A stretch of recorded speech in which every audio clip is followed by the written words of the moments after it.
your heart, light up like a constellation.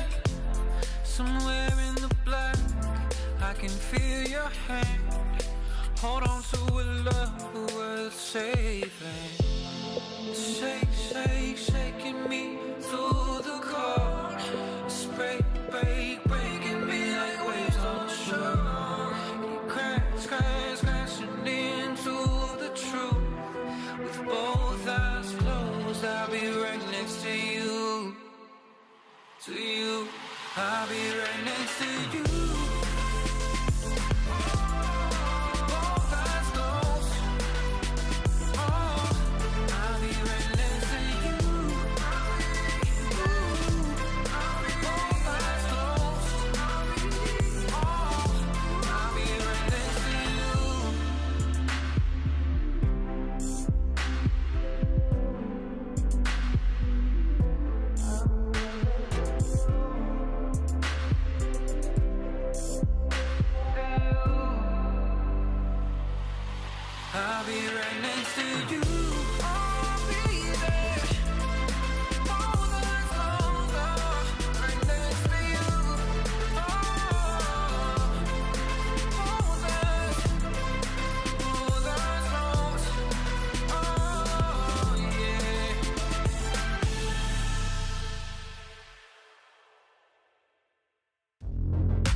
Hello, everyone. Now, it is always a sincere honor to come together with League fans around the world, and it's no different in times of heartbreak. Now, before we begin our broadcast today, we wanted to take a moment to acknowledge and mourn the loss of lives and those injured early this morning in Seoul, South Korea. Our condolences to the victims, their families, of course, of this horrific tragedy. And we mourn alongside the entire country of South Korea.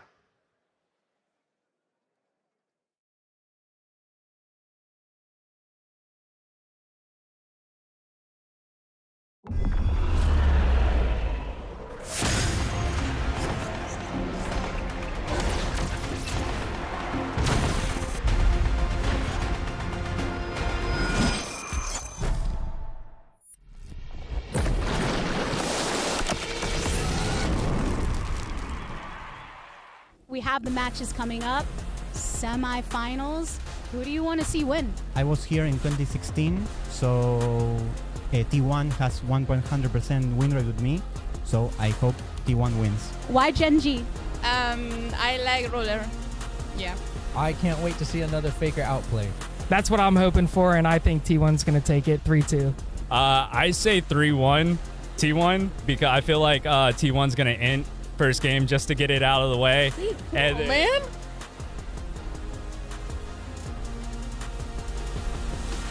The fans at Centennial Olympic Park have spoken, and now it's time for the pros to deliver. Welcome to Worlds 2022 semifinals, live from the State Farm Arena in Atlanta, Georgia. Now, 4 teams remain in the contention for the Summoners Cup, and today the LPL's final hope. their summer champions at JD Gaming will fight for a ticket to the grand finals. Their opponents, though, are none other than 3-time world champions T1, who themselves are looking for their 5th finals appearance. I, of course, am joined today at the State Farm Analyst Desk by Emily Cadrell and Mark Z to break down all of the semi-final action. But as we dive into this beautiful arena, welcoming the pros just moments ago as they get ready to do battle, we, of course, need to reflect on the quarterfinals, how we went from 8 down to 4. We shipped out from New York with only those 4 teams remaining. Let's dive into some of those quarterfinals memories. This was an absolutely insane quarterfinals. I think most people are willing to declare it the best quarterfinals in world's history. The multiple 5-game series, even the 3-0s were a little bit more back and forth than you're used to seeing. And like, it was so hard to top that Damwon Gen G series, right? But then with DRX kind of coming in, pulling off that reverse sweep against EDG on Def's birthday, like, that was amazing. It was one of the best storylines I think I've ever seen in League of Legends, especially the interview afterwards was just emotional. Heartbreak for the teams that got so close. The world champions from last year getting knocked out by DRX, and of course that Damwon series was an absolute screamer. Almost for pulling off that reverse sweep. So close, came down to almost a smite. Yeah, I mean, so many of the series were so close. You talk about that insane 3-man knockup, the insane 3-man Swain pull. You have so many team fights that were just ballistic in how close they were, and this is another one right here. Yeah, I was gonna say, and this man on our screen, Zeka, the standout performer for DRX, which it's been really cool to see him coming into his own all season across the LCK and then being such a difference maker in that series against EDG. And of course, one of his signature champions there, the Silence, as you can see, very high presence with a very solid win rate here in the quarterfinals. Again, we've isolated just records from the quarterfinals. Aatrox still unseated in that 100% presence. Well, let's talk about some of the more interesting takeaways from the quarterfinal meta, Cadrell.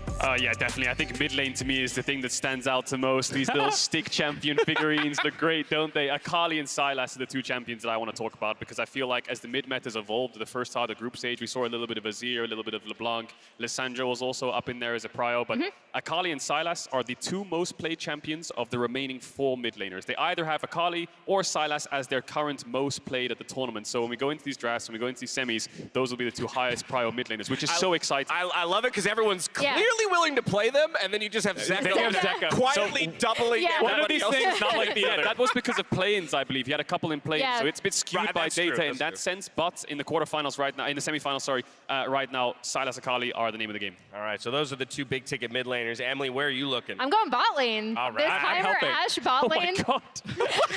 What is going on over there? We'll get to that. We'll get to that. So I think the cool thing about the Heimer Ashe bot lane that we've seen is that a lot of teams have heavily prioritized having that bot side push for a lot of reasons. It's kind of transitioned over from stuff like the Lucian Nami, which we saw from the EU teams coming into this with the Kalista as well. And then this, as the response, I'm a bot laner, I hate playing against Heimer. It is so obnoxious. It makes your life miserable, and you just have perma push with these 2. My question then is, to evolve in the meta, what is the answer? These are your choices, Emily. What do you think is, do you like the Nico support? Oh yeah, like, let's go.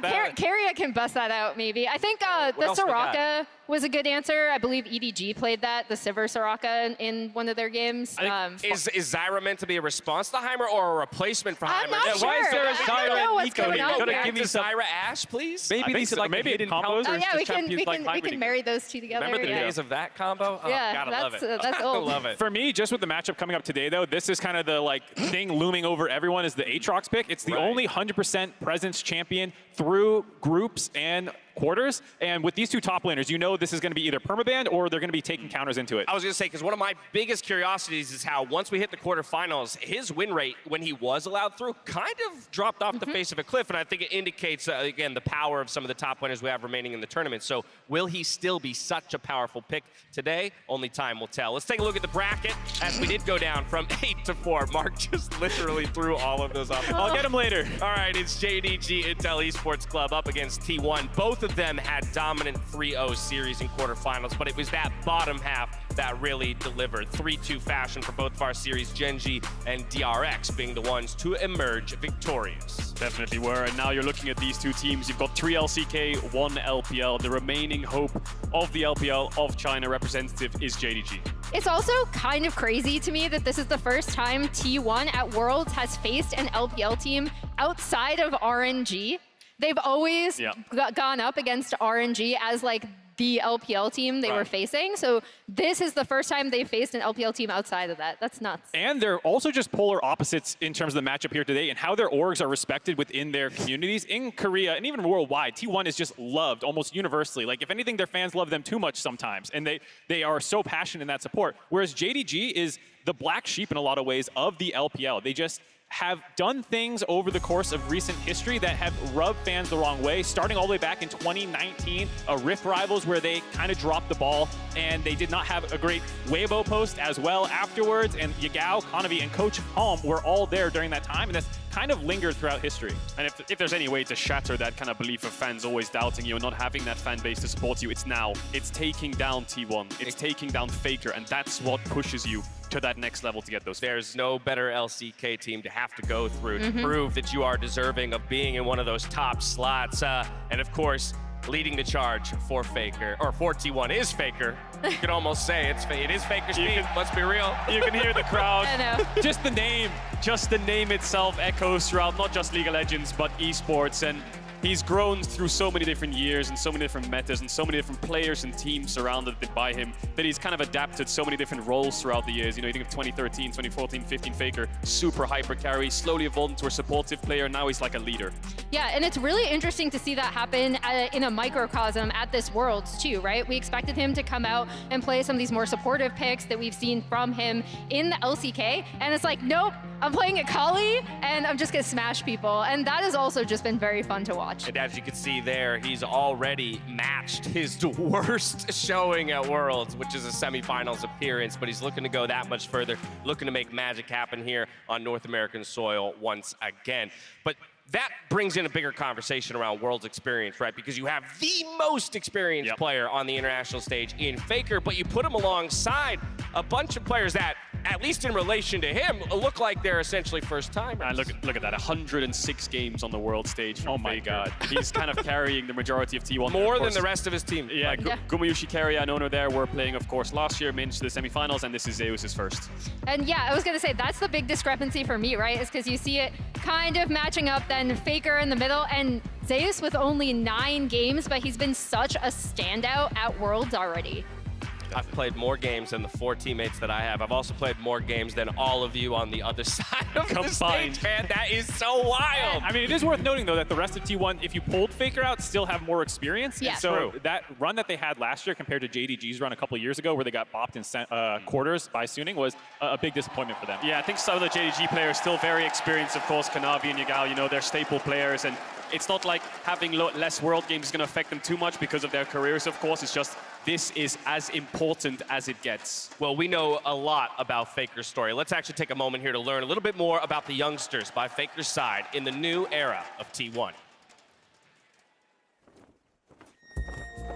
T1 are about to compete for the organization's first finals appearance in 5 years, and a shot at hoisting the Summoners Cup for a record-breaking 4th time.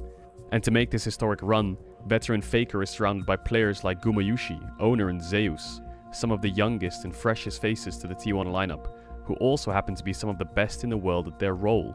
So the question is, how did they get here? Let's start with Gumayushi, whose first real breakthrough came in 2018 in the Kesper Cup, alongside a familiar face in the top lane. They took on Hanwha Life Esports, and despite doubts about a roster of amateurs, Guma and his team took down the LCK representatives 2-1, and Gumayushi also took home the MVP.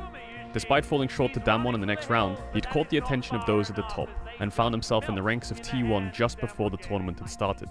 He remained as a sub for about 2 years, playing on the T1's challenger team and slotting into the main roster when he was called upon. Seems to care. The chipping comes in and Gumayushi is in the front line for no reason, goes down, not able to stand up to the power. Despite the difficult loss in the 2020 regional finals to Gen G, Gumayushi still believed in himself, and approached T1 CEO Joe Marsh to confidently say that he was the best AD carry on T1. Apparently, Joe Marsh agreed, and in 2021, Gumayushi began to split time as a starter with Teddy. His meteoric rise would come off the back of an incredible Worlds run with T1, reaching the semi-finals. With the lion's share of starting appearances and a superstar bot laner by his side in Keria, the duo were regarded as one of the best bot lanes in the world. It was an unbelievable year for such a young player. But there were still more rookie riches to add to the roster. Around the time the T1 failed to make Worlds in 2020, we got the first glimpse of Owner and Zeus on a YouTube series called League of Legends The Next. A series searching for the next superstars in the amateur scene, where the top jungle were featured and mentored by veteran LCK players amongst the likes of Wolf, Prey, Marin and Pawn. This, paired with a statement LCK Academy series win over Afrika the month afterwards, was all it took for Owner to be promoted to the main roster, splitting playtime with Cuz, while Zeus was slotted in as a substitute for Khan. But it's responded to really well.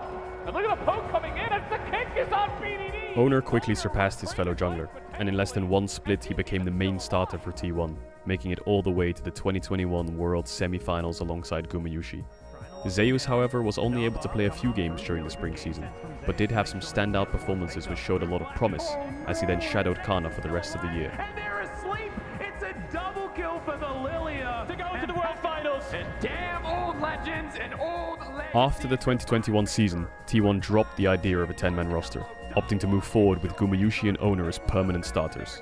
However, there was one question mark: the top lane, where T1 were considering whether a veteran top laner would suit the young roster better. Names among the likes of Nuguri were floating around as an option. But in the end, T1 ultimately kept their faith in their rookie, choosing Zeus as their starter for Season 12. Together, the three young players have fought back to the semi-finals alongside the greatest player of all time. Each one brings something distinct to the table. Owner brings discipline and aggression, something that T1 lacked over the last few years. Gumayushi brings confidence and drive to push himself to be the best. And Zeus's raw determination has brought him here to the cusp of being the best top laner in the world. The already incredible careers of these young players are small in the shadow of what lays ahead, but every impossible gauntlet is another opportunity for all of T1 to cement their legacies and push themselves to a Worlds final.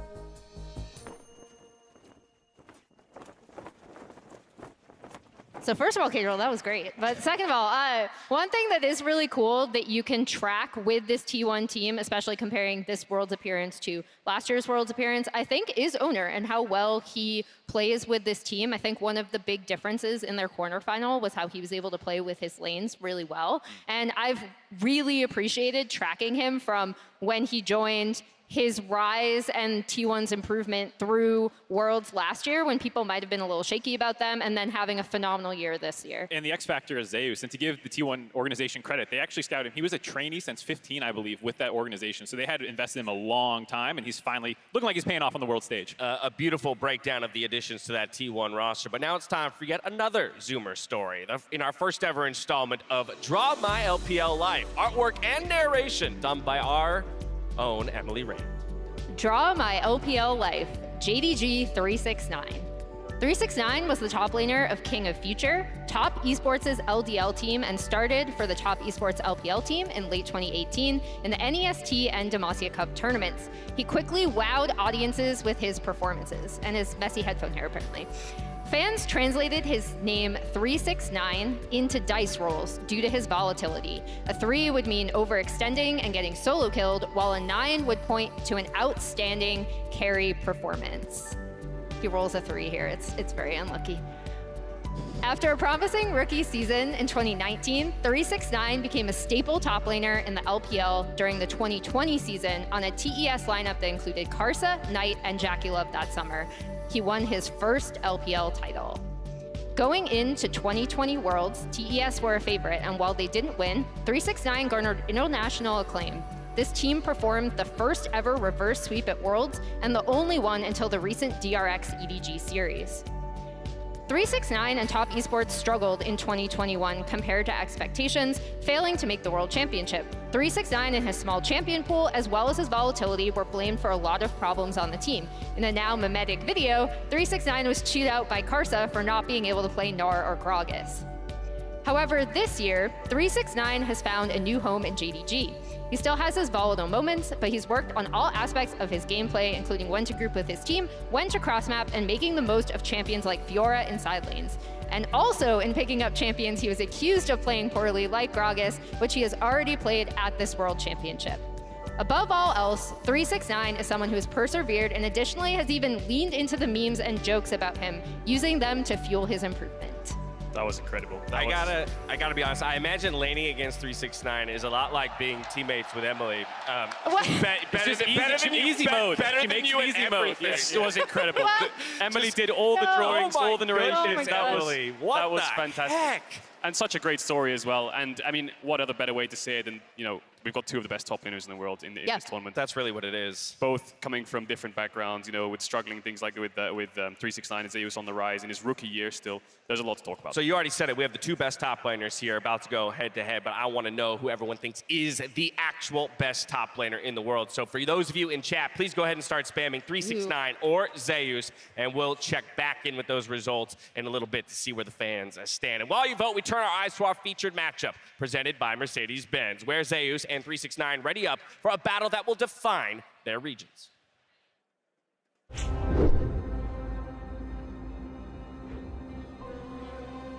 Today's featured matchup, sponsored by Mercedes-Benz, is the battle between the two best top laners in the world, Zeus and 369. This is the gauntlet. This is what you have to try and run through to prove that you deserve to be at the top of your game. So many players have failed to live up to the hype on the world stage, but Zeus has smashed all our expectations. The death ball of T1 retreats, and Breathe will not find another kill. It is Zeus on the side. It was Zeus in the early game. Owner coming to back him up, and how could you have it any other way? Jungle and top of T1 again, finding the fight and making it work. This is his first Worlds. This is a player that, in terms of how well he plays, is just insane. This top laner is becoming more and more lore accurate as we see him smite down some of the other gods that have come up against him.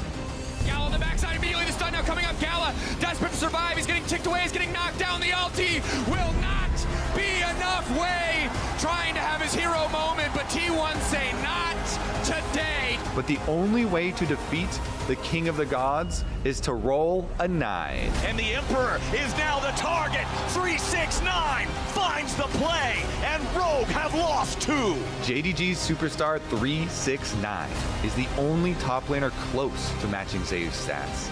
He has struggled to make it to the world stage, but he is showing why so many name him as one of the best players in the tournament. 369, keep your eyes on him for the big engage. Cobb's going after Hope. Cobb thrown up into the air. Cobb is down, and JDG make it a double. 369 versus Zeus. That's the battle for the best top laner in the world.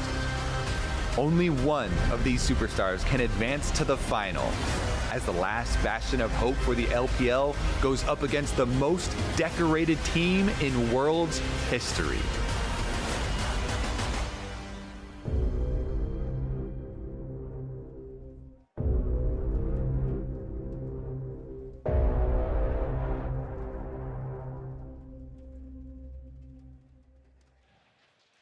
Now, of course, we already know it's a hype matchup, but Mark, I think we need to break down exactly why that is. So going back for how long people have been waiting for this matchup, in summer, when T1 was struggling a little bit, Zeus was clearly the biggest bright spot on the team. People identified him as the best top laner in the LCK, and it was a question of, is he the best in the world? And they were waiting for the contender to kind of emerge. That was clearly 369 by the end of playoffs, and then we wanted to see them at Worlds, but, you know, Groups draw didn't go that way. Quarters draw didn't go that way. And we're finally getting it in semifinals. And it reminds me so much of anime arcs. Whenever in popular anime, they have tournament arcs. And you see these like historic matchups that are built up across the season. And you finally get the showdown at the end. And that's literally what this is. It's not always like the final battle of the season, but it's like one of the most important ones where you get to assert your dominance. And so there's an extra thing on the line here. Yeah, winning Worlds is cool, but being hands down the best top player in the world is also very cool. Gotta love it. I love the I love you, Mark. Mark slides onto an analyst desk. Bring an anime with him. Let's go. Everyone will be able to relate to one of those screenshots, you have to imagine. But there's the stats, of course. You can see the damage there. First and second in the majority of these statistics, right? And we've seen flexibility from both. You know, when you think of the best player in a specific role, you think of many different things. Versatility when it comes to champion pool, how adaptable you are to certain game states. Can you play weak side, strong side? How much can your team play towards you and play against you? And I think both of these top laners check all of those boxes. That's why it's so incredible to watch. I think we can see different versions of them. But speaking about T1, of course, they kept the same roster from last year, and they had Kana as the only replacement coming in for Zeus. Now, when you watch their Worlds run, Kana was a very bad weak side player. The reason he wasn't as good as Zeus and the reason he wasn't as flexible is because he really needed resources. So you'd often see Owner lane gank top to try to get Kana ahead at level 4 or try to cover him as much as possible. There's games where, you know, they play a Lucian Jace matchup in the semifinals up against Damwon. Kana's ahead on Jace, but then he makes an incredible mistake around the dragon, falls, and then they just lose the dragon fight, right? So I feel like Owner's been in this hyperbolic time chamber of playing with a top laner that needed so many resources that now, after a year of practice, he's now very well trained to have someone like Zeus in his team. Yeah, I mean, I think a lot of people, when you think weak side top, they just think, oh, they kind of lose lane. It's like, no, it's actually so much more than that. Gracefully. And the fact, the graceful part is the thing that I think sometimes people have difficulty understanding. But the fact that it does open up Owner to so much, and you see that improvement with how he's been able to communicate with all of his lanes throughout the year. All right, well, we've likened the matchup to many of your favorite anime battles, but in this time, the fans have been voting in chat. Let's check in with them, see who they think is going to, or is rather, the best top laner in the world.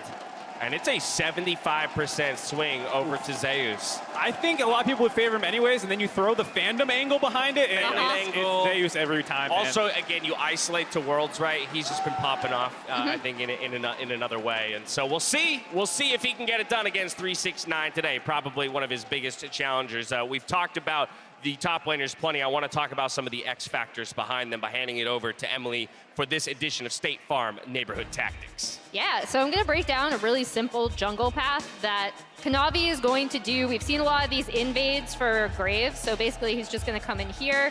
He's then going to cut down after doing birds here, do his own raptors, and then cover his blue. So if we play it through, it's going to zoom in for me as well. But when you take paths like this, the idea is that you're limiting the options of your opponent, and you're getting, more importantly, Kanavi ahead on this power pick of Graves.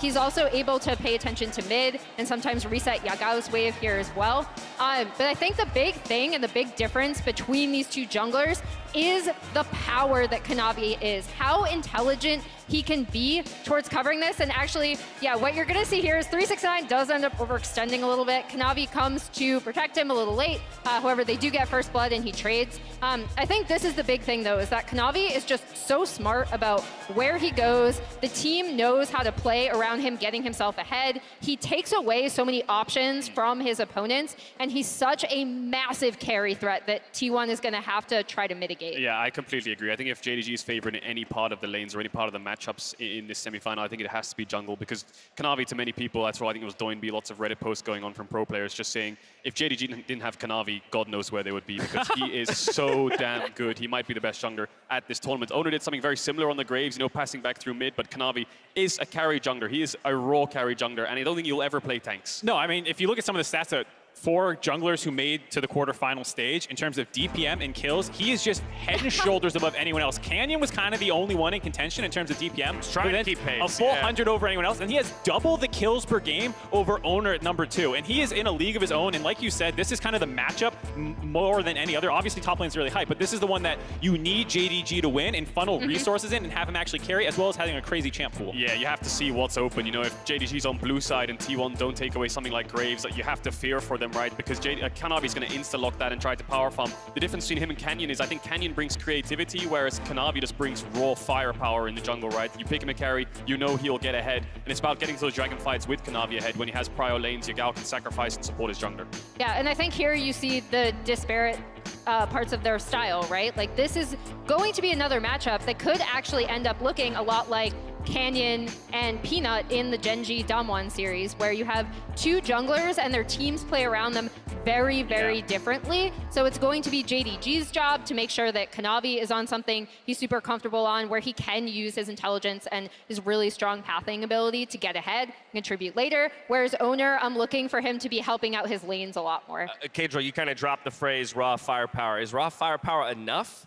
I mean, it's like the idea of, like, you know, brains versus brawn is kind of what it makes me think of. Is that something that you can really do in this day and age in League of Legends, is just run over your opponents? The game has definitely gone towards more of a team style. You know, it's very rare that you see players in competitive, especially just solo carry a game. But I think in the current meta, with very skirmish-heavy champions like Sylas Akali mid, Aatrox has been a kind of Rubik's Cube of dissection of teams playing like Fiora and Jax into it to certain levels of success. So you have all these skirmishes. The jungle will always find fights around Herald especially. And if you can get early kills on that champ, things like Graves and Viego, then I think they can run away with it. Just about 3 minutes to go to game time. It's time to know where you all stand when it comes to our first of 2 semifinals. We'll start with the fans, the MasterCard fan prediction, where they are giving it, again, well in favor of T1. I think it makes sense after seeing the Zeus fan predictions over 369. A similar spread here, 76 to 23%.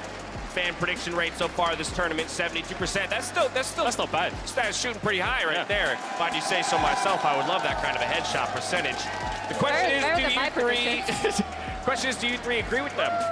And so, as we return to the desk, I'm going to turn to Emily first. Oh, no. You don't want to go first? No, it's fine. We don't have to go. We can make them go first.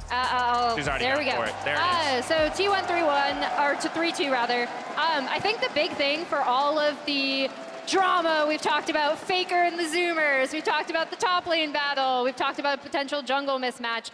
Honestly, the thing that impressed me the most about T1 coming in from their quarterfinals match is how well they were actually cross-mapping and playing to side lanes. I was like, I know this team has phenomenal laners. I know this team has hands. That is never the problem in a T1 loss. So it's how are these players playing with each other as a team, and that is why I think T1 are going to win today. The most important thing for me there is a 3-2 scoreline, because that's all I want from this point onward is give us bangers. K-Droll, are you giving me 5 games? I'm going 3-1 T1. I'm also in the same Oh, no. He's a non-believer. Look, I think JDG will take a game on blue side probably, but I feel like T1 will have figured out answers. So I think there's a few important champs in this series. Aatrox and Graves are the 2 that I think of.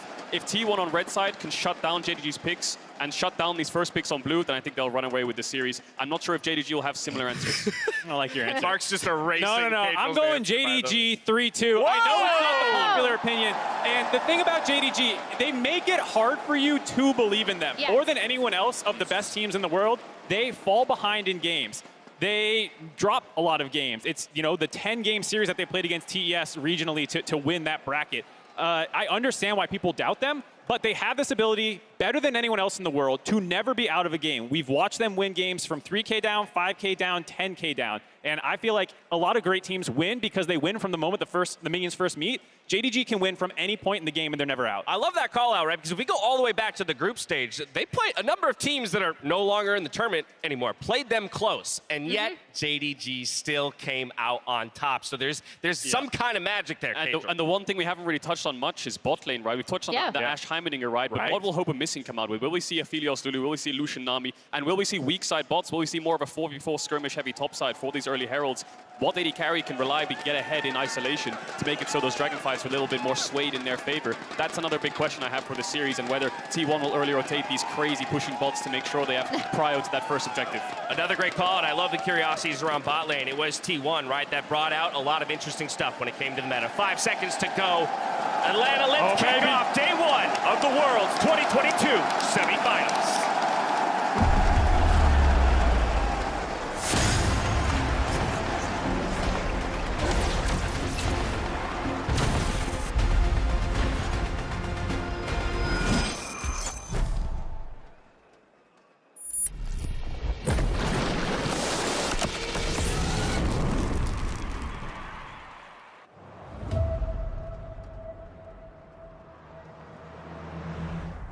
刚来社赛就我自己下定的目标就是要进决赛吧，然后现在就差1个BO5。 JDG 같은 경우에 APL의 유일한 팀이기 때문에 저희가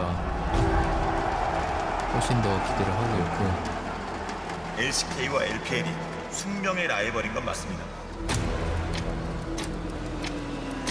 승부는 지금부터입니다.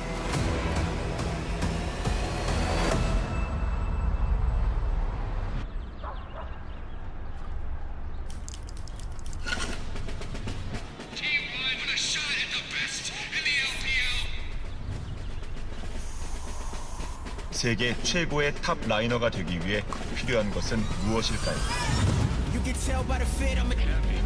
지키지 않고 뚫는, 버티지 않고 만들어내는 그런 압도하는 탑의 퍼포먼스. 369 lays down the hammer. 369 chops him up. Zeus going in. It is massive. T1 end this game. 제가 존경하는 수많은 전설들이 T1을 거쳐갔습니다. 이제 제 차례입니다. 在 L 票执行中继续。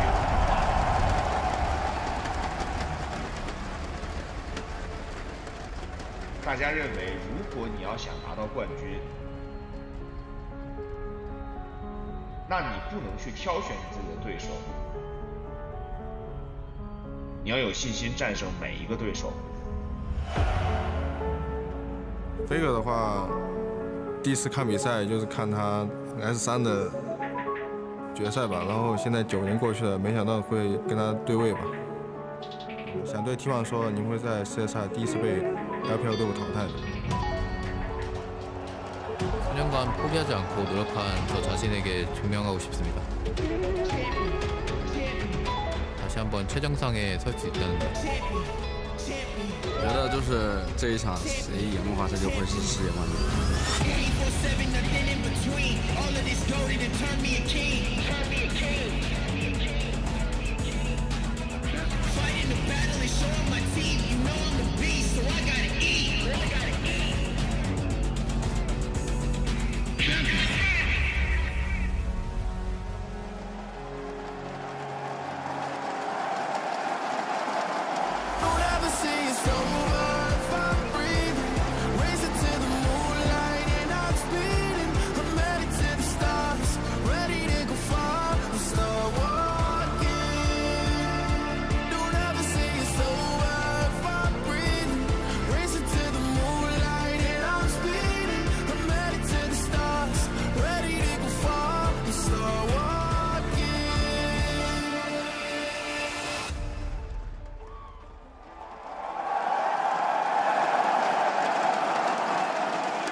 Hello, Georgia! Welcome, fans from around the globe, to Atlanta's State Farm Arena. Are you ready for the next chapter in Worlds 2022? After a month of intense competition, just 4 teams remain. Their players within touching distance of the Summoners Cup. Our first semifinal match is a clash of terrifying talent. In one corner, the most successful team to ever grace the international stage, led by the greatest player of all time. And ready to challenge them, the last bastion of hope for the LPL. Atlanta, please join me in welcoming Korea's T1 and their opponents, champions of China, JDG and LoL Esports Club! In the top lane for T1, with the highest damage per minute of any player in New York, it's Zeus! Across from him, an opponent to be feared, a man who's been here before, but this time looking to go further. 3, 6, 9!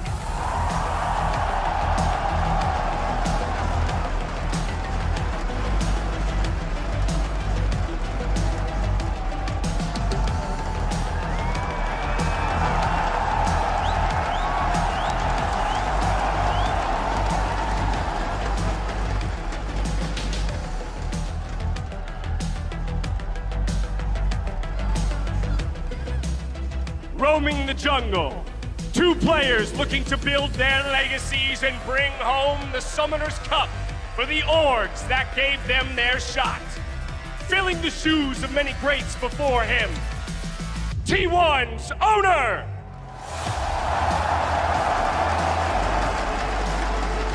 And the man who made his home in the LPL, now hunting for his first ever final, JDG's Kanavi!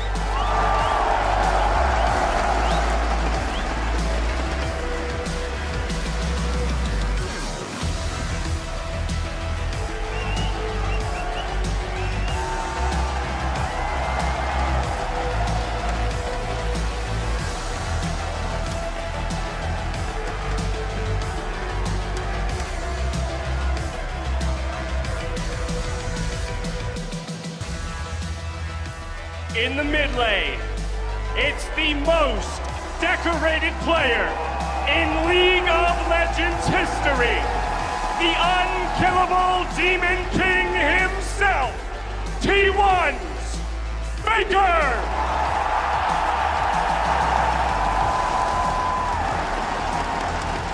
Opposite him, and looking to earn the title of Demon Slayer, it's Yagao!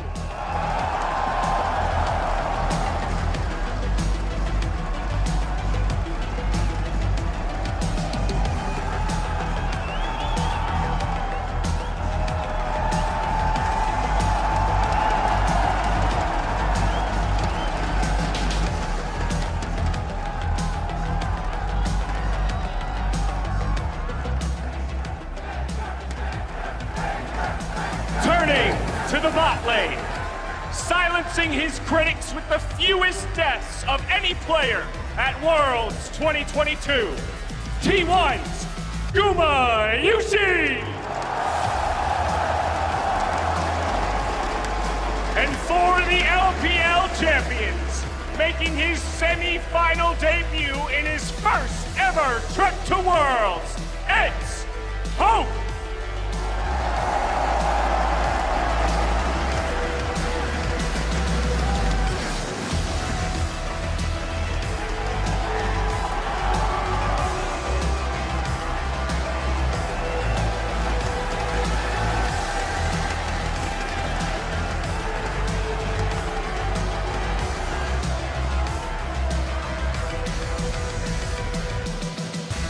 Finally, your supports, making his third consecutive appearance at Worlds and gunning for his first ever taste of the finals, T1's Carrier!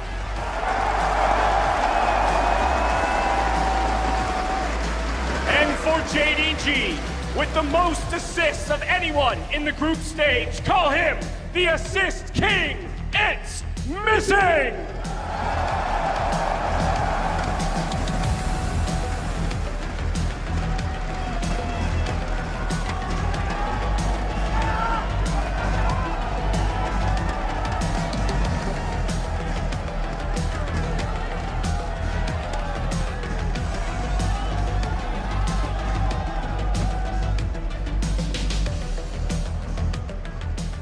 For one team, a ticket to the final.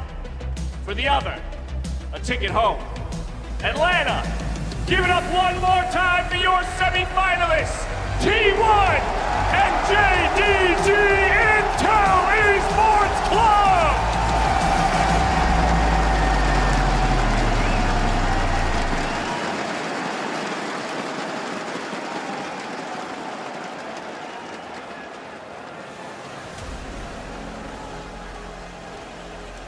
Hello, Atlanta, and welcome to what promises to be an amazing, outstanding best of 5. I am Freak here with Kobe and Vedius. How you two doing? Ooh, I can already tell that Atlanta is gonna blow the roof off this stadium. It is getting loud in here. We haven't even started. The energy is unbelievable, and we are so excited to get ahead of ourselves because this game is going to be a banger. Both these teams 3-0'd their way through the quarterfinals, and both of these teams look poised to bring us some excellent League of Legends. And I'm excited because the battle in top lane is the battle of, I would say, the two best top laners in League of Legends. That is going to be a very fun battle. They're number 1 and 2 in every stat that matters. They dominate lane. Do they deal with damage in team fights? Yes to both questions here. In the jungle, man, I mean, Kanavi is truly outstanding. If you watch the pregame show, He's got like 100 more DPM than pretty much anyone else in the tournament in the jungle. He's got more kills per game than anyone else in the jungle in the tournament. He's gonna blow the roof off. And on T1's side, their bot lane has been slamming. Gumayusi has been up and down, but at this tournament, it is all the way up. A true carry jungler, Kanavi, and that's going to turn our eyes towards this pick and ban phase. Because there is a tremendous amount of effort that's going to go into the counter picks. A slight difference here for the junglers. You mentioned Kanavi with his huge DPM. That's because he plays so much Graves and Viego. He is not one to pick up this Sejuani, which has become so popular throughout the tournament here. And so T1 immediately banning that there. I love that ban against JDG because they have used it a lot on 369 for these setups. I think that JDG have to be cautious of some of the really powerful picks that still exist in the meta.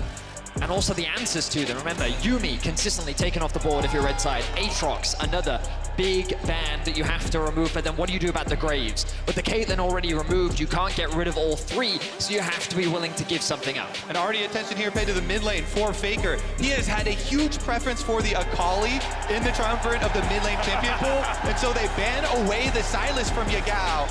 The power pick. Yagao has used Sylas in 6 of the last 7 games. Really good blue side target bans here from T1. The Aatrox ban suggests to me that T1 want JDG to ban away the Graves, which then suggests that they have something else that they want to prioritize. We're yet to see an Azir game, but they're going to prioritize the Lucian Nami bot side of the map.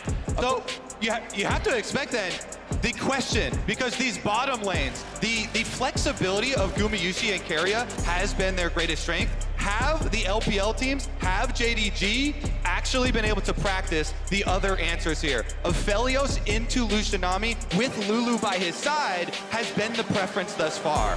It certainly has. This was the common answer that JDG used into Rogue's bot lane. It was always the bot lane of Rogue that was drafting this Lucianami, and every single time JDG's bot was able to get the push, even with the Aphelios Lulu. The question is, do they need to lock in the Lulu now? There is room for them to lock in an early jungle if they want to, and given that Viego is such a contested jungle, it makes sense that Kanavi would want to get his hands on it. Exactly. No change here. As we said, Graves, Viego, the Kanavi champions, they want to keep him on a damage-dealing reset sort of champion here. So that means we'll probably be seeing 369 on a bruiser or tank towards that top side of the match. I wouldn't be surprised to see something like an Azir here for T1 as well. They could also answer with the jungle themselves. Of course, Ona does have a very deep and flexible champion pool. His 2 most played have been removed so far. Well, 3 arguably. Only the least in is what we've seen, but he's going to lock in the Vice. So we will see that answer from him. A lot of lockdown for Ona, a lot of gank potential in the early game. T1 with a cheeky hover. It would be a surprise, but we're expecting the Lucians. This flexibility that I'm talking about for Gumayusi and Keria, these 2 players have played 8 different champions in their 9 games. They've only repeated once. Now it's going to be a second repeat, though, here with the Lucian being locked in. A little bit of a tantalizing hover there. But as expected, we fill out these bottom lanes with their preferred partners. A lot of these bottom lane matchups come down to those preferred supports with the AD carries. It's always these 2 matchups. And the style we're seeing here in Champ Select is backed up by how these teams have played so far at Worlds. Gumayusi has died on exactly 2 champions in exactly 2 games, and he and Keria have been lane dominant trying to do it here against JDG. And now you gotta look towards the mid lane for the bans here, because Faker has had this big preference for Akali, and with the Sylas already taken down, expect them to whittle down on his champion pool. They take away that Victor, the longer range, scaling mid lane there with the laser farming. And since they expect a tank from the top side from 369, as we said, with Kanavi on his damaged jungler, they ban away the Ornn, one of the best ones that 369 has utilized here. I would say if they're also still trying to follow that up with more tank bans, you would think the Gragas, but Renekton has been the preference for 369. 369 has the most solo kills of anyone at the tournament. A lot of them come on that Renekton.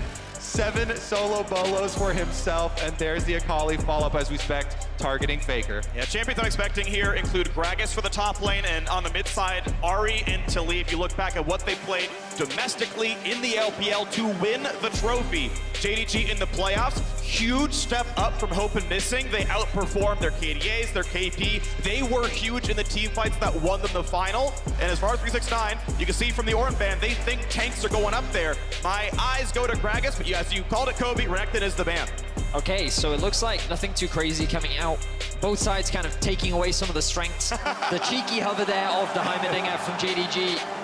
But I think what they do need is some form of engage, but they can save that for a little bit later. Of course, both Azir and Talia, two very comfortable champions for Yagao, give him a lot of freedom to get that push in the mid lane, and Roam to better enable Kanavi. When we look at JDG, this is a mid-jungle duo that works together to get Kanavi ahead, and having push and Roam in mid, it's very typical and strong for JDG. And specifically what JDG have done here is try and funnel Faker onto the Azir.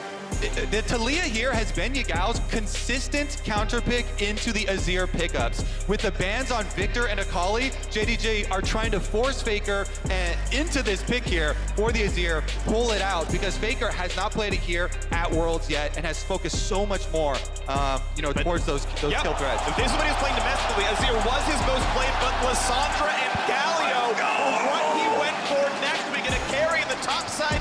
Zeus blinds Camille with a Galio flying over the top, and 369 in game one gets counterpicked. And if you remember your World's history, Faker on some of his biggest carry performances, carrying all three lanes on Galio, and the quintessential duo solo lane pick here of Galio plus Camille. The easiest possible execution of a kill backline carry. Camille ultimate into Galio ultimate. You can consistently get these engaged. Plus you can consistently also go on top of the Vi. They have so many answers, so many setup possibilities here for T1 to get Faker an ideal Galio ultimate.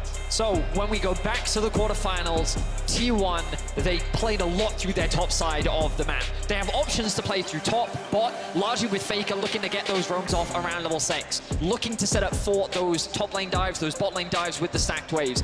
JDG needs to commit a little bit more to that top side, try and get 369 ahead in this counter pick matchup. They can leave their bot side to scale, ramp up into the later game, and be that team fight threat. But JDG need to find a way to shut Zeus down, and not many teams around the world have successfully been able to do it. Yeah, I really think JDG has to snowball, and Kanavi has to get early kills. Otherwise, this T1 draft is so good at picking off side laners. So since JDG are looking to play these side lanes, you've got Camille, Vi, and Galio. That is set up to assassinate anyone pushing on these side lanes. Amazing blue side draft here for T1, getting into our first game of the semifinals. And Camille Jax is our top lane matchup. Zeus and 369, the two best top laners in the world.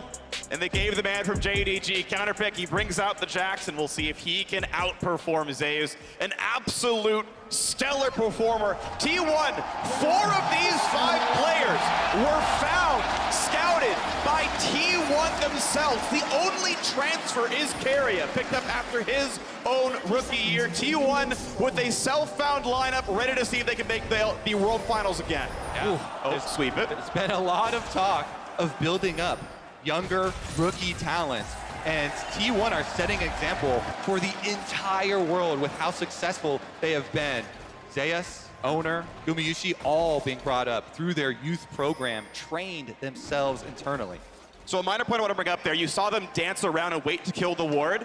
Hope tried to walk out of range, not get XP. He still got XP. Every one of the 5 has some XP from that ward, which means no one is getting level 2 from the first wave. They attempted to let 369 and Yagao get level 2 off 6 minions. That was not successful. They ran out of time. Okay, so with that in mind, we're going to be keeping our eyes on jungle pathing now. Kanavi going to start on the bot side with a solo start, it looks like, and he's going to path up towards top. This is expected, looking to mainly cover for 369 in the early push, making sure that he is comfortable and safe. We talk so much in draft around this top side and making sure that 369 is comfortable and safe in the 1v1, making sure that this counter pick works out for JDG. Yeah, there's a lot of volatile lanes to look at. And if you go back and watch a lot of the LPL games for JDG this year, you really do focus on Kanavi. I actually love his jungle playstyle.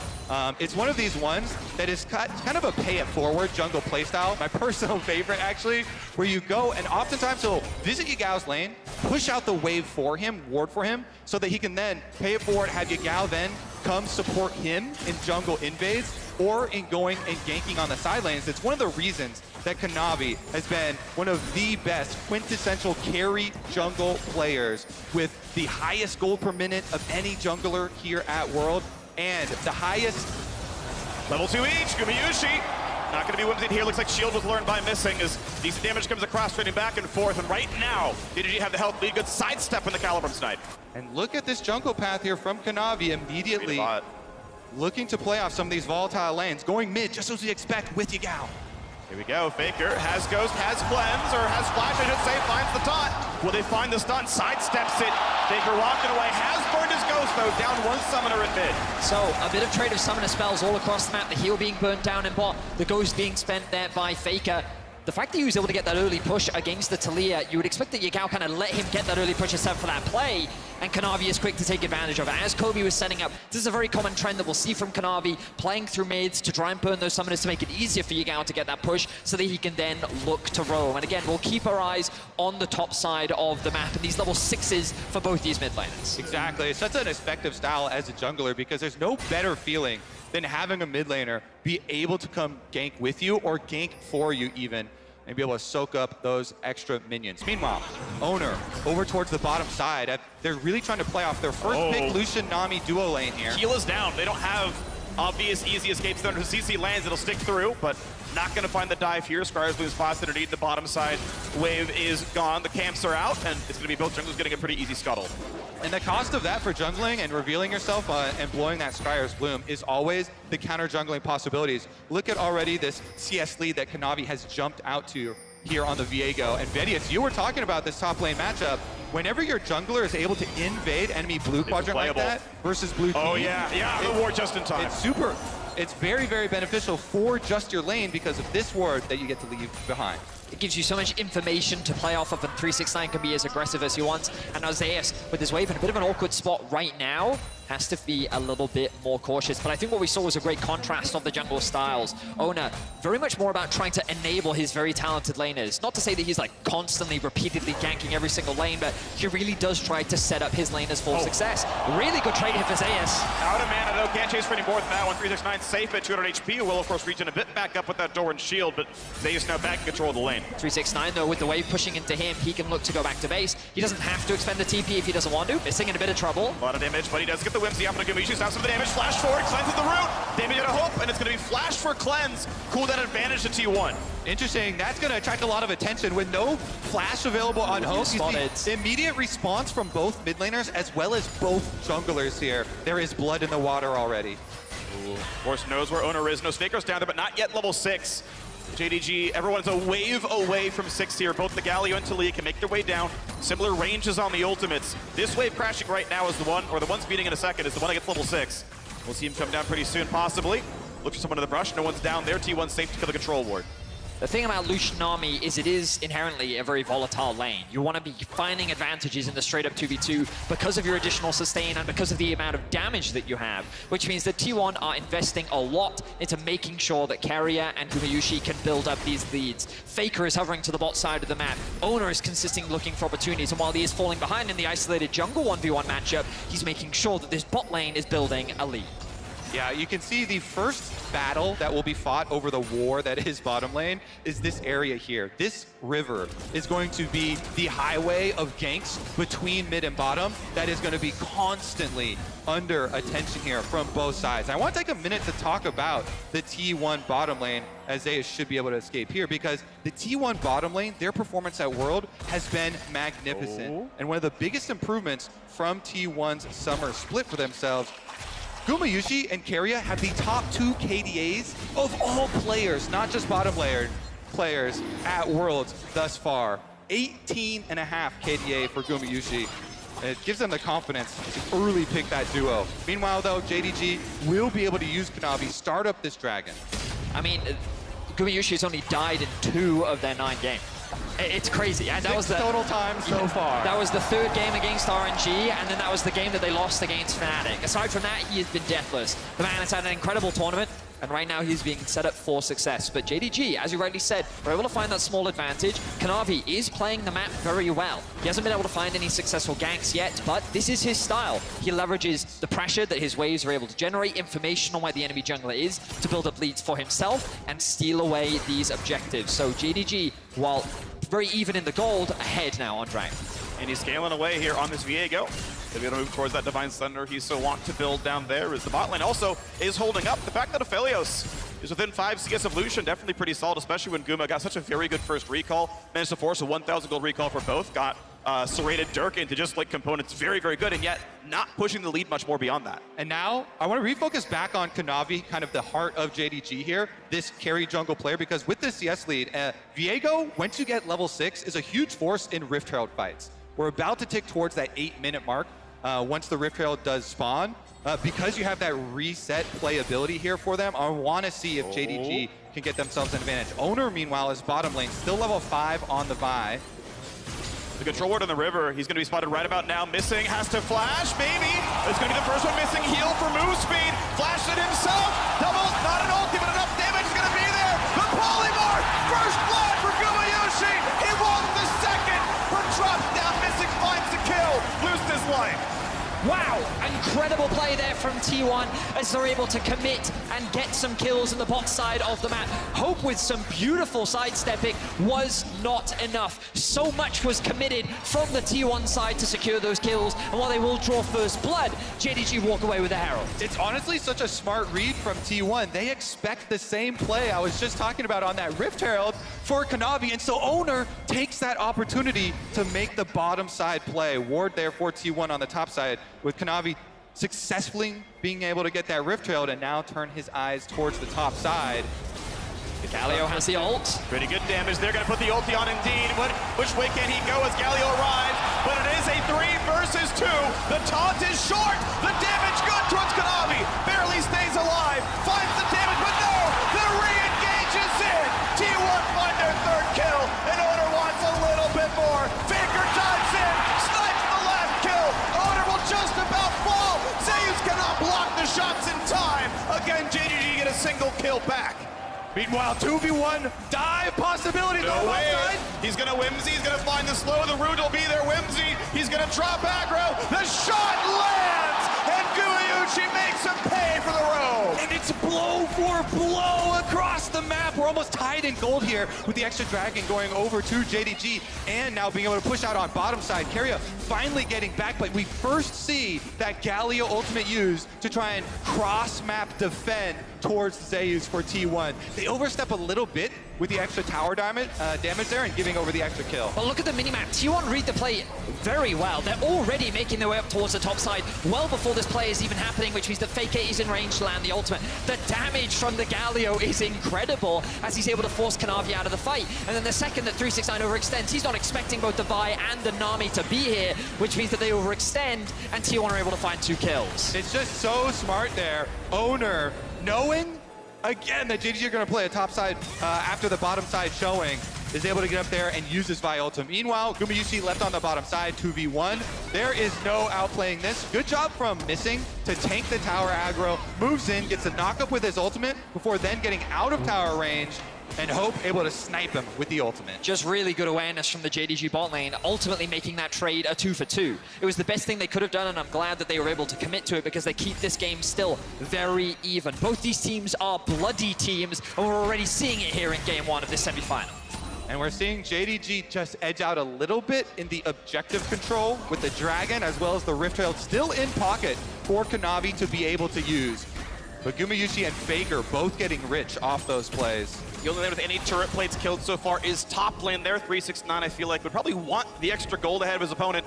None of them are close to dying at this point in time. T1 actually leads the World Championship in turret difference across the early game, holding like it here so far as well with pressure in a lot of these lanes. Yeah, they lead the World Championship in a lot of ways. Explosive wins, as we've seen from them. Very, very quick game times as well. See about some top side focus again, though, from Kanavi. Worth noting, first Mythic in for Hope.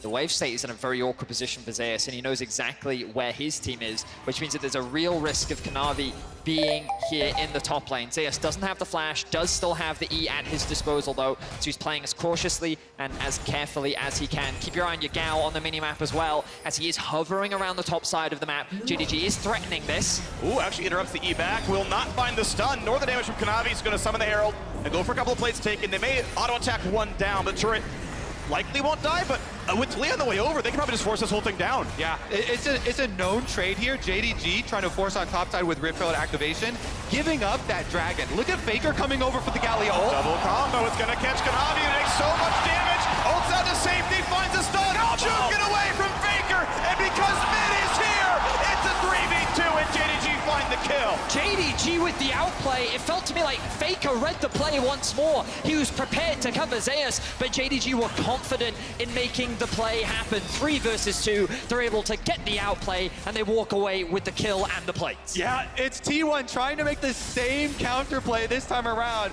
but can't quite get the outplay in the 2 versus 3 this time. JDG get that extra kill, and they did need that because of the heavy investment up there, because Dragon traded over to T1, splitting those now.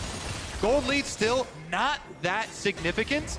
A lot of these, item timers are being matched by both teams, hitting all their first mythics on the exact same time. So it's going to be about that next engage, the next big Galio ultimate from Faker. Now after you see these recalls and the support recall timers moving in, trying to set up the wards to do so.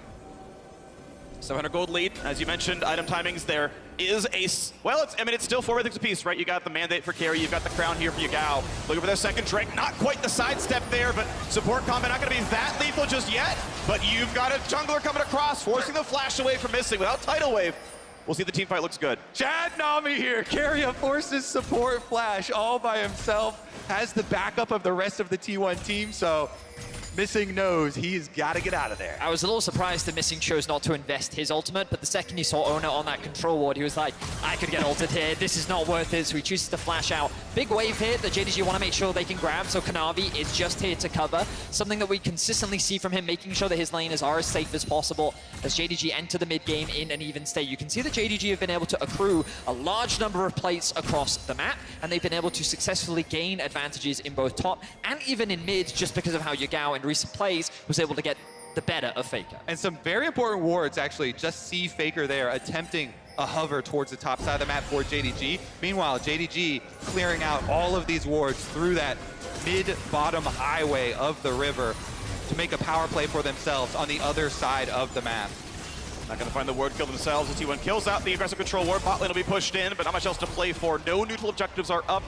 Actually, Herald has respawned, so that is going to be an available play. You see Kanavi walking to that side of the map. So this is the main plan here from JDG. Kanavi hovers the bot, makes sure they can catch the wave, then he makes sure that they can push the wave out, which gives them first roam up to mid. Now you can see them catching the mid wave, and now they're threatening to die. Yeah, this is going to be a 2v1. Not much you can do. Ulti's a dodge away the knockback, but will it even matter? Looks for the jump away, doesn't get too far, and Kanavi's going to find himself the kill. JDG put more resources top lane, and 369 is rewarded. Just exquisite macro there from JDG. The play from bot into mid, with the mid roam into top, into the successful tower dive. T1 now contest 4v5. The good spot. Q smite claimed by Owner. But the team fight is what matters because Hope is here. Gale forces in, jumps in for the root, ults for a bit more damage, but no kills be found just yet. Another slow. Q not quite there. Flashed in for a stun. The knockup, nearly the kill. Kanavi goes down. Owner wants out, but he's gonna fall all the same. 1-for-1 mid lane controlled by JDG. Zeus is alive, so Faker could recall, heal on Galio, try and walk out to the map to be able to ultimate and look for a counter play, but it looks like JDG won't give them the opportunity. They back off, push out mid lane afterwards. What a steal there, being able to smite away the Rift Trail and deny that objective to JDG after their successful pickoff on Zeus. And this is the thing you can never underestimate with T1, the individual talent. The sidestep there from Gumayushi, the steal from Ona, the taunt from Faker. 4 versus 4 initially because of the back from 369 means that T1 see a window to force this fight. But then their goal is the second that 369 rejoins, they need to disengage. But look at the ultimate here from Ona. The second that the commitment comes in, he gets knocked up by Faker, knocked up by Ona, and they're able to one-shot the jungler from JDG. It does end up being a trade as Hope is able to find a kill, but the Herald is denied from T1, along with the Herald being denied from JDG. Yeah, nice little seismic shove from Yagao to make sure it is indeed a 1-for-1 in the end. And a bunch of these kills over, going to Hope. Flashing forward early, very, very aggressive Aphelios play here from Hope. Want to see if JDG can keep up this pace, because as the side turrets go down, that's when these two comps get really exciting. And it's all about picking off those side laners, who can be first to the play, and then trying to avoid, or in T1's case, set up that big Gallia ultimate to make sure it happens. One of the things that impressed me the most in the quarterfinals was JDG's ability to set up around objectives. And what I mean by that is the way in which they set up the lanes across the map, the way in which they control the space. And again, we're seeing it. Look at how Yagao was able to get the push in bot. They sacrificed the wave in mid to contest this objective, and now they're looking to force it. Force the TP out of the top side, ulti on. Is it going to be enough to kill off Missing, though? Has to walk away. He's got the reinforce coming around there. No knockouts from the Galio. But it's under the backside. Really can't live for long. Zeus forced to jump away. And 369 gets another one. Kanavi going to be safe in the backline. Cannot find the stun for 369. A 1-for-0. T1 chose to hop away from the top turret. They wanted to fight for the Drake, but JDG win that fight. What play from 369? He flashes out of the Gallia ultimate just onto the edge there, and they re-engage after Zeus. Taking down this top laner, being rewarded with the dragon, number 2 to their names. JDG outplaying again in this team fight. Really well played team fight by JDG, but 369 now isolated. Gonna be a lot of danger on him. 1 versus 3 has the dodge up. Can he find a kill? Goes for Keria. The squishiest member forces the flash away. Somehow Keria snipes the kill himself. The flash into the control warded bush was so smart there from Keria to completely deny vision from 369 in the event that his Q was off cooldown. Kanavi, though, once again, stealing away jungle. I stand corrected. Zeus, he's just gonna walk away with that one. Cheeky steal from him, no smite from Kanavi. No way! He's able to steal it away from Kanavi there. Didn't have smite, so it's still coming down, but that was such a bold play there. Able to escape with his life as well. Oh, attempt here. This personal now. Kanavi's looking for Zeus. You stole my red buff, now I'm looking for your life, but it looks like they have no wave to really threaten to dive here. Yagao does not want to risk it. And look at this on the top side. It must be noted, Faker getting this side lane turret again. Once these turrets go down, it's going to get so exciting. Already, this game 1 is delivering. The gold's so close right now, coming down to these small spacings. You mentioned Aphelios, the all-in engage here onto Missing. They have the Camille ult plus the Gallia ultimate, but 369 flashes away from the Gallia ultimate, and then nobody wants to go over this Yagao field of rocks on the bottom side, which allows JDG to focus fire and take down the Camille, getting them the extra person advantage and the objective. It's important to realize that T1's comp is inherently a dive comp. People all want to be collapsing in on a single target, but they chose to dive onto Missing in a choke point, which for champions like Talia, for Lulu, these are great spaces where they can punish their opposition. The ultimate from Hope would just be a bit of damage, but T1, they overcommitted into that funnel, and then they quickly regretted their decision. Exactly, and that means the important flashes you're looking to burn for the fights are going to be 4v2. There's the stun, pretty good damage on Zeus. Does he live is the question. Yagao puts down the minefield, and Faker says hello and wants to say goodbye. The wave comes across, just what Faker wanted to do. A stopwatch buys 2.5 seconds, but it's still gonna be 400 gold to buy items. Going to JDG, a 2-for-0 team fight. JDG finds the secret agent there in the brush. They assassinate Zeus, and now they're gonna run the map. They have their eyes on the Baron. The pings are coming down, but they've decided to commit to mid. Now they're looking for another kill. Gumayuchi trying to run for his life, gets out.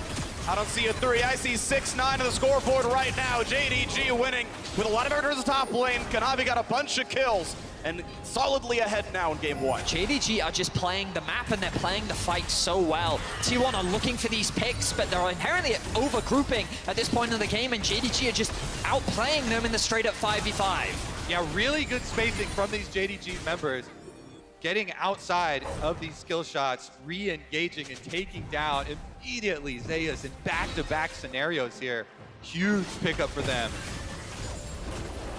It just clicked to me. Your clever 6-9 score is so clever. Thank you, man. I appreciate that. Let's have a look back at this clip. So this is on award. T1 double member invade, and JDG go right for them. you've activated our trap card. Once Faker comes late in on the Galio as well, it's just another delivery of an extra kill. When T1 go for these attempted secret plays, you need to have a sweeper ready to make sure you are not on vision. Yeah, because JDG, they do not hesitate. Exactly. They have been such a good job coordinating these engagements. You can see that T1's idea there was to inherently threaten the tower. They wanted to try and, if you don't back off, we're going to dive you, but JDG was primed and ready, as you very clearly highlighted. So we're now looking at the next Drake, spawning in about 1 minute and 20 seconds. JDG would love to get their hands on that. So Yagao already pathing up towards top, started the slow push off, will start making his way down towards the mid lane as well. JDG still have a lot of time, but the same could be said for T1. As Gumayushi throws down a bit of damage down onto Hope. He will have the red gun to be able to lifesteal that back up, but it's JDG with primary control over the river right now. Top lane fight yet again, equal levels for now, but items 2 completed for 369. Zeus able to jump away, heal back up with a backflip and grasp. Jungler on his side now as well. It could be a 2v1 onto the top laner. Has to be respectful in a little bit. The mid wave, though, is given to JDG. Now, I expect T1 to go for some pick-off plays. We mentioned in Champ Select, the ability to pick champions off is the greatest strength of their setup. The Camille, the Vi, the Galio, looking to attack those side lanes. But JDG have just been so much better at defending it. Yagao constantly being there early on the move. Kanavi constantly hovering 369 in his pushes, and they're able to get another tower here. And huge control ward spotted 4 people running out of T1's lower jungle up towards mid. They are going to push for this turret. It might be a 1-for-1 turret play ultimately. Yume has to drop aggro because he went for W poke, and that means the turret will live. They couldn't have spent the money anyway, but it would have meant a little bit of map control. 4th Drake of the game. JDG up 2-1 on that mark so far. Cloud Drake spawns in 3. Gotta watch Hope. Everybody is looking for the engage on Hope. There's no flash on him. He's in the middle of the mid lane here. Very vulnerable on that Aphelios. Should be the big target. Yeah. Red gun, Bloodthirster, flash on in. Looking for the time. Everyone presses R, and he's shut down. Can JDG win 4v5 is the question. They own the river. They do not own mid lane. Turret will fall. Knockback is there. Faker Zonia's gonna stay alive with a disengaged flash. Looks at the cleanse flash away from Yagao. Looks for it again. Taunt 369. No, bubbled away. Flashback to safety. Owner can't catch him either. 4v5. JDG are fighting. A taunt will land from Faker, but 369 can fight back. Finds his stun. Knocked up into a bubble. And Faker just barely lives. But JDG don't have an 80 carry, and they win the fight 4v5. Well, they run them off the objective. They can definitely turn back for the Dragon, and that is going to be Dragon Soul Point. This would put them at number 3, putting so much threat on T1. Big pickoff. T1, great shot calling. As we mentioned, that's the target you're looking for. You set it up perfectly, Kobe. You talked about how they were looking for that single target, and this is the idea of the comp. Flash in from Ona. The chain CC is beautiful. There's nothing that Hope can do to escape. But the way in which JDG leveraged the space to just chip away at T1, make it difficult for T1 to re-engage again. They got a good pick down onto Faker. Faker's flash is clean, but the response is just as clean from Yagao. And at this point, they're just running away because they have no real way to start the fight off once again. And then, oh my god, these re-engages are so fun to watch. 369 has to flash out immediately. He knows he can chase Faker because the Zonia's is down for Faker, and over the Cloud Soul move speed buff, they're able to close the distance here, chase T1 out of range of the objective. So even though JDG lose their 80 carry, they lose priority, they're still able, with the health chunks on T1, able to get that objective. This is the world-class performance we were looking for in the semi-final of 2022 Worlds, and we're getting it. The gold is still dead even. JDG do lead in Dragons, but you know that this game could still go either way. A single good fight for either side could swing the game dramatically. Baron still up. Dragon in the next 4 minutes for that soul point. We'll see if JDG can retain control. It is 3-2 in turrets right now, still close in kills, and with only 400 gold separating these two squads right now. JDG still seem to be holding all the cards. Double Black Cleaver actually on their front line. Looking for more damage focus, honestly, that build. Obviously, you can go tankier with like a Death Dance something, but they have chosen to do as much damage as possible. Frozen Heart now on the way for 369. Says Faker's not a damage threat, everyone else is. I'm so excited to watch now the mid-game side lane play, because both these teams are so good at pushing and still having the global to come cover. Right now, you'll see a big movement towards pushing in to get vision around Baron. There's enough damage in the game that if you commit too far without any vision on the other side, you will give up such a big objective here. And JDG know that T1 just overcame RNG. One of the biggest mistakes RNG made in that game were giving up vision around Baron, giving up that Baron to T1. JDG is so relentless with their vision control, though. You can already see on the map how much they've invested into this topside river, making sure that they have control over this objective. And the main goal of this is to force T1 to have to spend their vision to just clear out an area of the map to give T1 a little bit of extra security. But now look, they come back onto the map, 2 control wards already picked up for Kanavi, another 2 control wards on missing. They're ready to push this vision deeper and deeper, and they're setting up for these future objectives, making sure they can control and limit what T1 can do on the map. We are several thousand gold away from Hope finishing Infinity Edge to get his 3rd item on the board. About 1,200, 1,300 gold in inventory right now. So still needs, if he wants IE, pickaxe plus the combined, so 1,500 or so gold to go. LDR, of course, a much cheaper road is possible as well if he wants to punch down the front line. With Double Cleaver, I don't expect LDR to be optimal, but we'll see which way he goes if he wants a sooner power spike, because that Cloud Soul is up in 2.5, and you only earn about 400 gold a minute in pro play. We'll see which way he goes with this one. JDG still aggressively pushing in the bottom side, a high ability haste build, as we've seen. And looking right at that bot tier 2 with Zeus maybe recalling in his face. Yeah, it's very interesting when you allocate Galio all the way to a top side here like Faker, because when T1 show a Galio up there, you do have a global, quote-unquote, ultimate, but it's not the entire map like a teleport. It's continental. Exactly. He's running double, mobility summoner spells have a greater impact once he gets into the fight, but JDG are paying attention. Lane allocation for T1, so incredibly important here. With Faker, Zeus the only one that has actually the full range of motion there. You can see how rich Gumayushi is. Freak, you were talking about the itemization earlier on, and I'm looking at how much gold he's sitting on.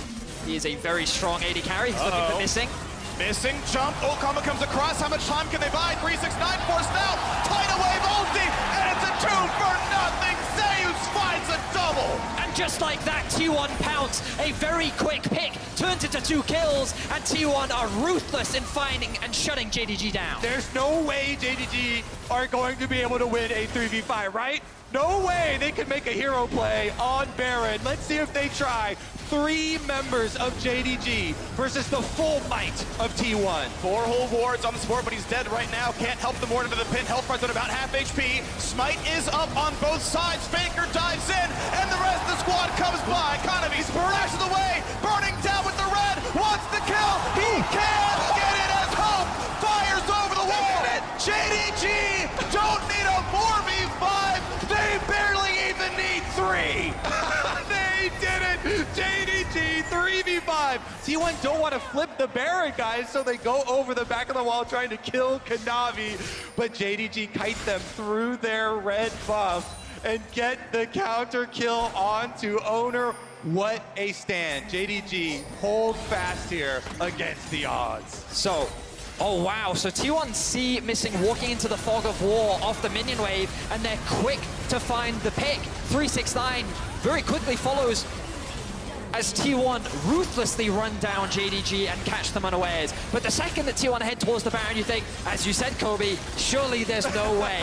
The turning point was that T1 committed to the fight. They turn, they don't actually flip the Baron. Their eyes are set on killing Kanavi. Yeah, they're looking for the turn here. Faker on the side with Galio. He's got flash, so he wants to get this big taunt flash on the enemy jungler. He does instead get Hope, and then the knock-up onto Kanavi means they go all in for it. It's going to be...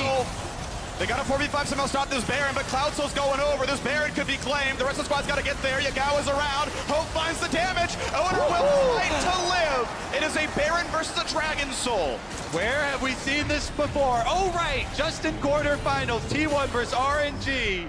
Another Cloud Soul traded for Baron. We will get to examine if it means as much in this game where the gold is much closer. But off that respawn for T1, they shouldn't be able to get back and defend. Baron-empowered recalls are so quick. They are on the way back down. Temporary combat power, very good, obviously, for T1. A bit of gold earned back. Half that gold for the Baron, just clawed back thanks to the bot tier 2 kill. Zay is looking for his next target. Will not find it just yet. Yagao pretty fast. The move speed from the Cloud Soul actually does mean a tremendous amount in a game like this, where so much is predicated on side lane pushing and picking people off. For sure. I think the other thing I want to know is props to Yagao in what has been a very bloody game, yet to die. And I think he's actually been a big difference maker in a lot of these fights because he's not the person getting focused, Hope is. He's actually used a lot of his zone control to make it much harder for T1 to further follow up any initial picks that they're able to find. Looking at bot lane at tier 1 right now. No one remotely nearby the defendant is going to be given over. Gold will be shared by Carry as mid lane tier 2 is under fire as well. And despite being down the Baron, JDG, 4v5s, 3v5s, Baron buff, they're still the team playing aggressively and taking more turrets than T1 has taken. Yeah, it's looked like JDG getting a very, very good setup here. Not allowing T1 to get any gold out of this Baron. That Baron power play, one of the lowest that we have seen. Because they're able to hard push down mid, not give T1 any time to set up their split push. Off those recalls though, the bounce back for T1 allows them to push up through mid and rotate over. Still a close one, 1,000 gold separating these teams. T1 of course back ahead thanks to the Baron they had claimed. Red Bull Baron power play, and still a minute left on the timer. Bot tier 2 under fire. Rizgan does not want the fight, and even though the wall comes down, they're not going to commit to the battle itself. They might just try now the knockback in. Here comes Galio. Will it be enough? Stopwatch buys time. Down goes one. Down goes two. And 3-6-9 and the rest of JDG are looking for a bit more. Amazing flash from Carry, but the chase is still on. Over the wall goes Kanavi. Wants to find his next stun. Here's the Moose Beat in action. Thank you, Cloud Soul, for the cleanup. Guma on his way out. Flash is burned to stay alive, but Yagao is not yet done. Sidestepping away from the knockup, and finally they will stop getting these kills. This T1 bottom lane are able to fend off all 5 JDG members as they kite away and buy Faker time to get an objective for themselves. Still pushing with the Baron, does get the tower. Beautifully done, gets the goal back to the spot here, but we gotta play towards Faker. Burns his Zhonya's 2-minute cooldown, but will it matter? He will drop, and the kill goes to Viego. It's still a great trade for T1 being able to secure that tower, but losing so many members, it seems they were caught unawares. Zeus underneath the tower, he ended up getting knocked up by Yagao. The ultimate cuts off their escape route. He gets a little too close, and you'll see the knockup come through. Beautifully played there by Yagao, sets the lockdown, and JDG are quick. And look at the ultimate here from Hope as well, just tearing apart T1. Exactly, JDG, such a good job getting the engage under tower. Yagao showing his mastery of this Taliyah pick, able to get catch the pick there onto Zeus and start it out. So then when they re-engage, T1 are fighting into the tower. Huge clump of damage there from Hope off the ultimate. Gumayushi, a lot of this damage that you're seeing is actually as they're escaping though, was not in the team fight, able to get them any meaningful kills. A lot of damage while running away. And I credited Yagao for not dying earlier. Of course, Carrier yet to die in this game as well. And that's arguably even more impressive on Anami, a champion that doesn't have a huge amount of ability or tools to peel for himself. Carrier and Gumayushi continue to have a stellar performance. 2 deaths on Gumayushi, so uncharacteristic for him so far at this Worlds, dying, but he's still a massive carry threat, and he's someone you have to keep your eyes on. Pretty much full build now, level 16 on the Lucian.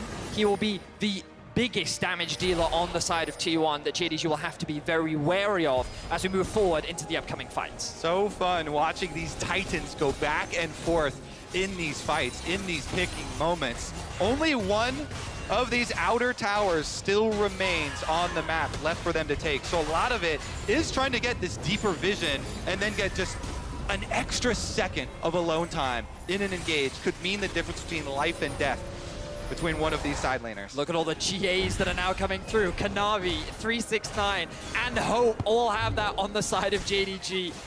They are an incredible team fighting team.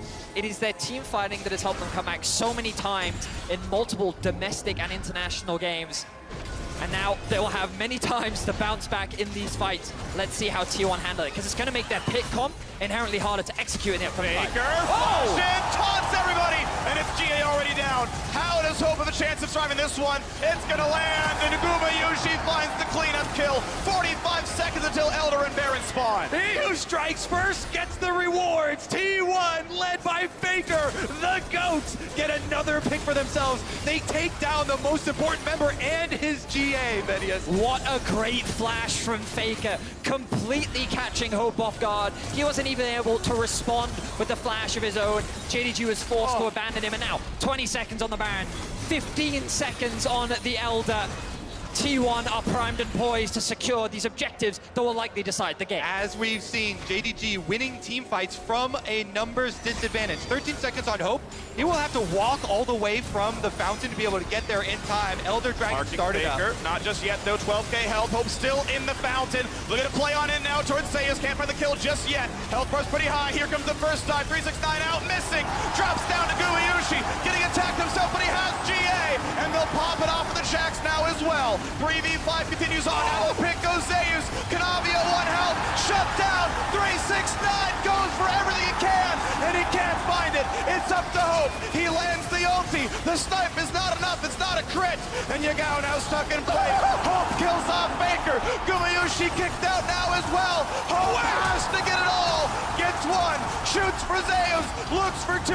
Not the rest just yet. There's the wall. Yagao. He knocks down Guma. And the white gun goes for more. Hope gets a red buff. Fires off the snipe. And somehow JDG stopped the dragon. The most glorious blood battle I've seen around Elder Dragon on the world stage. And the Elder Dragon survives. Hope runs all the way back, straight from the fountain, out of this death timer to save the day for JDG. Look at JDG. They're going straight for the fight. They don't want to even play around with flipping this Elder. Keep your eyes on Gumayushi on the backside, just obliterates missing, and then the rest of the team is like, peel for Guma, keep 369 off him. We don't have time, we're back into the action free. Baker's still dead, Guma's still dead. Yagao will have to run from the base, but they think, hey, you know what, 4v3 seems pretty good. Baker no ulti, he has to walk all the way over. Owner won the last smite fight. Will he get this one as well? Doesn't have the ward vision, but might try all the same. Oh, 369 is gonna mark him, and that'll be enough to secure the Elder Dragon onto 4, and JDG will across the map and go again for Baron. Another time where if we go back to the origins of this play, it was the T1 pick onto Hope in mid lane that allowed them to set up the first Elder Dragon and result in JDG still getting the objective in the aftermath. This team will never give up. They will never say die. Unbelievable skill expression from both of these teams. We are witnessing some peak League of Legends right now. JDG will start off the Baron. The wall comes down. Zeus in the front line, Owner on the side now as well. 8k health left, that's when Yagao sees no one's behind the pit. It's all in the front. It's 369 again, marking the target. Owner comes in, he'll find a stun though. And keep in mind, they've got Elder. Hope can't find the first kill, but 369 does. Zeus will drop as well. It's 2 for nothing. And T1 runs for the hills. But 369 once more gets his second of the fight. Looks for Guma. The cooldowns are short. The leap is almost back. The Cloud Rift helping. And Galio jumps in to help. 2v1 gonna be enough to push him away. Well, the thing for JDG is, while the fight was good, they spent a lot of time just chasing the Tier 1 members. They've only got a single cannon minion, and 2 Tier 1 members still stand strong. They're looking to push it to the base. They're looking to end the game. They're going to try to end it. There are no TPs up, but they can shepherd the minion. Protect the cannon. Yeah, it's 5v2. It's 5v2, and JDG wants the Nexus. This one will not respawn in time. No inhibitors, no champions, and no hope. JDG take game 1. The LPL champions. So impressive. They made their name in the LPL, fighting these fights from behind, overcoming odds so many times in this particular game. Down in numbers in a team fight. Guess what? They don't care. They fight you off anyways. They still get the objective. They stack it. They trade the Dragon Soul for a Baron. They win the fight around the Elder and pick it up off the reset. Magnificent stuff here from the LPL champions. And so many great things from T1 as well. Yes, they ended up falling short at the very end, but the picks that they were able to find was so incredible, because I thought it was only going to get harder for them. And then Faker finds the flash over the wall, gets the kill onto the AD carry. They're able to find picks onto missing multiple times. The Baron looked like it was theirs. And there were so many moments against many other teams, T1 would have converted that pick into a win. But against JDG, that 1 pick, 2 pick, it was just not enough. The coordination on this JDG team in some of these team fights, counting the ultimates that are used to kill off their other members, still going for the re-engage, down numbers, just beautiful stuff to see. I mean, That it's was beautiful great. to see. JDG also, like, they're the Island of Misfit toys. You look back at 369, he got cut from Top Esports. You look down at Hope, how he went back and forth, got cut from WE. You were on EDG, then back to Academy, then back to EDG, back to Academy, cut from the team, joins JDG as well, and these squad came together to play a massive performance in Game 1. So JDG up 1-0 in this game. Now, before we break down that game, a reminder that the LCS and LEC have joined forces once again to bring you the Dive Foria podcast for Worlds. Catch up with the quarterfinals preview with Kobe, Dracos, and Kadril, and stay tuned for the finals episode dropping next week, available on Spotify. So cue up that episode and join us at the analyst desk. Thank you so much, Freak, and welcome back to the analyst desk here at the State Farm Arena, where the crowd has rightfully erupted for that first game in the best of 5.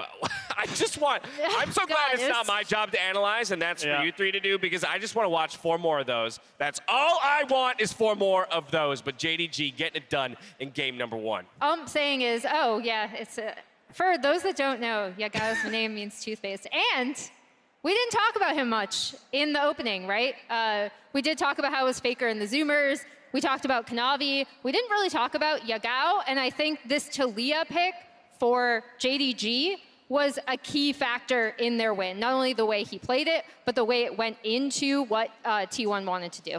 A lot of the members of JDG feel so easy to overlook it kind of in that regard. For example, Yagao was 16th out of 16th mid laners. It's CSD at 15. Right. It doesn't matter. That's not what's important for how he plays the game. And Talia is just kind of this perfect pick to exemplify how he wants to approach the game. Yeah, definitely. And then that's what he picked on 4 there. We can see the draft on the lower half of the screen. I think the first 1, 2, 3 was very standard. You know, Lucian, Nami, Aphelios, Lulu trade, jungle trade of Viego and Vi. But it's the 4-5 from T1 that kind of throw a wrench into the works. It was interesting that they actually decided to go for Camille Galio into Talia. You know, Talia is very good at dashing champions, and you're playing 3 melee champs in Vi, Galio, and Camille dashing into a Talia. So it's very hard to gap close, but T1 found so many picks. I think JDG's response is very natural. Jacks into Camille Galio makes a lot of sense. You have double global mid to match the side lane. I think what JDG answered here with was very good. I mean, generally, there were winning moments for both teams, right, throughout the game.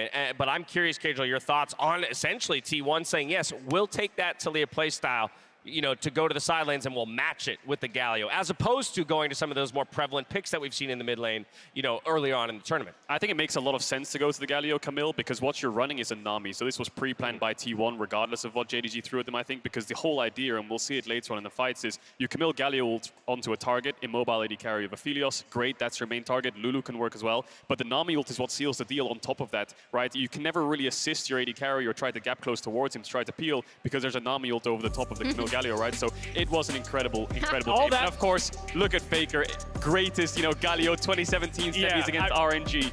That's exactly where I was about to go. There's all these great points you're making about the current game, but there's also the historical angle. Just Faker is synonymous with probably the greatest Galio performances you've ever seen in that 2017 RNG series, playing it 5 times in a row and carrying his team on his back. He tried to do it again in this game. He had some absolutely monstrous plays, but just couldn't get it done in the end. Yeah, this pick on Hope is actually where I thought T1 were going to end up taking over the game. He has such great sense with this Galio pick, and I also like the Camille Galio kind of to mitigate how JDG like to play the map, right? Because we've talked about how they don't necessarily get ahead, but the globals help counter and cross map against what JDG want to do. JDG fighting a man down in this situation. Yeah. I mean, just like, it's pure aggression all the time. You gotta love it. The number of summoners blown, the amount of mechanics on display here on both sides of the coin, Kadril, is phenomenal. This was an amazing game to watch. Just pure mechanics and pure perfection almost in team fights, right? And again, we see another scenario where T1 are down members. This is a 3v5, but they managed to stop it here. That Talia E over the Baron pit wall stops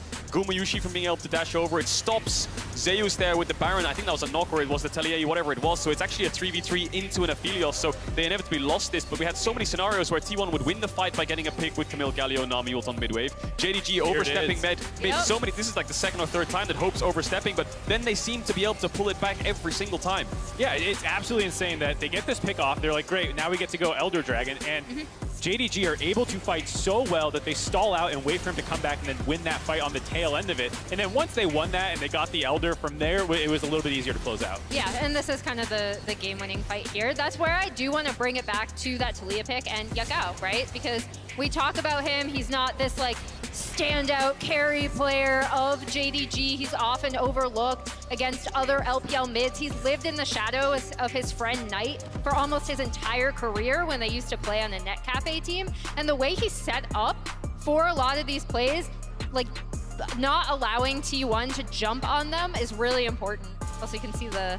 Look at that gold graph. the gold graph was so even up until around. Yeah. I mean, even the end of the game, 4.5K is not that huge of a lead after you just smash a base. You know, usually it drops to like 8K. And so this was an insanely close game. I think everyone's with eyes could tell that. We don't stats assist, but I can't wait for more of this series. Yeah, definitely. And I think if you look at the way JDG was playing the game, it was always mid to top. And I felt like T1 were never really there to respond in time. You saw Zeus on the weak side, right? But they never really found any big cross maps. There was one Hextech Dragon, but there was often times when they did go towards the top side, the Gumyushi was getting dove in the 2v1, right? So I felt like both side lanes, despite the early game being quite even, JDG were being a little bit more proactive. I would love to see a little bit more focus actually around Guma. There was that one play in the top side where they contested 3v2 to stop the Rift Herald charge and try and stop that turf from going down. They actually had Owner already on the bot side, and Faker could have gone to down to there and try and blow that open. I mean, Guma was incredible this game, despite not being the focus of a lot of the action in the early game. Let me press you on that just a little bit. T1 sticking to blue side. When you say playing around him a little bit more, just in the game or compositionally as well? More in-game. I mean, top lane is going to become a black hole of attention no matter what, because it's so skillful, and you want to try and snowball, but I do think you have this kind of X factor in Guma.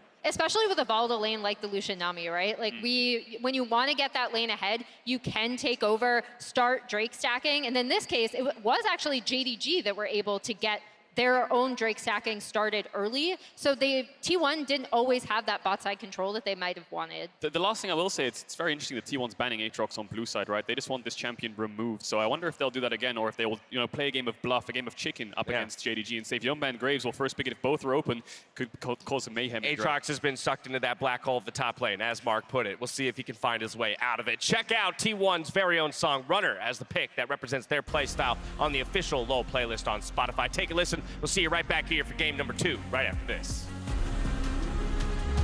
It's going to be the first one missing. Heal for move speed. Flashed it himself.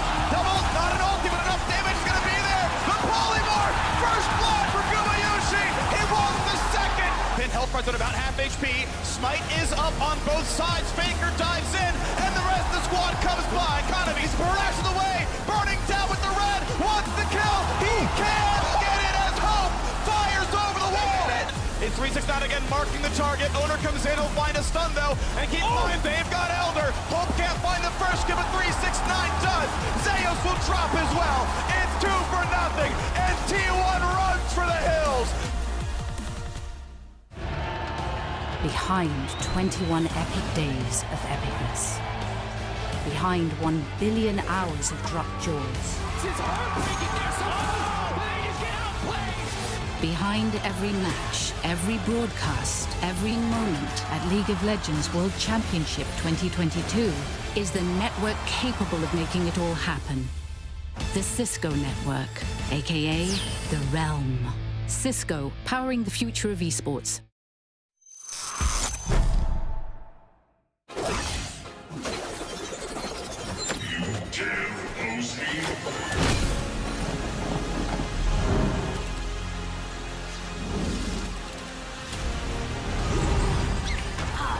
Looks cool. People fear what they cannot understand. Gracefully.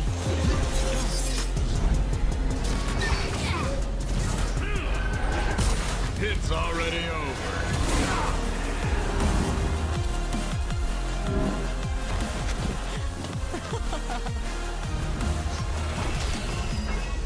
Die with grace.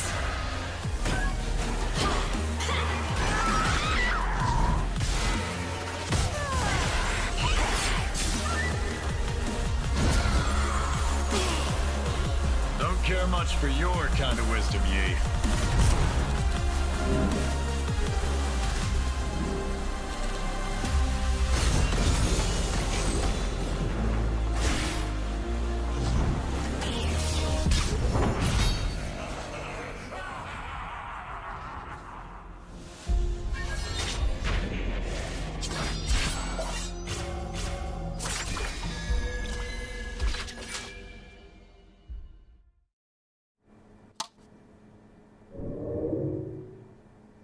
Red Bull gives you wings.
Welcome back to the State Farm Arena ahead of Game 2 in our semi-final series. As we grow ever closer to crowning our next world champions, a reminder that if you cannot make it to San Francisco for the finals, you can watch the big screen with friends and family at one of 600 theaters and counting near you. Use the QR code below to purchase tickets. And I am hoping we get 4 more games like that one. Hell yeah. Yeah.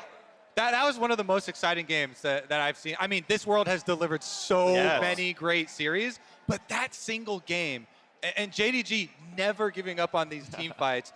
This is what they really made their name on as well in the LPL, you know, constantly pushing to 5-game series. So everybody hoping for those 5-game series hopefully will be rewarded. They're a team whose early game is up and down. Right, they're a team that when they do fall far enough behind, it is difficult for them to fight their way back into the game, and the gold lead that ends up being put against them at the start can sometimes balloon out of control. But if you stay in an even game stay against JDG, this is one of the hardest teams in the world to end a game against. And T1, they found so many good picks. Like, it was world class how T1 was playing, and it still was not enough, which makes me wonder, how will T1 shift moving into game 2? Maybe it was they felt like that they couldn't execute properly on some of their early game dives. Maybe they couldn't quite get the early game lead that they wanted to. Maybe they just felt like they didn't execute properly. Maybe they just run back to the same comp, because I think their comp in and of itself was fine, but we could see that in some of the late game fights, they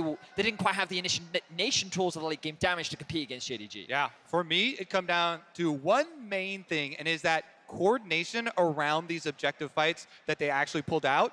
T1 often, you know, getting some small stepping stone of leverage and setting it up, but JDG's so good at coming in through flanks and pressuring them while on these objectives and reacting to the engages from T1 that they were still able to come out ahead.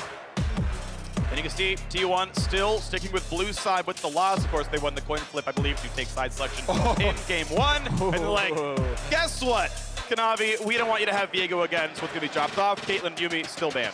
So now they're going to have to make the decision here. Are they going to ban away Graves as well? We did highlight on the analyst desk Kanavi doing the Graves invade path towards red side. Owner did the same thing as well for T1 in the first game of their series. They still like it. Salty run back, baby. We've seen this so many times in quarters where a team will just Lucian, Nami, blue side 2 games in a row. Rogue did it, Dalmon did it. I feel like that it's just become a trend where people in scrims recognize the strength of it in lane, but if you can't build the leads, the Aphelios response seems to be a reliable answer for the LPL teams. Yeah, very, very good. You know, it's definitely a matchup that peaks with skill, because Lucian Nami against lower skilled Aphelios Lulus definitely has been able to get the advantage, but Kanavi just playing with our hearts here. Personally, I'm looking for more variation. The Sylas is the main champion that was given up with the Viego ban. By pushing Kanavi out of his top 2 of Graves and Viego, they gave Yagao his highest preference champion, the most dominating mid lane champion of recency here at Worlds as well. And it's going to be a run back of the Aphelios for Hope and Missing. Now, Kanavi, as far as these hovers for the Bel'Veth, he was one of the earliest adopters of this champion, even on release. Baker Rise! It's one of his 3 world skins. He's bringing it back here. They let through the Sylas to be answered by Baker's Rise. I love it, I love it, I love it. This mid lane matchup being put to the test. It was Chovy's Rise that we saw in the quarterfinals against Dalmon that worked wonders in game 1 of their series, largely thanks to the strong skirmishing power that it can have into certain matchups, along with its heavy roaming style. It's also not the best ultimate for Sylas to steal away. Of course, there are uses to it, but in terms of lethality, it's definitely on the lower end.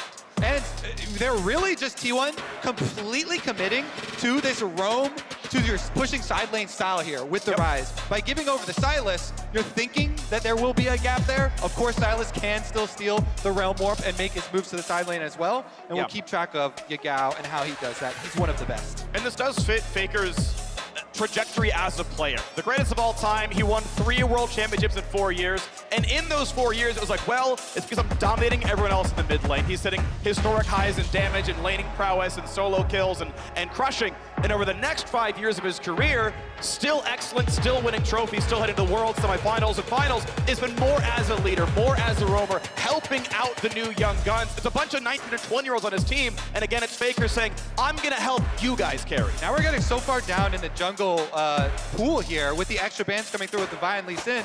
You actually are looking at things like the Bel'Veth, maybe even a Jarvan for setup for early ganks to be able to aggressively set up those lanes as you're talking about. He's flexing his pool right now.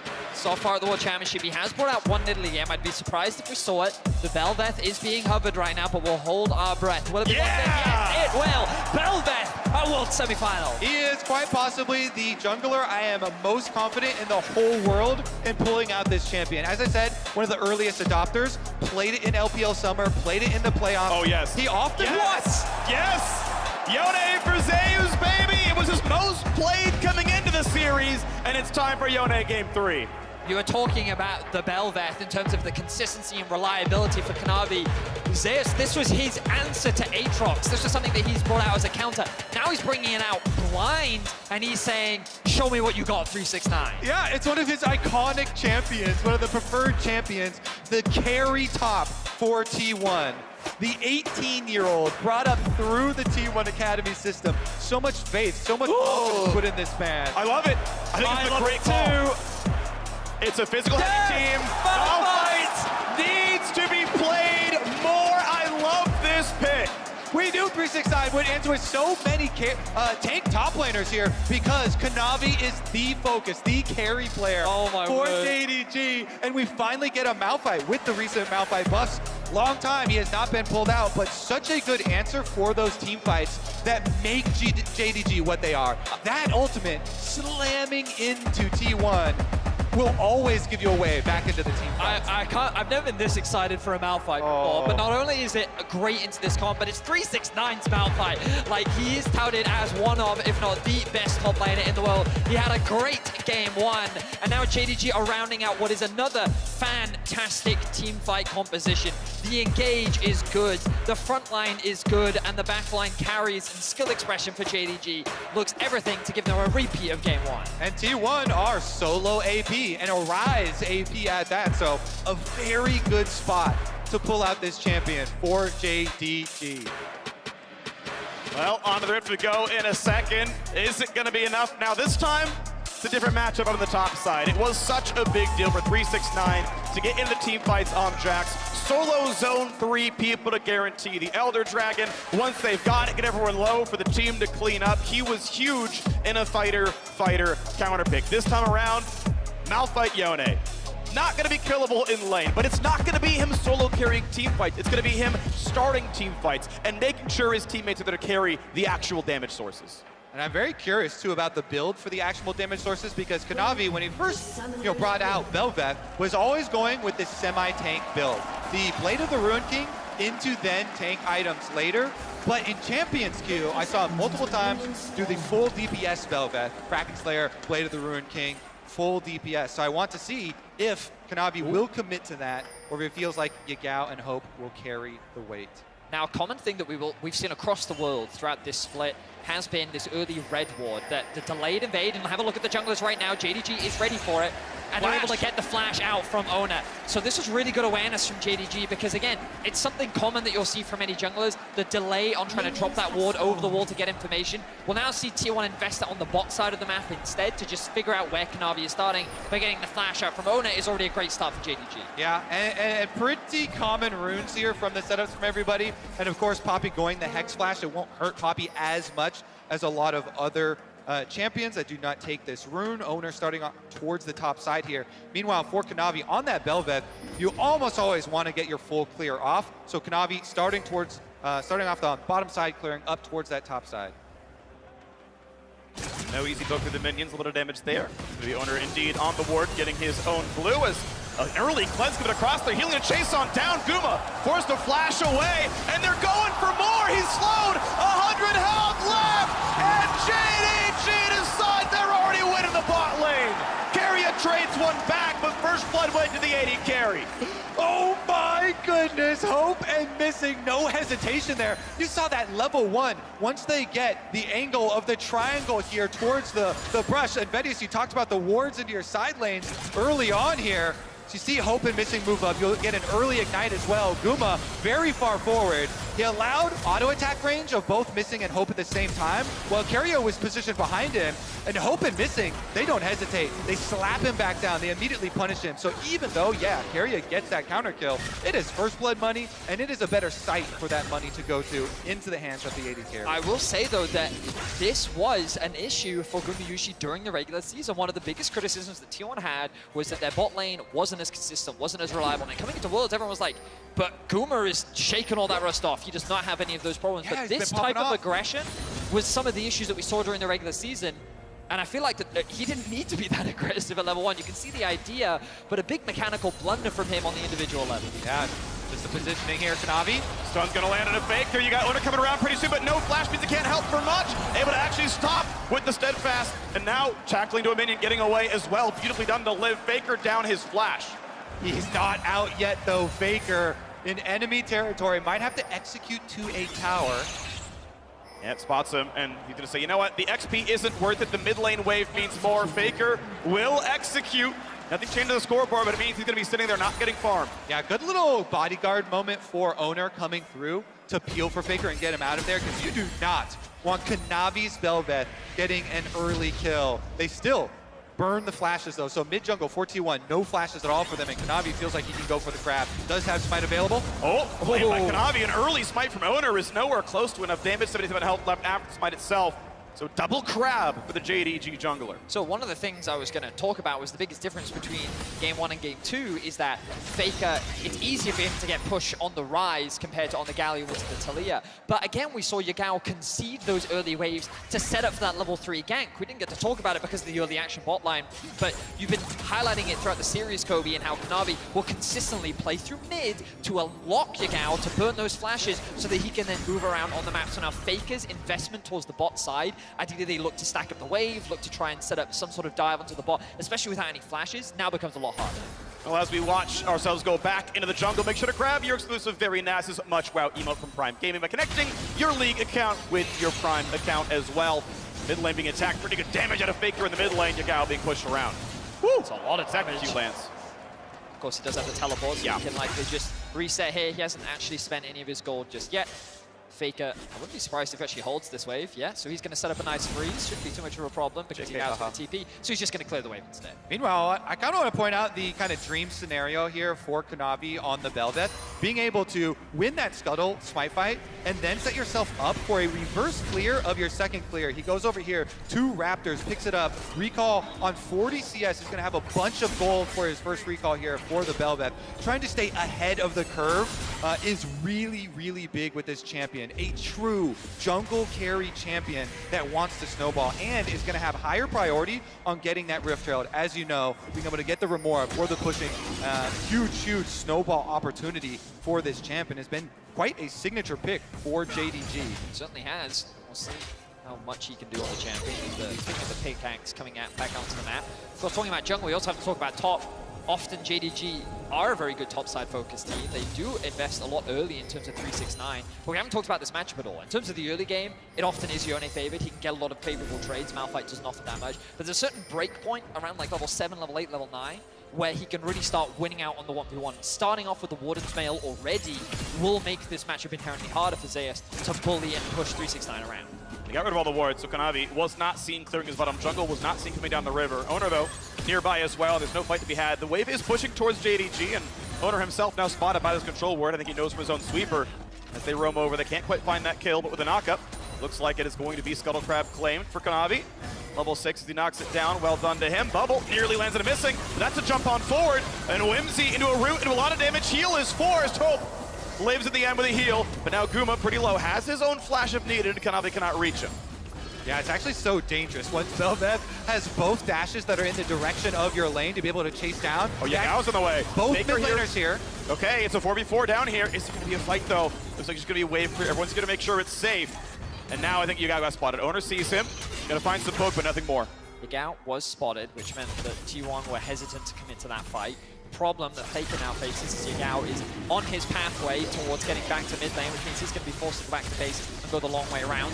JDG will convert this pressure bot into a dragon, and they're going to emulate exactly what they did in game 1 and set themselves up to contest for that 8-minute Herald. Wouldn't be surprised to actually see them catch this wave, go back to base. For this? He flashes for it, and he finds the tackle. Owner's running as fast as he can, but he's going to be slowed up. Finds a flash forward, and a kill comes across. The Dragon Steel trades his life.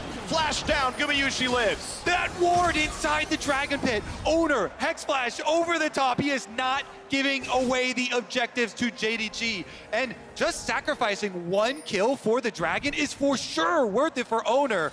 Pretty big play there off the vision advantage for T1. Kanavi did get a kill, so he ultimate Velvet. Flash forced away. That would have been maybe a kill entirely on a Faker. So damage comes across. He's rooted. Presses E for the damage reduction.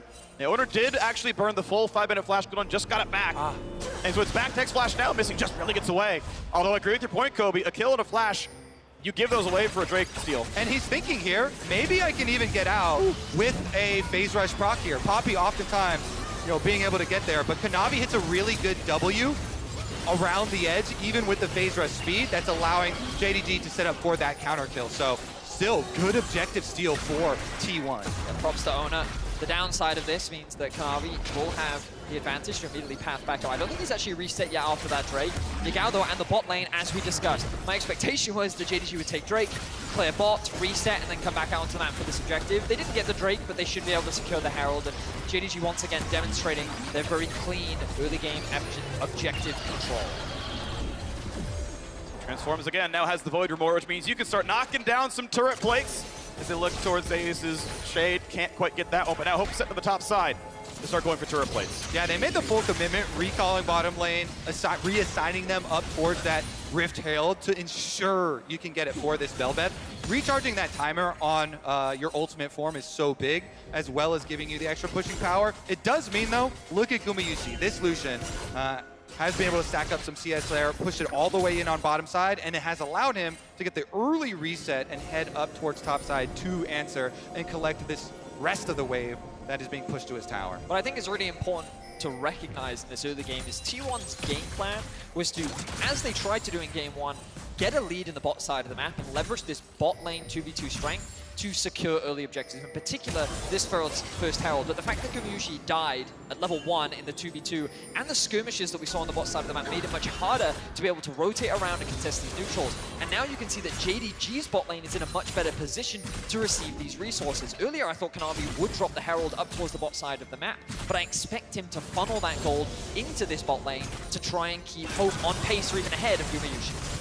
We get damage of the ulti. Hope chunked down to about 2/3. Gets the better side of that trade as he puts his ulti down. And of course, now down to cooldown as Hope's going to try to regen back up with his red gun. But low on ammo and a nice Q snipe comes across. Also, with last game coming down to so many key objective fights and key objective steals here, T1 getting the first dragon for themselves, setting them up for possible stacking as well is really big. I think JDG, after that first game as well, they're so used to people underestimating them. Even though they are the LPL champions, in the LPL, they are one of the least popular LPL champions of all time.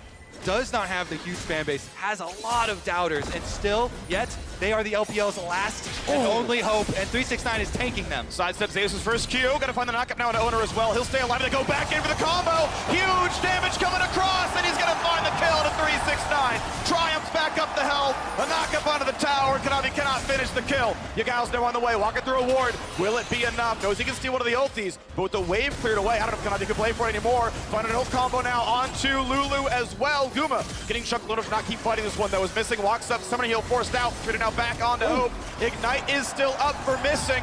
Carrier can find his next bit of the combo, not just yet though. Here comes the dive, it's not gonna happen. And Yagao's locked up. Zeus finds another kill. 3-2 and T1 winning to the top lane. The top jungle of T1 comes out on top, getting the better of Kanavi and 369. They walk away with 2 kills. Oh, episode 1 of Top Lane God was so amazing. 369, he gets the victory in game number 1. But game number 2 here, the revenge of Zeus, gets the kill onto him as well as avoiding the tower dive there with the soul unbound. Beautiful play for him. And now with 2 kills on this Yone, he can really show why T1 invests so much faith into all these top lane carries they pick for him.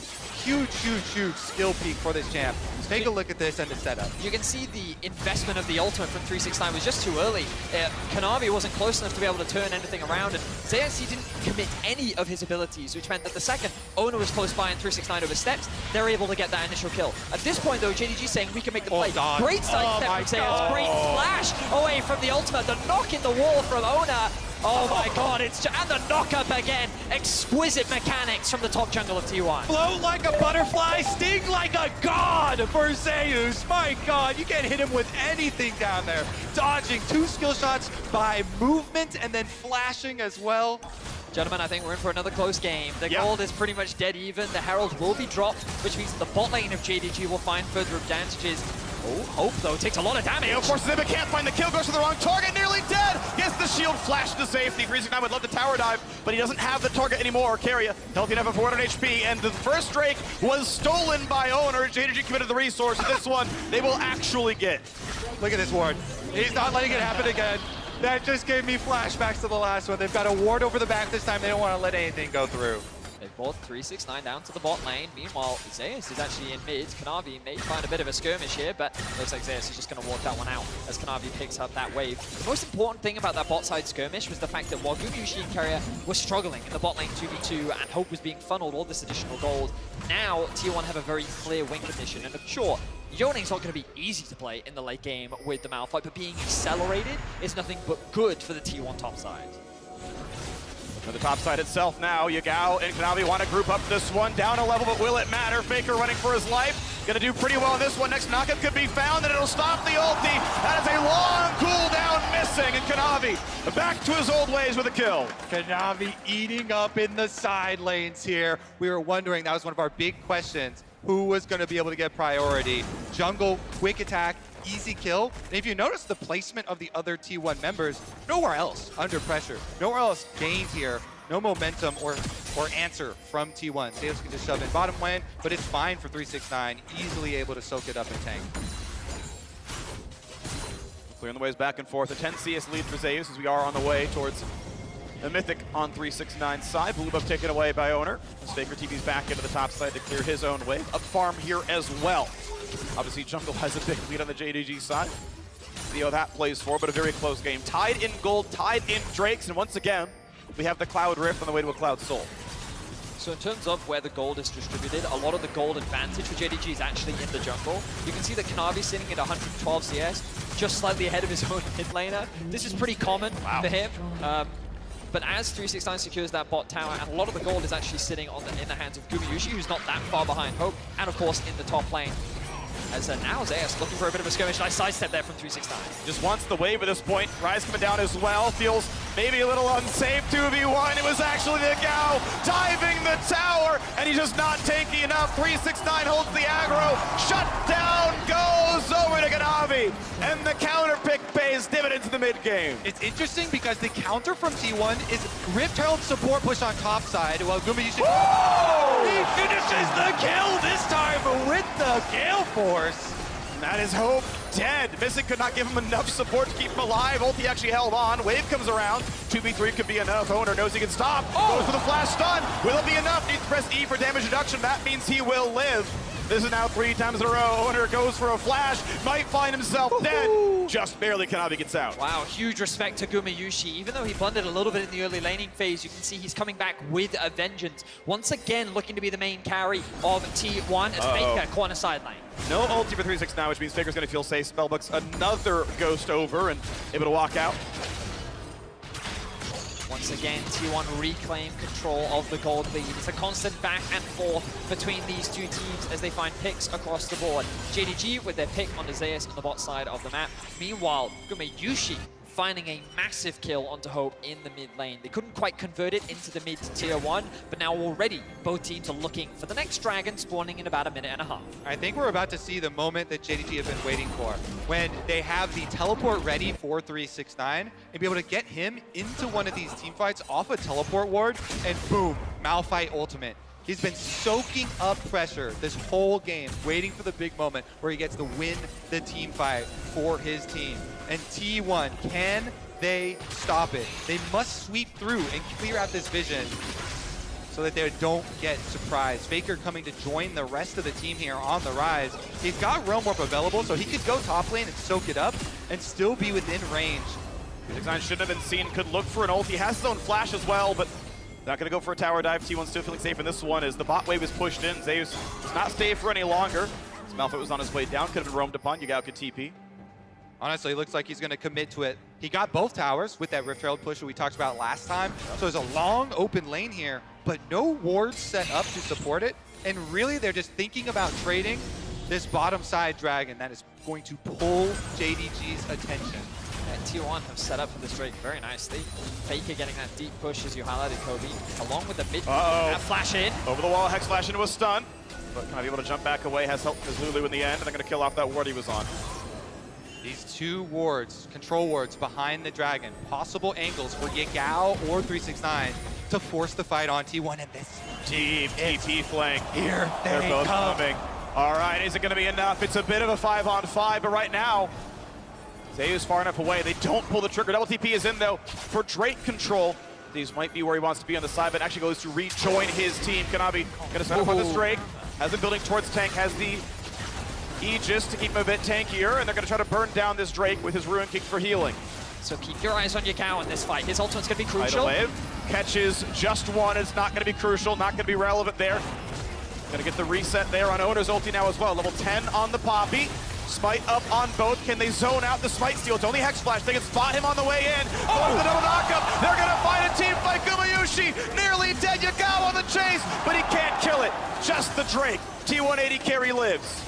The engage is good from JDG, but T1 walk away with their lives. You can see the threat of the Wombo combo. 369 lands an engage onto 2, but then the Lulu follow-up actually hits onto 3, which almost completely wipes the backline of T1 off the face of the Rift before the fight even starts. This series is a war between these two teams. Every single objective, another battle. As you pointed out, big engage there from JDG, and Yagao even flashing over to try and finish off that kill with the chains onto Gumayushi. Even though they don't get it though, they get the dragon. They continue their stacking for the side of JDG. Both teams not giving an inch in any of these fights. But imagine if Owner hadn't gotten that clutch steal on the first Drake. JDG would be on Soul Point, and Zeus probably needs to be on 3 items where he's a huge threat. Otherwise he gets stopped up by Malphite. Decent damage towards Carrier. Not going to matter too much, although 369 obviously pretty much impervious to the current team of T1. And we're about to see this mid-game. This is why we got so excited for this Malphite pick.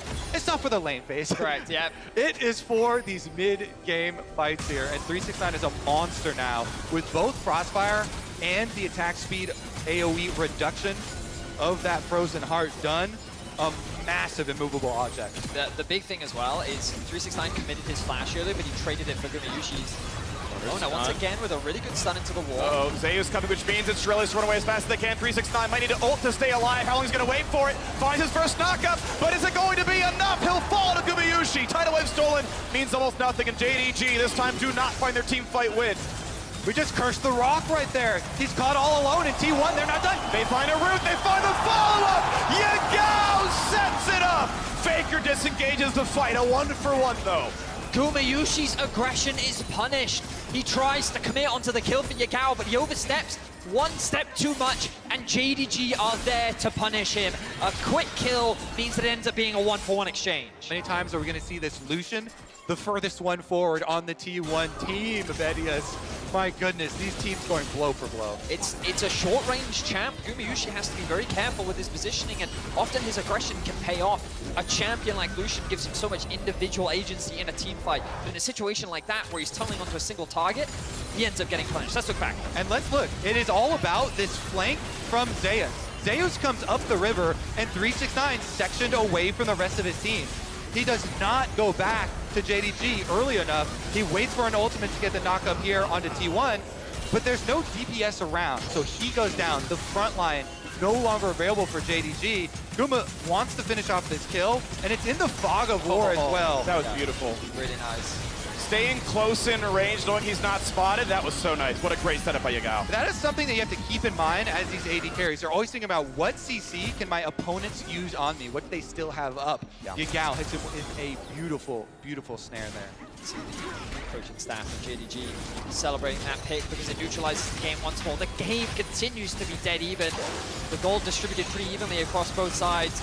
Navi being the large benefactor on the side of JDG. Look at that, 2 items fully completed. The mid diff is slowly starting to grow and grow as Faker has consistently been sitting in the side lane. Now level 14, has picked up a ton of farm and is already working on his 3rd item. Will be a massive threat as we move forward. And the stopwatches will be key for these big engages they're trying to get. Faker with the blue buff, move down for a shadow play here. If you split push with Zeus and have Faker... Uh-oh, sets up for Kanavi. Does he have ways out? The ulti's gonna be blocked already. He gets what he can as he tries to set it up. Gets the shield, gets out for now. But how about the next engage? E damage is pretty solid. Has to get back out though as Yagao burns his TP but does not get the kill. Zeus holds every long cooldown. That's the TP committed though from Yagao. The only good news for JDG is that the Dragon is spawning in less than a minute. The problem is they will concede the mid wave. You can already see T1 pushing that wave up. They want to go for Baron. They're gonna double TP up there to try and trade for this Dragon. And it's in the fog as well. They have no idea. The realm ward. Pings. Oh, they spot Gumayushi. That ward is clutch, but do they have the time for it? They're running as fast as they can. It's gonna be 369 TPing and he'll buy time, but will it be enough? Kanavi needs to get into the pit. He's got so little time. Smite it away. T1 with the huge cross map play. Decisiveness is the key to victory for T1 here. A Baron just snatched out of the fingers of JDG. My goodness, the double teleport. They're not done either. They're going to double push up on this top side with the Baron empowered minions. I don't know if they have the time. I think they realize they can't play for the Cloud Trick. It's going to give JDG Cloud kill number 3. A flash gets away from 1, but a stolen Yoda means he's going to go for Owner. However, top is still being pushed. Eventually, Zeus and Faker must be answered. Kanavi console the Drake. 3 can head back, but they might lose the inhibitor first. How much more will they lose? Hope is low. Can't fight for much more. Kanavi should be soloing the Dragon, but with mid pushed in, T1 could even answer that. T1 playing the map beautifully right now, but here's the collapse from Kanavi. Malphite sent back missing, goes for the flash into the Whimsy. Guma does not get slowed just yet. Has to flash the ulti away, but they might want more. Yagao forces the sidestep, gets the root though. Yagao again secures the kill into Gumayushi. Look back at the top lane though, Faker and Zeus are looking for more. They're grouped up. They know that they can kill 369 in a 2 versus 1. He doesn't have his ultimate. There's no way alone he can stop this. They're going to hard commit to it. T1 will get this inhibitor in trade. The push and pull on this map is insane right now. JDG will get a tower plus the Dragon, and recalls are going off already. They don't know it's 3v2. They don't know they're outnumbered. Keria sets up the CC, and 369 goes down. Zeus nearly finds his own knockup. His ulti is down. His flash is available. What a great setup from Keria to sneak in and make that fight easy. Now they can try and rotate towards mid lane here with the top side push and super minions now spawning towards top side. Looks like they will do it. There is Fame Realm Warp available for Faker. But is it enough? A great Glitterland slows down everybody. The mid wave, though, is still there. Red Bull Baron Powerful going to be at 1,000 gold, but also down that Dragon. It is once again Cloud Soul point for JDG. Let's just take stock of what T1 just did on the map. They recognized they couldn't take the Dragon, so they TP into the fog on a minion topside so that they can't be spotted. They then realm warp into the Baron to get there as quickly as possible. They take it down using the Poppy ult to keep the Malphite out of the fight for any potential risk or stalling. And then they leverage the fact that, again, JDG want the Dragon, so they commit to the top side. Faker using the Rift Herald earlier in the game so that they can just generate this constant point of pressure, which JDG have to answer, giving them access to the mid lane. Just incredible map movements from T1 here in Game 2. It's just so smart because they're playing to their comp win conditions here. They don't want to play into that Malphite. They don't want to let the big setup from JDG happen again. The 369 plus missing, double ultimates, double knockups could be devastating. And so T1 have gotten themselves the map advantage that you're talking about. Now with Supers on top side, pushing here through the bottom side with the remnants of that Baron. Uh-oh. Hope's gonna take so much damage. Flashed away. Gale Force ulti. It is the second time in a row. Guma finds that one. And the bot side is a fight though. Faker attack, but tanky for a while. Huge ulti from Zeus. Gets 1, gets 2, and T1. They see your 4v5, and they don't care under the tower. they kill two. They rip them apart, and they're going to be able to push up mid lane with that. That's 2 critical carries. Yagao and Hope with very long respawn timers, 2 inhibitors. This early in the game will be so difficult for JDG to come back from. They're trying to end. Look at the positioning. They're running rather far forward. Now they're going to roam warp away to play for the next side of the map with a new wave. They're going to be here for bot lane tier 2. The gold lead will balloon. The mid inhibitor is down. Top inhibitor is down. And all these turrets have been cracked. T1 have just blown this game wide open. Unbelievable performance from them. I felt like JDG was the one dictating the pace of the game, controlling the map in game 1. But T1 have just one-upped them here in game 2. And look at Gumayushi getting his revenge in the 1v1 as he gets another solo kill on the Hope. Key thing here, look at the split push for JDG. They've got Silas teleporting in now, but it was a beautiful engage. And Zeus. So it's the reason why his Yone is so feared. Sets it up for the team, doesn't hesitate, doesn't care if you're a tank, immediately engages, wraps up JDG with those extra kills. T1 pushed forward so quickly. And that Zonya's from Faker, 10 years in the game, reflexes like Zeus, unbelievable performance. T1 now in firm control of game 2. Honestly, I think the critical factor here has been the speed that T1 are throwing these questions at JDG. It is like a rapid fire test. 1 second to answer each move. Boom, they go to Baron. They burn it down. If you're slow on this, they get the Baron empowered recalls. They double commit to the push on the top side. They get the inhibitor. They consistently are forcing you into macro decisions, and there's no time to respawn. And so much of the credit needs to be given to the T1 solo laners, Zeus and Faker. They have been running rampant on the side lanes. Their map play has been exquisite, and now they find themselves Zeus level 16, Faker level 16, level advantages across the board. They're just not going to give JDG the team fight that they're looking for. Yeah, and now with double inhibitors down, you have such an easy time of controlling all the resources on the map. You can see it right now. They've completely wiped both jungles here of any resources for JDG to take, and if they litter the pathways through the jungle, all they have to do is retreat to Dragon, stop this Dragon Soul stacking, and JDG kind of forced to clean up all of these minions inside their base. They cannot afford to leave lest you get split pushed to death. So the farm continues. We are on 3 out of 2. Yeah, Hope has himself a Guardian Angel. Baron is up right now, and you can see T1 on the way over. They don't care about Cloud Souls at all. They want to give up another one in exchange for the Baron. Guma trying to buy them some time. This is merely trying to push JDG away from the Baron while the rest of the team can burn it. Clean. You have an IE and a Zeal on Zeus. He's going to be fine to burn down this Baron. There's the vision gain. Will it be enough? Guma not hit by almost anything. Kanavi does not land the CC. So look at a mid-wave. 369 is here, but Baron is certain to be claimed. Now the question is map control, because you know their eyes are set on Dragon Soul. Good damage on a miss. He's got a half HP. That was a lot of damage already onto the support, but look, T1 don't care. They didn't care in game 1. They have their eyes set on the Nexus, and JDG recognize it. But T1 having control over the mid wave, it is they who have the push, and guess what they can do with it? They can force JDG to back off and move to the Drake. T1 just get everything and then more. T1 just got Baron, and JDG got 2 mid minion waves for it. Just really, really high pressure there, and Gumayushi. Oh, he's going to spot him. Ulti, only going to catch the champion, which means they can land the CC combo, and they can find this kill in a Zeus. Now, will it be enough to do anything else, though, because the Drake is certainly to be claimed by T1. Yep, your life is payment for stopping the Dragon Soul stacking here. T1, they actually made a lot out of those double inhibitors being down. Oh, yeah. What a fun game. Wow, I'm just so impressed with T1. I felt like coming into game 2, after what we saw from JDG in game 1, was that JDG just have a really good understanding of how to play the map, and then T1 completely usurped my expectations, and the way they've been playing these side lanes is just a joy to behold. We have 2 incredible teams competing right now. Specifically, Gumayushi has been playing on the edge with this solution. We criticize him when he gets hit with Yagao's Everfrost twice. Yagao, amazing play from him to be able to snipe him and the Fog of War play, but it's also Guma playing on the edge that has consistently killed Hope with the ultimate plus the Gale Force usage. Oh, stealing away. Cohen, going to be some decent damage. A couple of recalls already came through, and 369 is on the flank. Keria could be 1 kill, but they want more than that one. The flash forward, chains won't land. Keria will drop, but not going to go for the ulti.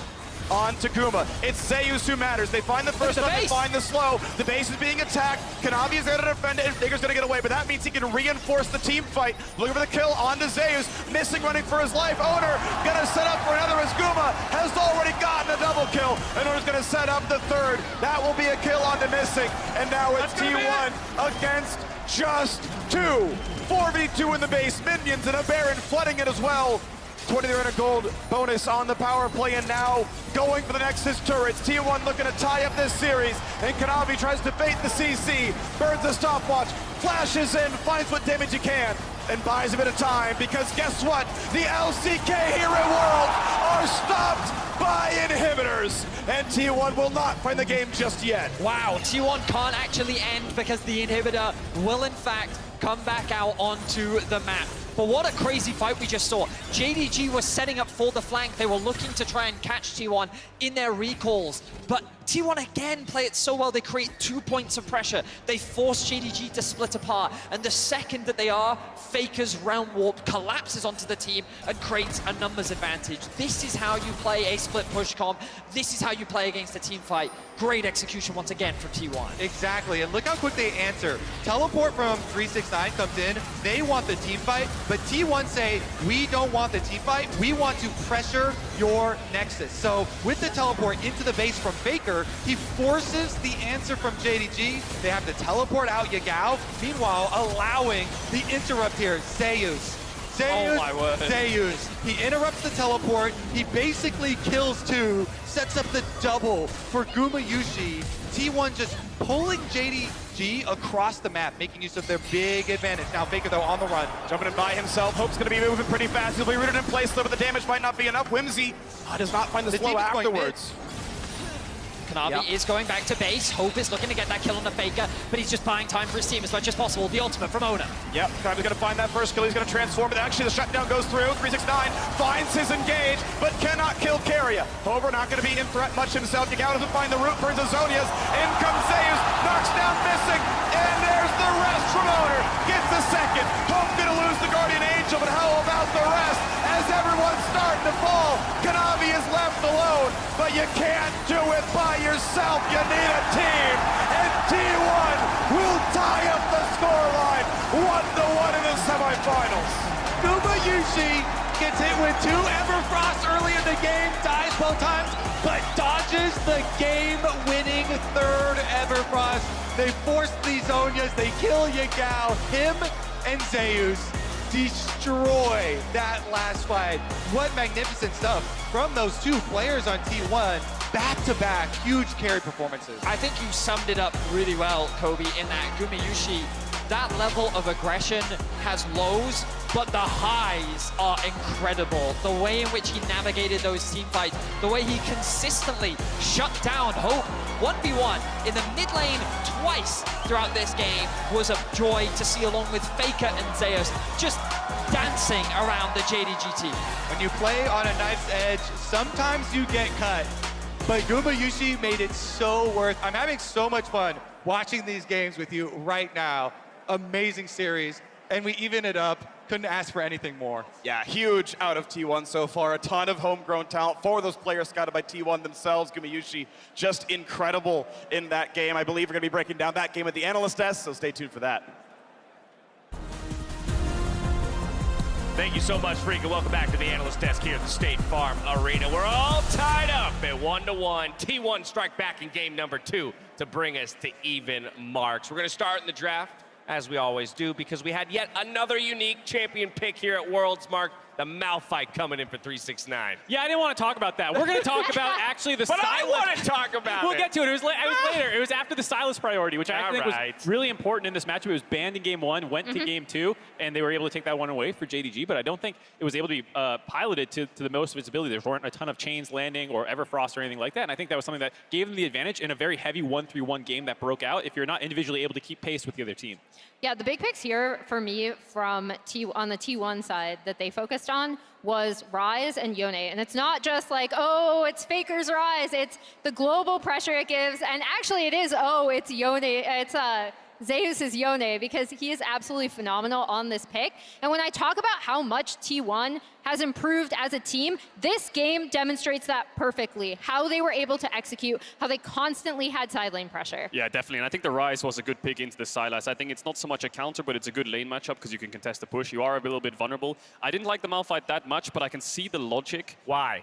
The T1 comp is relatively short range. Ryze is a very short control mage, and Lucian always dashes in. So you're always going to have good angles. And I think 369 in some of these Dragon fights did get good knockups. The problem is I think JDG's draft lacks follow-up. If the Sylas is behind, which he was, and Ryze has side push, so he's first the objective, then it's just really hard for Sylas to join the fights. Maybe he can take away the culling or something along those lines, but what he majority of the time did was take away the Poppy ult to try to knock away the Yone or the Poppy themselves and then go into the backline with the Malphite. But it's really hard to dive in. Even if he's going front to back, the Poppy can stop him, the Nami can stop him.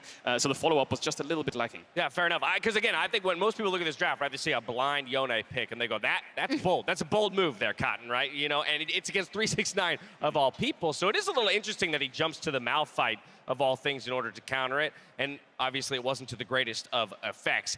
But that's all said and done. That's one thing. The other thing is Zeus is just popping off left and right. So he's going to be a hard guy to contain when he's pulling off things like he has in this game. As we know, every second counts, and thanks to the reliable Cisco network, he put on the fancy footwork down in the bot lane. I mean, just look at his mechanics in this play. 369 ults a little bit early, but he knows that the wave's pushing into Zeus, so he's going to disengage, so he wants to force the fight. Kanavi doesn't get the knockup, of course, but it's the turn here from Zeus and Owner onto the Malphite to get the full burst down. Even if he flashes there, he's going to die because the gap closed. Yagao comes down, but I think Zeus's movement here was just so clean in just making sure that if any of these spells land, he's dead. Sylas Chain, he's dead, dodges it.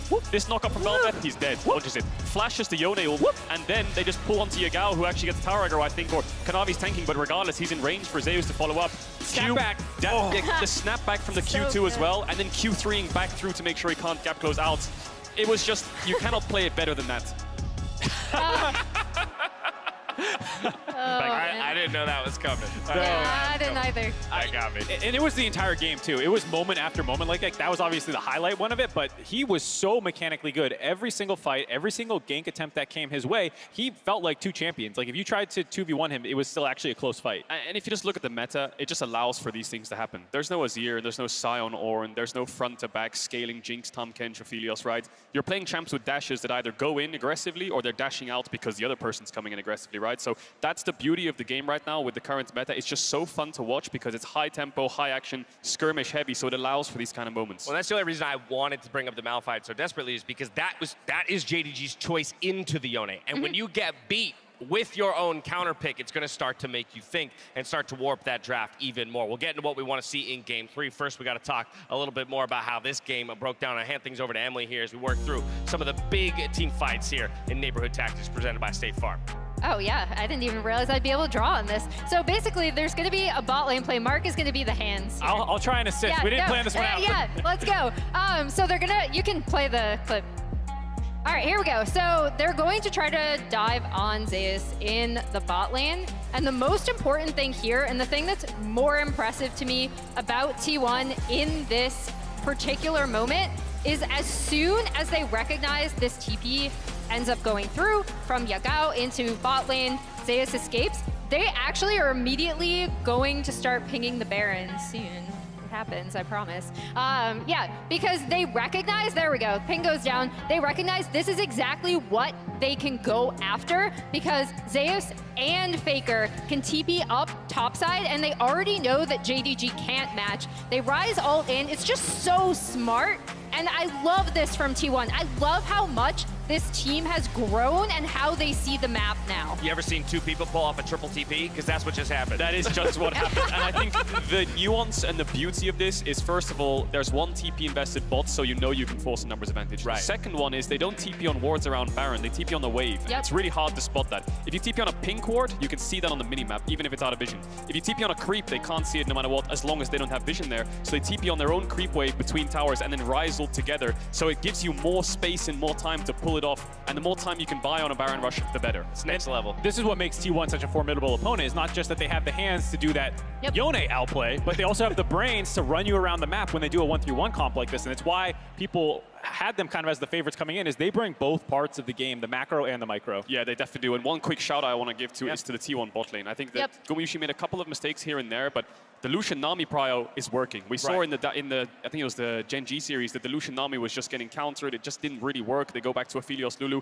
T1 stuck with it. They kept the confidence. Even if Sylas is up, they just pick Nami first pick, and he is doing work. And maybe you can't spot it at times. You know, the pop-off moments when he kills Hope, it's great. But getting mid-push is so important, and I feel like this Lucian Nami has so much threat on mid-waves in the mid-game. That's allowing T1 to get these objectives first and make these side plays. Yeah, one of the underrated things about the 1-3-1, like, of course you're going to pay attention to Faker constantly in the side lane with the Rise. Of course you're going to pay attention to Zeus popping off on Yone, but it's the 3, right? That's actually a huge component of it, and Guma was everywhere they needed him to be. Well, we're all tied up at 1-1, and now it's JDG's turn to respond as they select blue side for game number 3. Worlds is a gauntlet, as we know, and the best way to keep up with all of the action on the go is Riot Mobile. It's home to all things League, Valorant, and more, where you can watch Worlds live, catch up on series scores, and chat about all the action with friends. Check it out. We'll see you back here for game number 3 right after this.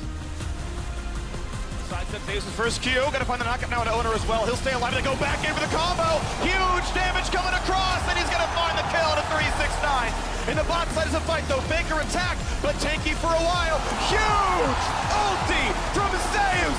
Gets 1, gets 2. Out doesn't find the root for Zazonias. In comes Zeus, knocks down Missing, and there's the rest from Owner. Gets the second. Hope gonna lose the Guardian Angel, but how about the rest? As everyone's starting to fall, Kanavi is left alone, but you can't do it by yourself. You need a team, and T1 will tie up the scoreline.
Red Bull gives you wings.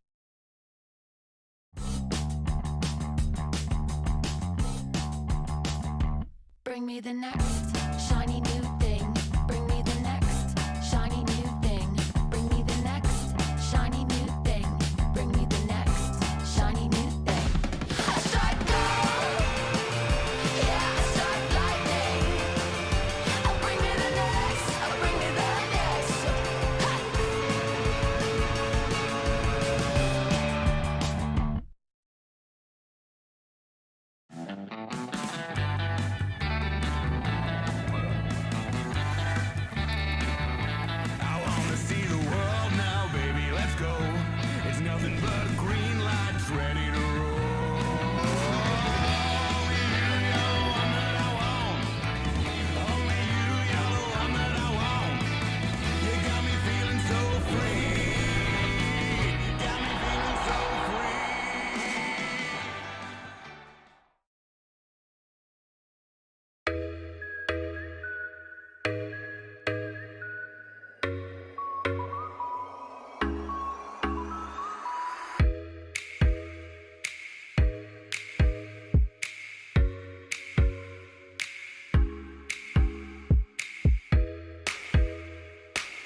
Welcome back to the State Farm Arena. We just went behind the scenes at the Atlanta feature shoot thanks to the OnePlus cam.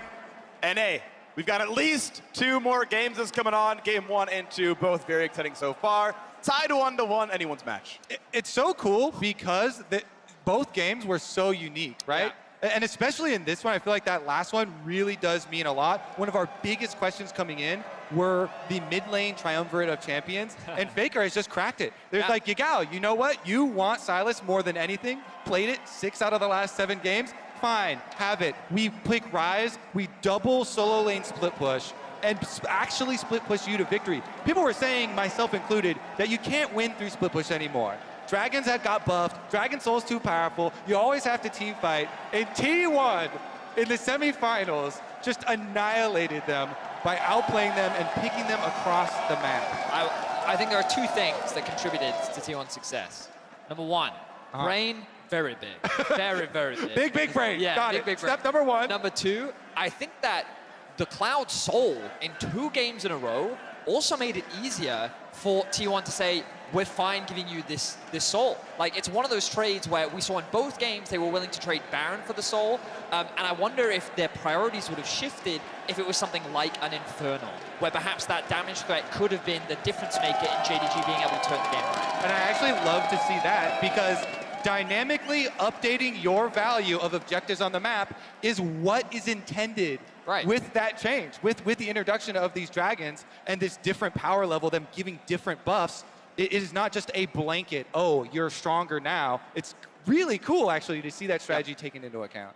What's interesting for me is JDG, 369, the rest of that team, they picked blue side now that they have lost a game. They've chosen to go over to blue. What's interesting to me, though, is the fact that in game 1, he counterpicks fighter versus fighter, gets the resources, and is a large reason why they win the game. Because the rest is back and forth, right? Gumayushi topped the damage charts in both games. Faker was around the map in both games. But 369 being able to individually be the difference maker was what, to me, tipped game 1 in their favor. He goes for a team fight option, where it's, don't give me the resources, we'll just do stuff in mid-game, and that didn't work out. On blue side, both teams are drafted for top lane at the very end, and it feels like he's not going to have that same 1v1 agency he had in game 1. Yeah, I think you need something that gives you personal agency to outplay, because these T1 members, how can you hit them with skill shots? Even Faker, you mentioned it. Faker, 10 years in, don't care. You can't hit him. Sonya's flashes, Zeus popping off.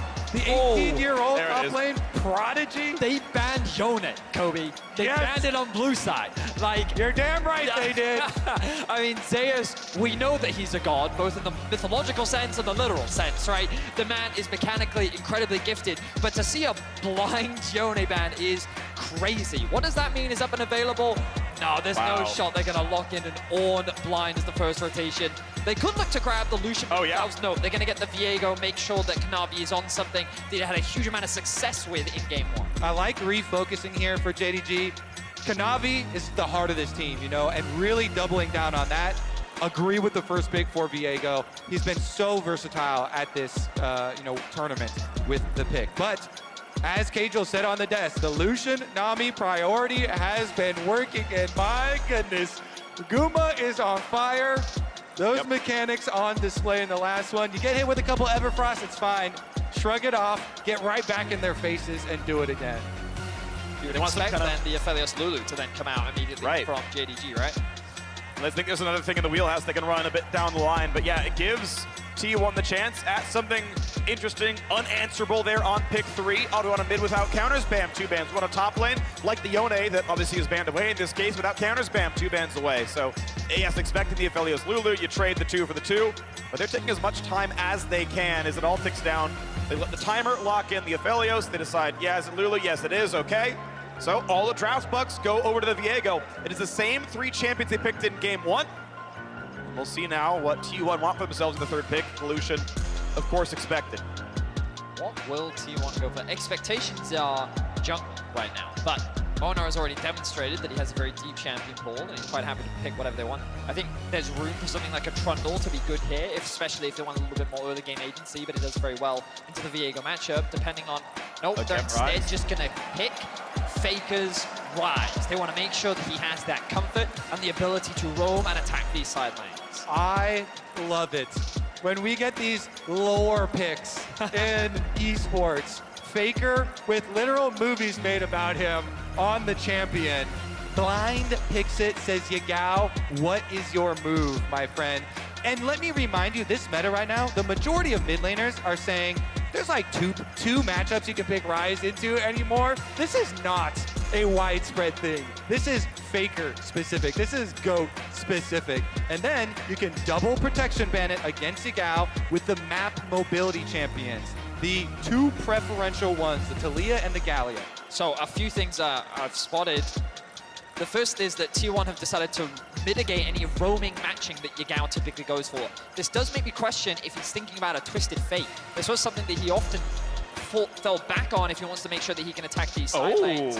The other thing that I noticed is this Jace ban does suggest to me that they're looking at a Fiora top line for 369. T1 are saying we can play the entire map on Summoner's Rift, and you cannot, JDG. You cannot catch up with us. Betty is glad to be here with a Nocturne pick, even though it's not mid lane with you. Because being able to turn off the lights, you saw what T1 were able to do, pulling JDG across the map in the previous game. Now you can deny teleports even with the early Nocturne ultimate and Ryze plays from Faker. He obviously still has it with the Realm Warps. JDG though, they stick to comfort.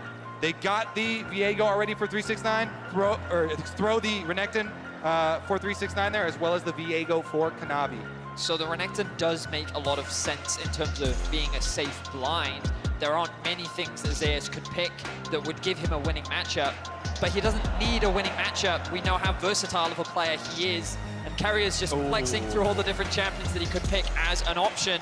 I actually loved the hover of the Gangplank the most because it gives him another global to work with. And I have confidence in Zeus as far as the carry play. Yeah, even though that was just a hover early, that is my preferred matchup into Renekton. Have confidence in Zeus to avoid letting 369 stack a big enough wave to dive him on. 369 is a solo kill specialist. As we said, coming into this game, he has the highest solo kills of anyone in the tournament at 7. Now though, against Zeus, can you do it? Gangplank, if you stack a wave versus him, maybe they could bring Kanavi and go for the kill, but you're gonna have to coordinate. The thing that I love about T1's approach to the draft in this series is they recognize, as the world does, that JDG have gotten this far because of their team fighting. Their objective setup, their control around the map is what makes them world class. So T1 said, you know what? How do you fare in 1v1, 2v2, and side lanes? And this is an area where JDG have not consistently been tested, whereas T1 is more than happy to play that style. With Zeus and Faker playing at their prime, it is an advantage that JDG just don't seem to have a reliable answer for. It's globals, globals, globals for T1. And first pick, Lucian Nami, bottom lane. The core of it all. Guma and Keria, top 2 KDA players coming into this series, and they are proving worth the investment. We'll see how many more games T1 can pick up. Game 1 was incredibly close. Game 2, pretty close as well, but T1 closed it out with a lot of swagger at the end. And now we get to see it all again. Certainly Gangplank, a bit fewer tools than Yone in super outplaying a 1v3, but I want to see it all the same. We know Zeus is an incredible player. Owner, we'll see how much he's able to play around the Renekton. The gank power not huge up there, but I want to know what he does other than rush level 6.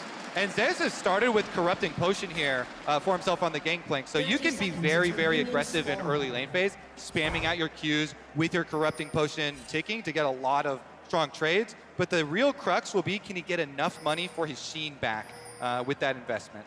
Well, Prime Gaming is giving away 150,000 RP to several lucky fans every single day of Worlds. Head over to PrimeGamingWorlds22.com to enter and make sure to put in today's secret code to get bonus entries. Run from it, hide from it. It will find you all the same. The TSM chants have made their way. In every city, which I am very happy about. It is so much fun to be back here casting in front of a 20,000 person arena. Do you want to sound like 20,000 people right now?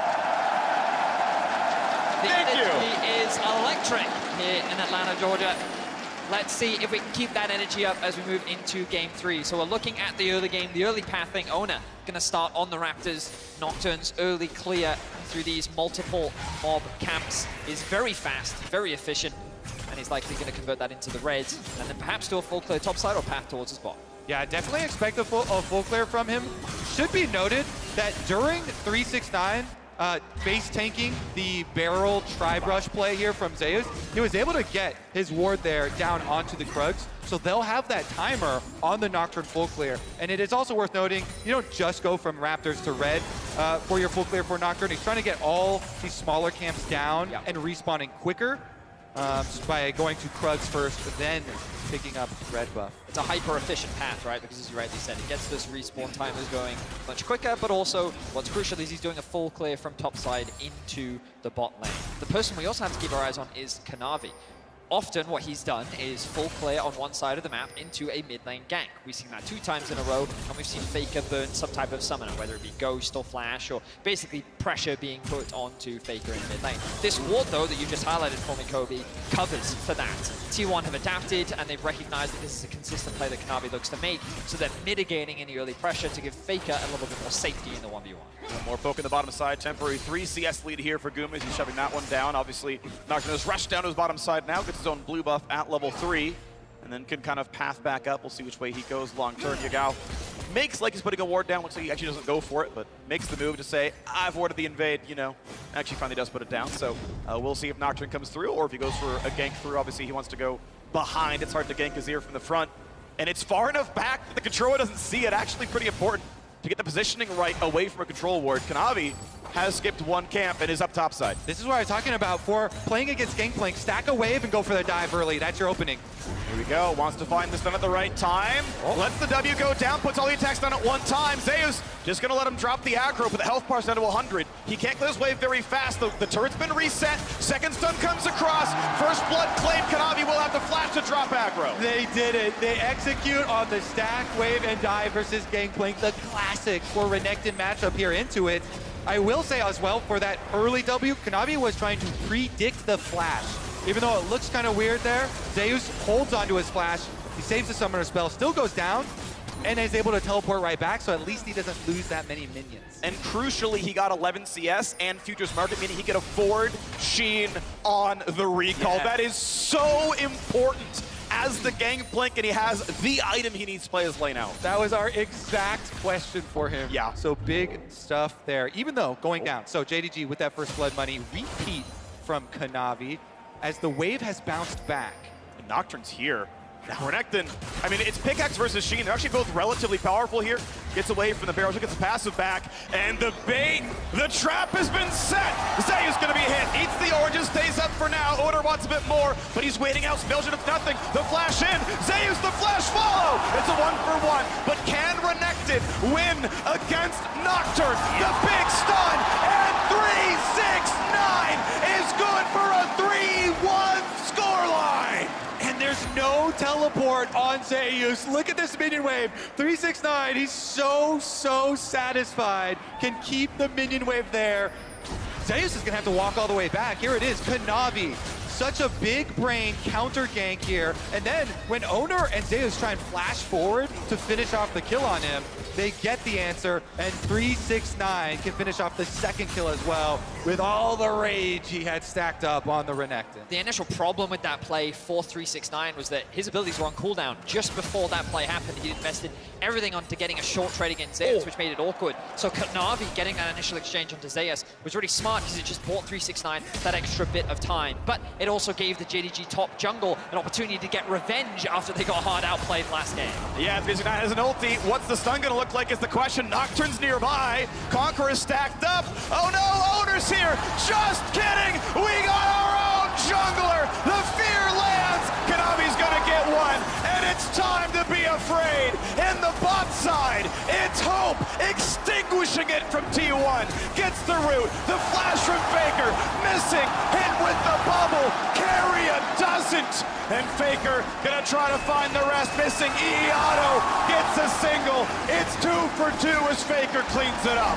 Oh my god, more action! Oh, yes! He missed! He missed the ulti! Zeus sidesteps it and turns one back. 11 kills, 6 minutes into the game. We promised you a bloodbath, and in the arena, both teams are delivering. Inject 5 games of this right into my veins. My goodness, they are so aggressive going for that dive. Kanavi here right into the face of Zeus, and he stands tall. Q right in front of him, gets the kill, plus gets that minion wave. That was so critical. You know what Kanavi was thinking? He was thinking, if I could kill him here, this Gangplank is out of the game. Losing another giant stacked wave would be just devastating, and yet he pulls it out. Both dives. Let's take a look back at the beginning before all the craziness. So 369, he gets level 6 and he's committed to getting this kill. Doesn't quite have the stun up yet, not sure where that was available, but you're gonna see him use it just now as the Nocturne spell shield gets broken by the Q into the stun. But it's enough damage for Kanavi to get that conversion and then go for a commitment onto Zeus. He's so low in the top lane. Oh, the orange heal, and he realizes Kanavi, if he stays underneath that tower, it's gonna be a 1-for-1. We didn't get to see the 2v2 kill in bot lane as we get back into action. Both Jungles have ultis, but there's no fight to be had. The CC not really there to be landed. Of course, missing without much available on his kit. Ulti not there just yet. Barely level 5 for Keria, so far from tidal wave. Just gonna be there to clear out the wave and let it shove in. So we can see once again Kanavi covering for his laners. This is something that he's consistently done throughout the series to make sure that they can get this push underneath the tower to either allow him to invade, get deep vision, or to allow the laners to reset and spend that gold. Right now they're contesting that bot side River Vision. He will be able to secure that crab. And T1 will just be forced to watch. Now, as we move forward, what is this bottom lane going to mean? It means Nocturne is in the lane. It means Hope has died. Missing a bit low, but not enough damage to kill him out of the turret. Exactly. We can't even get our words out. It's so action-packed here. T1's strategy, though, remember, all the globals drafted to play around this bottom lane. The first pick, Lucian Nami, rewarded again. This is now a 2-kill Faker Ryze in mid lane that can roam down there, plus the Nocturne ultimate just used by Owner will secure not only turret plates for Guma and Keria, but also the dragon stacking starts now. And I think that was really crucial for T1 because dying in the 2 versus 2 from JDG was not a great position for the Lucian Nami to be in. We've seen Gumayushi do this before, but he's able to bounce back as he demonstrated last game. But the fact that Faker and Owner can consistently roam towards the bot side of the map and just make sure that T1's duo stays ahead is something that Yagao just can't match on the Azir. Exactly. No lane is safe now. T1, with their draft, investing so heavily into globals. Zeus is going to be pushed off a little bit more of this top lane presence. And just getting him off the XP, but the same thing, of course, was happening to the JDG bottom side. Faker goes back to mid to play his own wave. And Kanavi's going to take away the Krugs. As you can see, 369 gets his second plate, and the Q is going to land at the right time. Kanavi autos it a bit too early, gets it low, and Parlay takes the lion's share of the XP away from Kanavi. The gold, though, still mostly on the small ones. But now this turret dies to a simple Herald charge. If they want it on Hope, they can lane swap, get him topside and summon the Herald for him. This is one of the reasons why Zeus is so hyped up as this young top lane prodigy. Not just because of the pop-off moments, because of the big carry games, but also his ability to play on the weak side here, giving up the extra wave, still staying calm, going in, last hitting with the Q on the attempted jungle, counter jungle there as well for himself. And even though he's significantly behind in CS with all the top lane focus, his ult is ready and enables T1 to make that cross-map play now. Certainly is. We'll see where he chooses to invest it. Right now, both supports have made their way back out onto the map. Keria, in the first 2 games, went deathless. So far in this game, he was killed, but by missing, which is quite ironic that the only person that can kill him before 15 minutes is another support. But T1 dead even right now with JDG with a slight gold lead. Faker has to be careful, though. The ultimate is available for Yagao. He chooses not to commit those. They don't know it, but they're wary of Owner and his ability to very quickly join the fight. Yeah, they're just itching to use this global composition.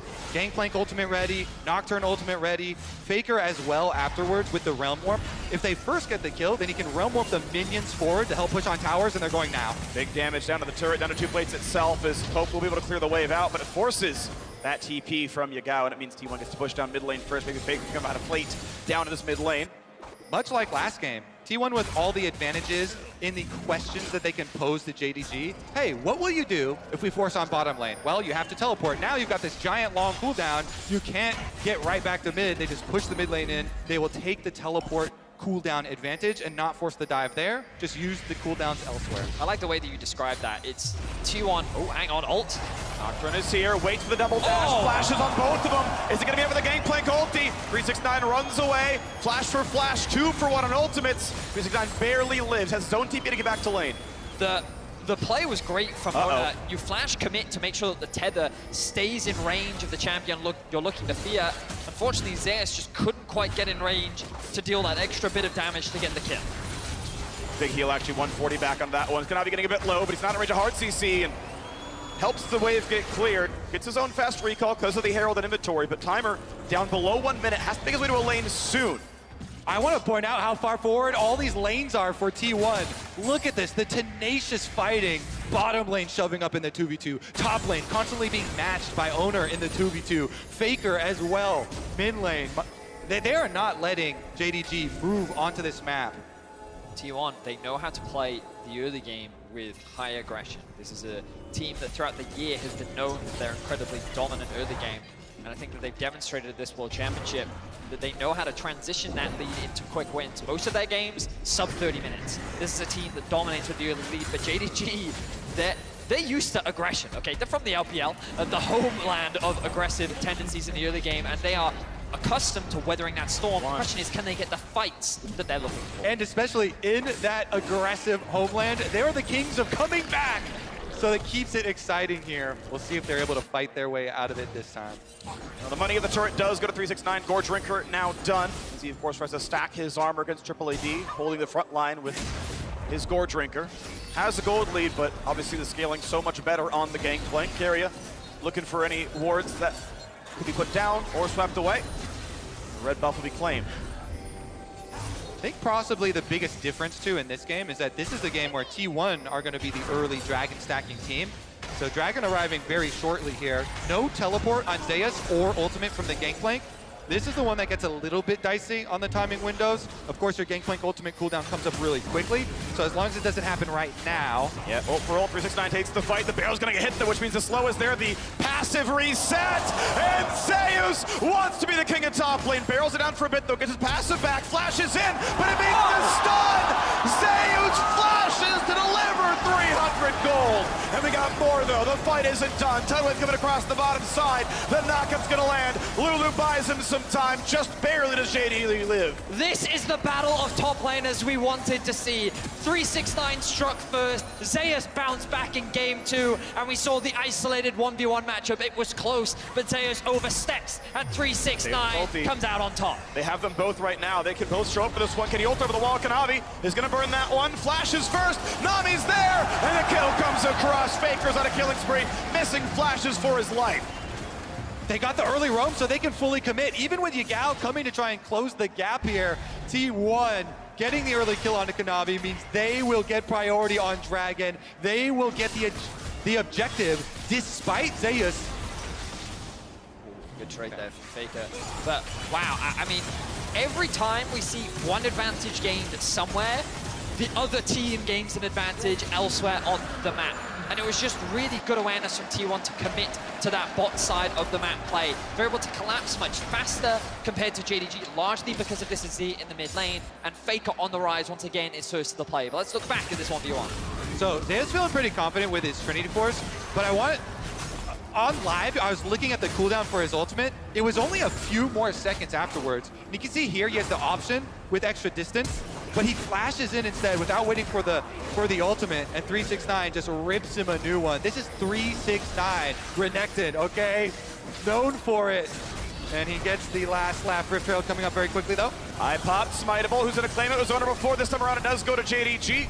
Kanavi gets the eye. 2 Drakes to 0. Gold actually 1,000 in T1's favor as well. The top scoreboard says T1 are winning game 3. Yagao just farming so far has not found his way into any meaningful team fights. See if the Herald charge can mean a bit more. It is 1-1 in turrets. Plates were close earlier. 369 able to hold the front line decently well. But need a seal to come back on in. Has his flash soon. Ulti's up now. Could try to find a target. Guma has his cleanse. Of course, Zeus has oranges. Everyone else is the target. So the awkward thing for T1 right now is their waves aren't in a great spot. If you look top, you can see that with no tower, Zeus' wave will force him to overextend. He is going to go answer it now as Guma use She.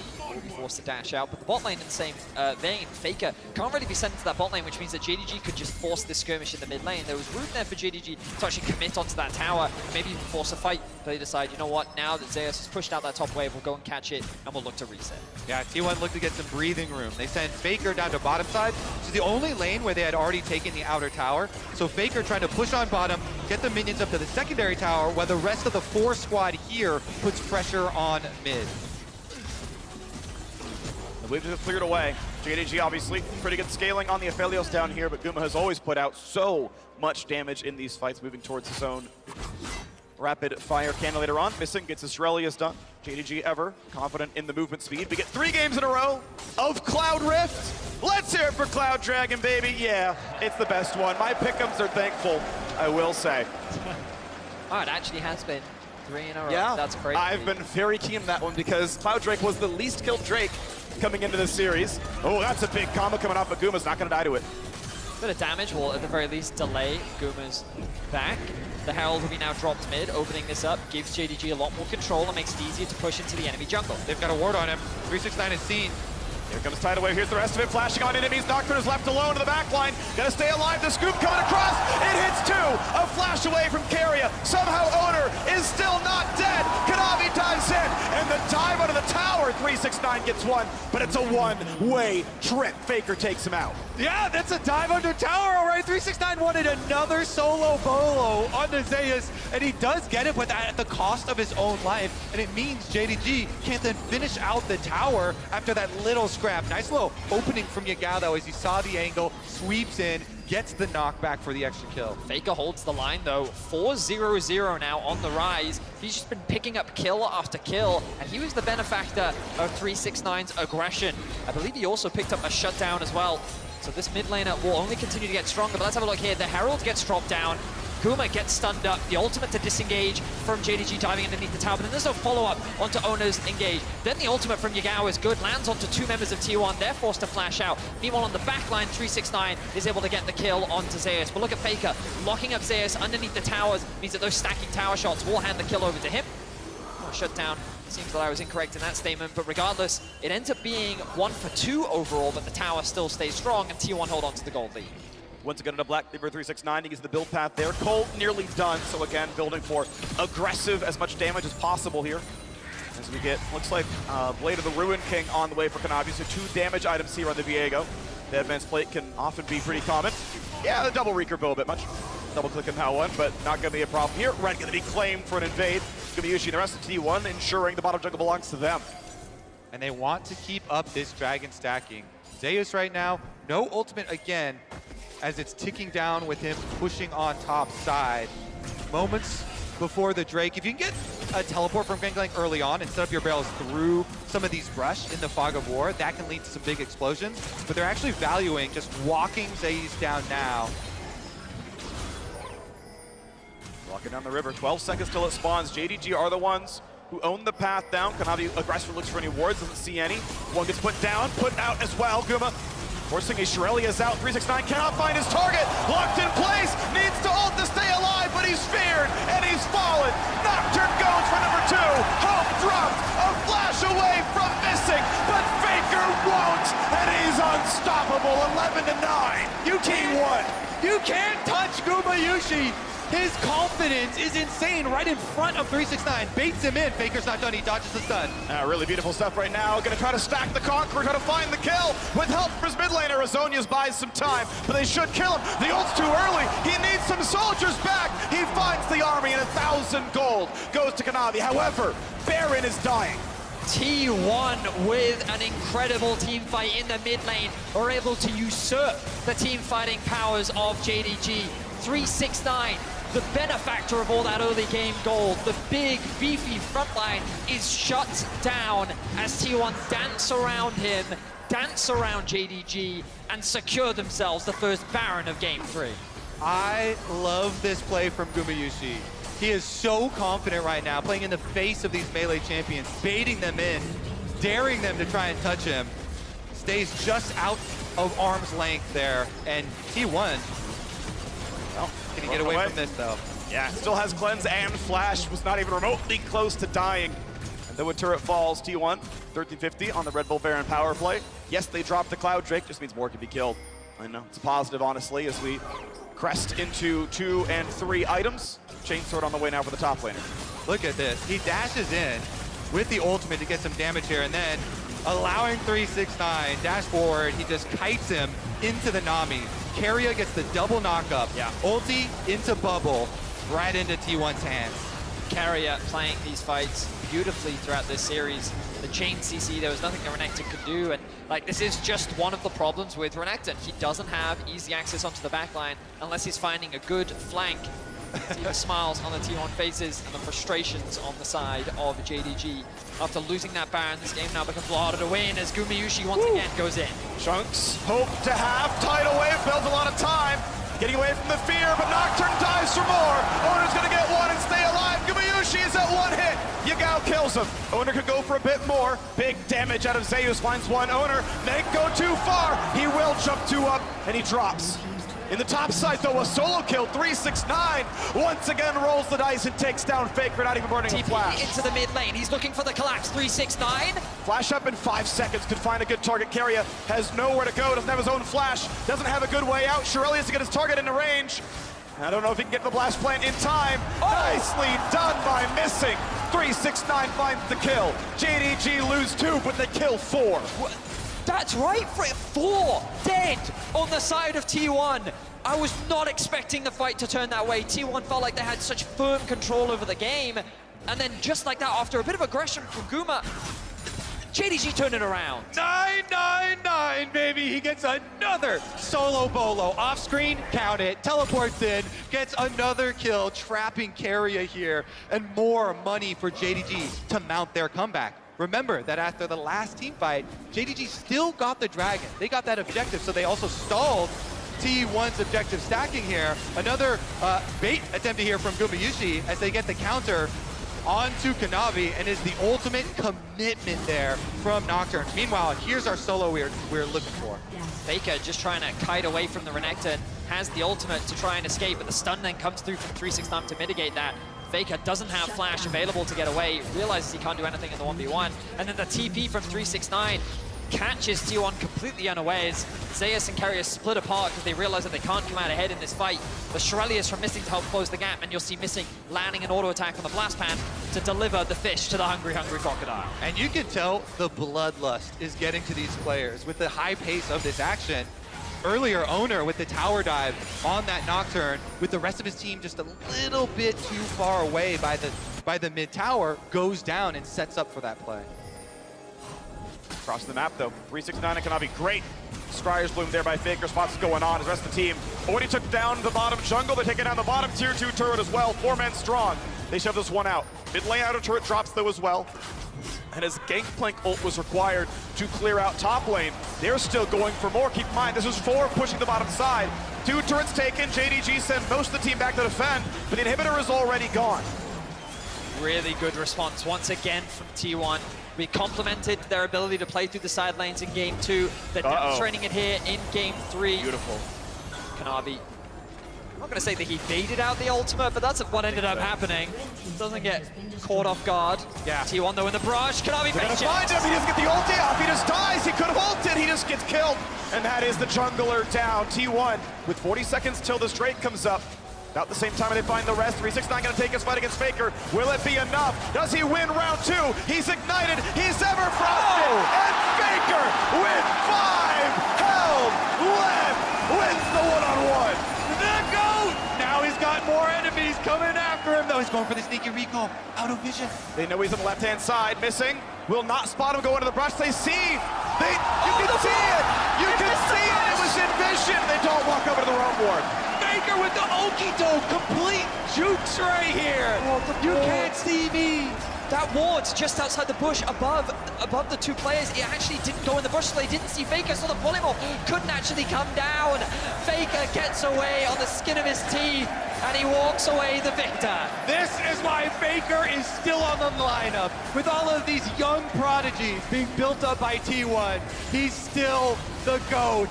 T1 will use that commitment topside as well to be able to pick up Dragon number 3. One away from the soul. T1 have a 4,000 gold lead, a 2 Drake lead, an inhibitor lead, and a Faker lead here in game 3. They'll drop a scuttle. It's not nearly as important as having the best player of all time on your roster. JDG will walk the reward on the way over, and out goes Kanavi. All right, now we have to turn our eyes towards this Baron, and now it's going to be a T1 collapse, moving up through the river. Teleport is ready for Gagao, I believe. But look at how T1 are just shepherding JDG into this half of the map.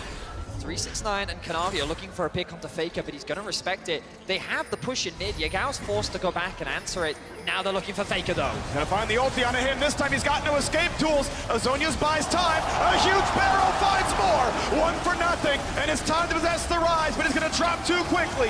369 does what he can. They find the second kill. Over the wall they go. Yagao wants owner, scoops him in, finds the kill. Safe so far, missing, gets shot down. Oh, fires, but Gumayushi takes down 2. Carrier left alone, and he's gonna be left to his own devices now. Guma has to retreat, does not have the health to play it out. When the going gets tough, it's the bot lane of T1 that come up clutch. This bot lane cannot afford to be underestimated, and Gumayushi with a phenomenal Lucia performance. Carrier is just wasting their time, buying time for the T1 members to respawn. He will lose his life, but it does not matter. What was an incredible team fight for JDG. No, not going the base is still being attacked. He can't kill him, but he's stopping the recalls. They are losing Nexus turrets right now. At least Kanavi respawns the time. They don't lose too much. He'll get most of the farm. But Guma knows he's safe up here. They have how many TVs? They have both TVs up and available. They're just pinging it right now. The question mark pings are coming out from JDG. Is this something that you're trying to force? They're not going to force it right now. Yeah, they are. Yes, they are. They're going to send everyone. 369 sees it, though. Takes a chunk. He's got Yagao nearby. Ulti's up in 15 seconds, and the no Baron's being attacked, but this isn't going to be enough. Not everyone got into the pit. Owner can obviously blast plant back in, but honestly, JDG weather the storm. Bot lane inhibitor respawning before too long. There are still super waves coming in. They can collect some of the farm, and 369 can always TP back. What a clutch play there from JDG to actually pick Faker off, knowing he did not have the flash available this time around, could not delay as he did in the last time. And they get him, and they get enough of a health lead in that skirmish as well, so that T1, even with the AoE from the gangplank coming in, they still lose an extra person on the play. Wards being put right back up around that Baron. They know they can't let it out of their eyesight for a second. Look at the goal difference between the that carries. smite's early. The smite will come through for Onat, making sure that T1 have control around this objective. But the AD carry difference is so stark right now. 4 items completed for Gumayushi, along with the Dirk. Means that he is, I mean, he was the carry last game. He's been a huge carry for T1 throughout this World Championship. And he is a massive threat that JDG need to find a way to shut down. Faker almost at death cap as well, looking at inventories here. Could have a big, big power spike, and with inhibitor on bottom side, respawning fairly soon, they can still revert to split pushing with their global advantage. The Baron is going to be started off by T1. Once again, JDG must answer the call. They must walk into... Doing without Guma. They're letting him show on the waves that they don't know it's dying so quickly, but Baron's going to drop here. Look for the stun, not going to find it. Nocturne turns off the lights, and that's Baron claimed. Near the kill, it's an ult to safety for Kanavi. Cannot be in this fight. Oh, he's gonna die. He's gonna get shut down. The wall ward back into the jungle takes down the JDG jungler. They're not done yet. Faker flashes in. Gets the root, gets a bunch of damage. They turn back. He burns a stopwatch, and that's gonna be a hit save. The barrel hits too. 369 does what he can, but he's got no team. Burns the stopwatch, immunes the fear, but it's not gonna matter. There's the ace. Zeus, it's a million gigantic barrels. Faker makes the shot call, gets him in and out of the pit, and T1 are going for the base. T1 will wipe JDG off the map. What an incredible team fight, led by Gumayushi. The man has come up clutch once again. He shuts down the core carry of JDG, and they will shut down JDG in game 2. Gumayushi may have died, but he kills a hell of a lot more. The Nexus turrets fall. Kanavi's left alone to watch. Once again, his kingdom fall to ruins. T1, 2-1.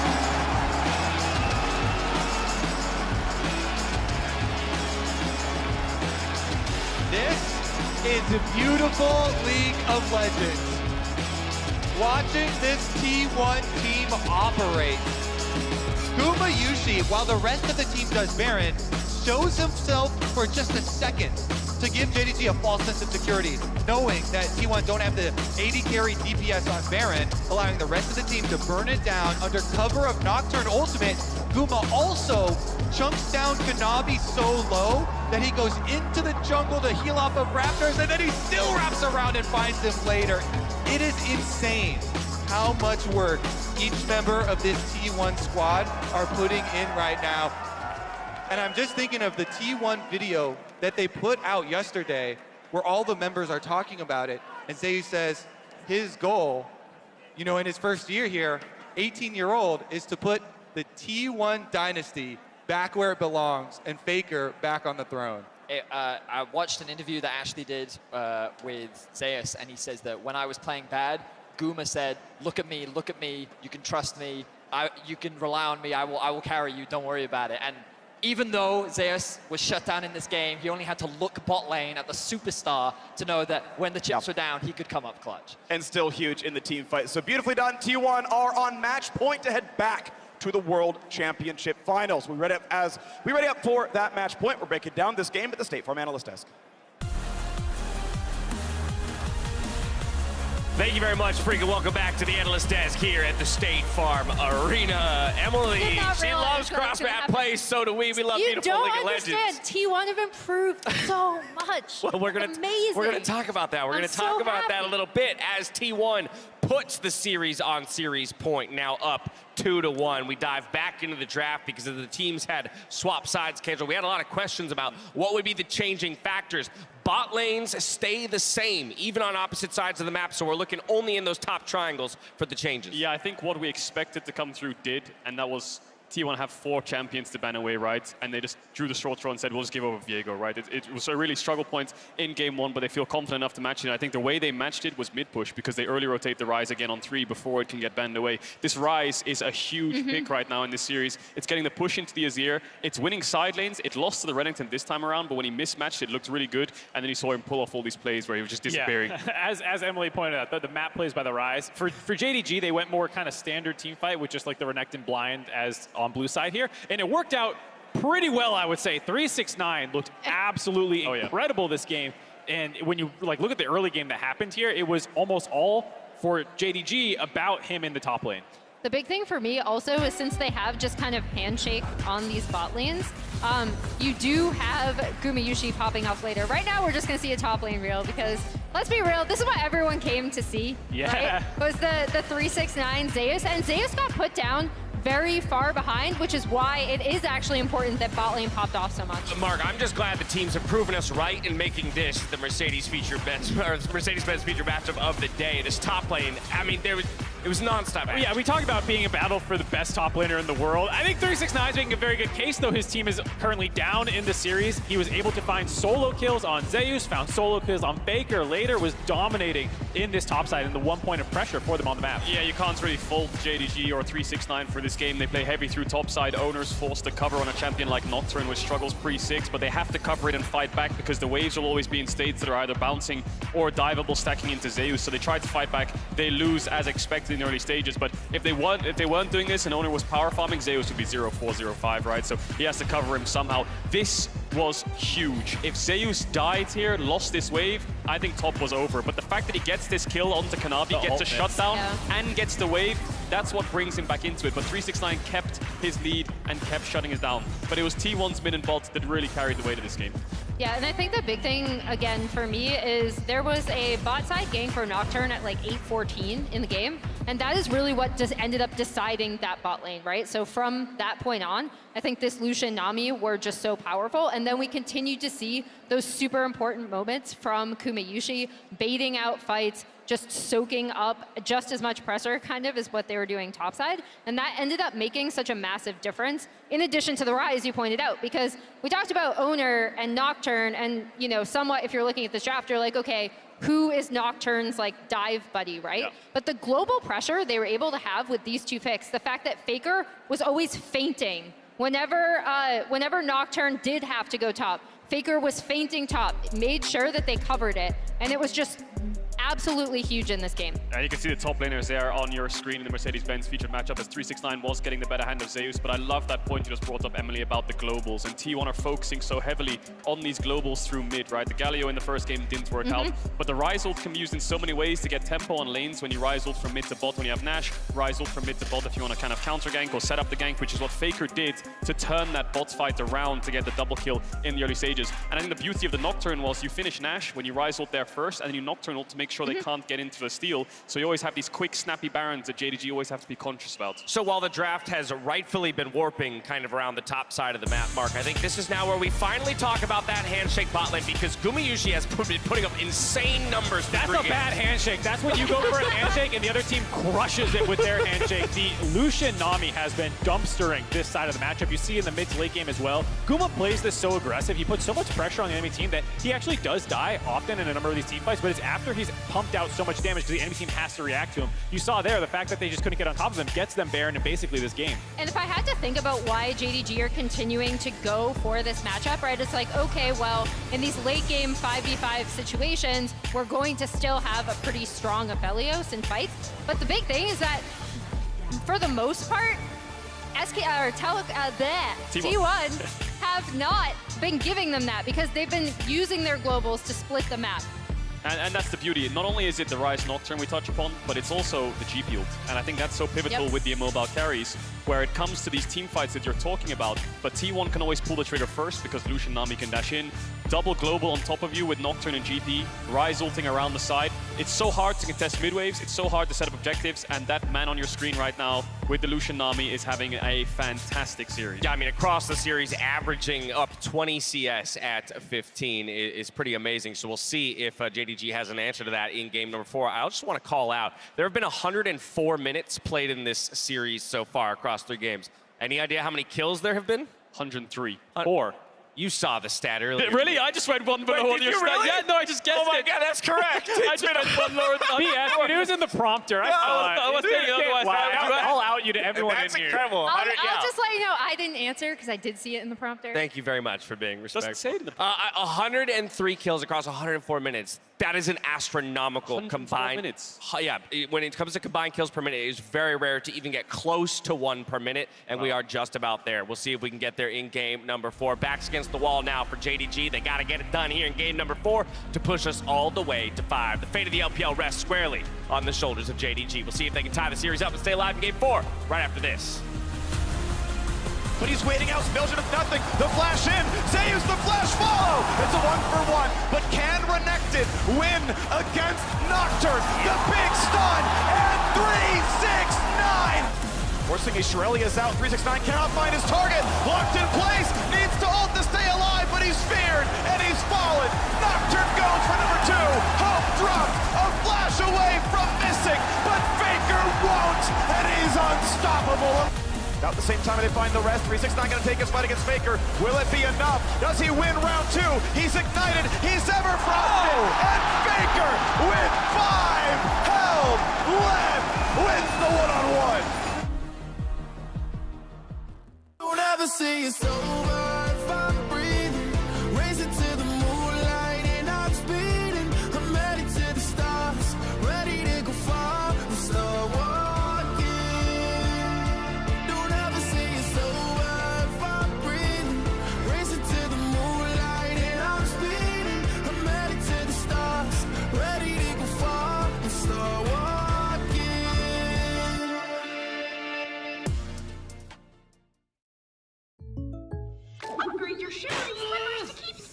Hey, Ash, what's your plan?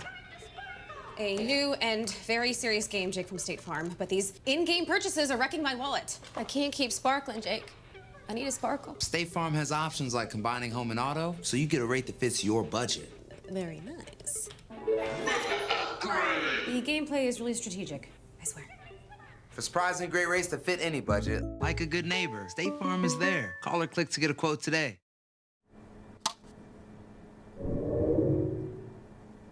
Red Bull gives you wings.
Welcome back to the State Farm Arena. T1 are a game away from making their first World Final in 5 years. The Faker era, the T1 era ended in 2017 when the man made 4 World Finals, winning 3 of them in a 5-year streak. We come 5 years later, he's went pretty far, but the finals he has not reached in a very long time, and he's about to do it again. Last year, with a lot of the players that we see on stage right now, it was the semifinals. That was the barrier that they could not cross against Dom1. However, today, with the addition of Zeus, with the dominant year that they've had, it feels like that they've reached a point where they're ready to return to the pedestal, the pinnacle of League of Legends. Now, JDG, they're a team you can't afford to underestimate. They've been put in this position many times before, and we know that they are resilient. Let's see what they can bring out against the powerhouse that is T1 this best of 5. Exactly. You cannot underestimate this team. Both the ability to come back in-game, in team fights, and also in series. There it is. In the LPL, semifinals and finals, full 5-game series for them, made them work for it. Now Faker's getting the honor here of the target ban. JDG, they've got too many target bans to deal with. There's so many threats on T1. It is magnificent though. I think back to this Reddit thread where people were talking, you know what, Faker deserves more than a skin. He deserves a champ in the game. He already has one. It's Rise. I agree on that one. Is it Graves? Yes, it is. So I like this from JDG. Says, look, there is a tournament meta. On the patch, we believe we know the strongest champion, but T1 are winning on things we are not willing to pick ourselves. Sejuani, we can trade back and forth. Viego, we can trade back and forth. But Lucian and Rise in T1's hands, not allowed. Really, really good Viego steal away, because when JDG picks Sejuani, it is almost always going into 3-6-9 stands. Kanavi only has 1 career game on Sejuani. They want to pair the Sejuani top lane with a carry jungler. So stealing away the Viego pushes Kanavi down to this Belveth, and it's going to put more emphasis on how he can play that early game. Sejuani, of course, does so well when matched with melee carries to proc that stun so quickly. And no hesitation here, instantly locked in. The Karma blind from JDG. Of course, this does have room to be flexed between both mid and support. We'll see what direction JDG choose to go with it.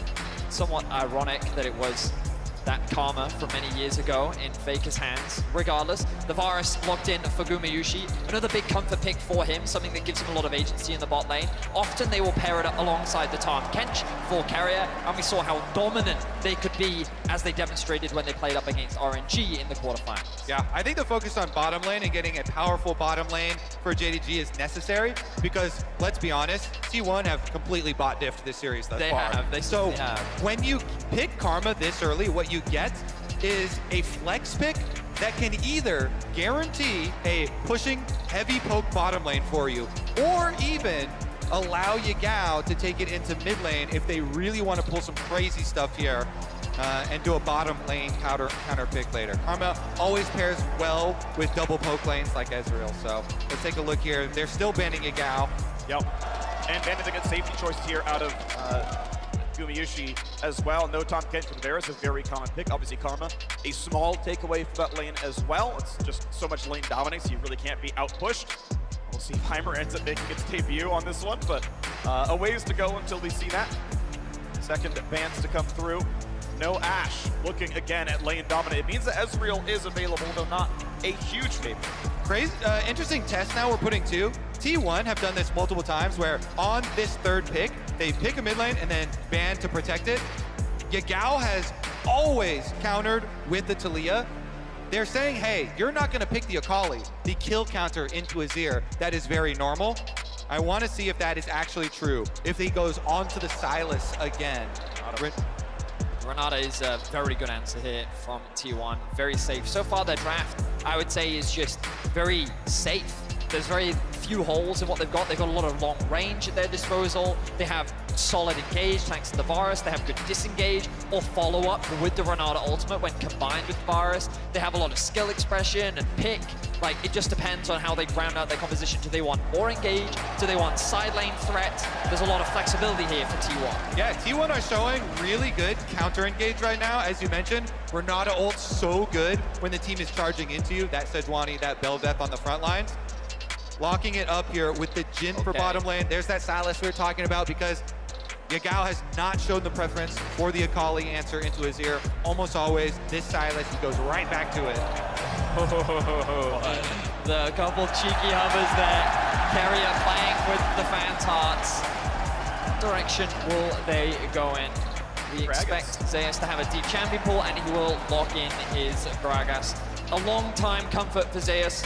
He's been playing it ever since he first joined the LCK, even in some of his debut appearances. And into a tank matchup, it's something that he can feel very confident and safe in. Again, offers more disengage when complemented well with both the Renata and the Azir, along with adding to the pick options that they have, thanks to the flexibility of the Gragas ultimate. Yep, completely agree. And I love it specifically into Kanavi Bel'Veth. When you're playing against JDG, you're always looking to answer Kanavi. He's the focus, and multiple forms of interrupt are so powerful versus champion. You need to have something to interrupt the E from this champion. If you can get rid of that damage reduction, it does not operate anymore in team fights. And Gragas bringing multiple interrupts, I think, is a really good answer. Even though you're used to seeing Zeus, we want him on this big carry pick. What's he gonna do this time around into the tank top lane? Love this pick because multiple forms of CC. Now time ticks down.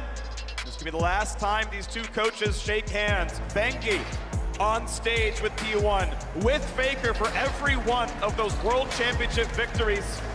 Maybe on his way to his own fourth in a new role as head coach. Spent a split playing in the LPL, came back to T1 to the coaching staff. Has done so well with this team. Is this the last time these teams meet? The first and last time these two orgs go head to head. JDG, the last hope of the LPL. For 4 years in a row, the LPL made the World Finals. A different team each time. JDG, the most unlikely of candidates. 369 cut from Top Esports. Hope and Missing cut from their relative teams as well. JDG signed them, win the summer split, and now the last hope of their country. Need to win 2 in a row. Let's see if they can usurp T1.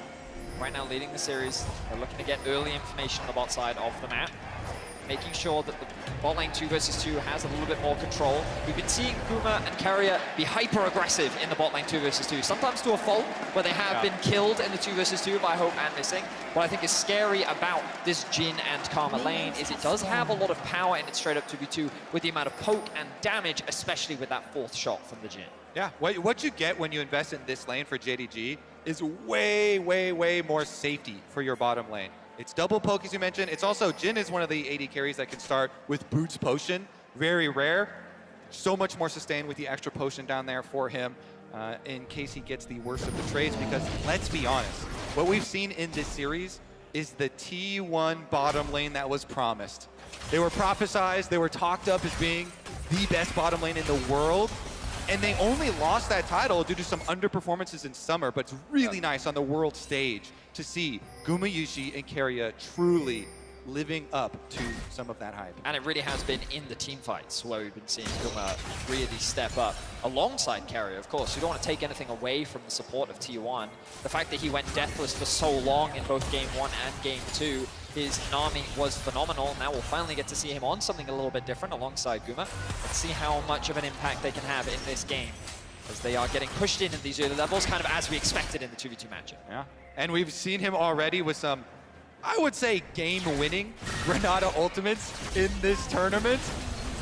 See if he can... Oh, damn, the double poke.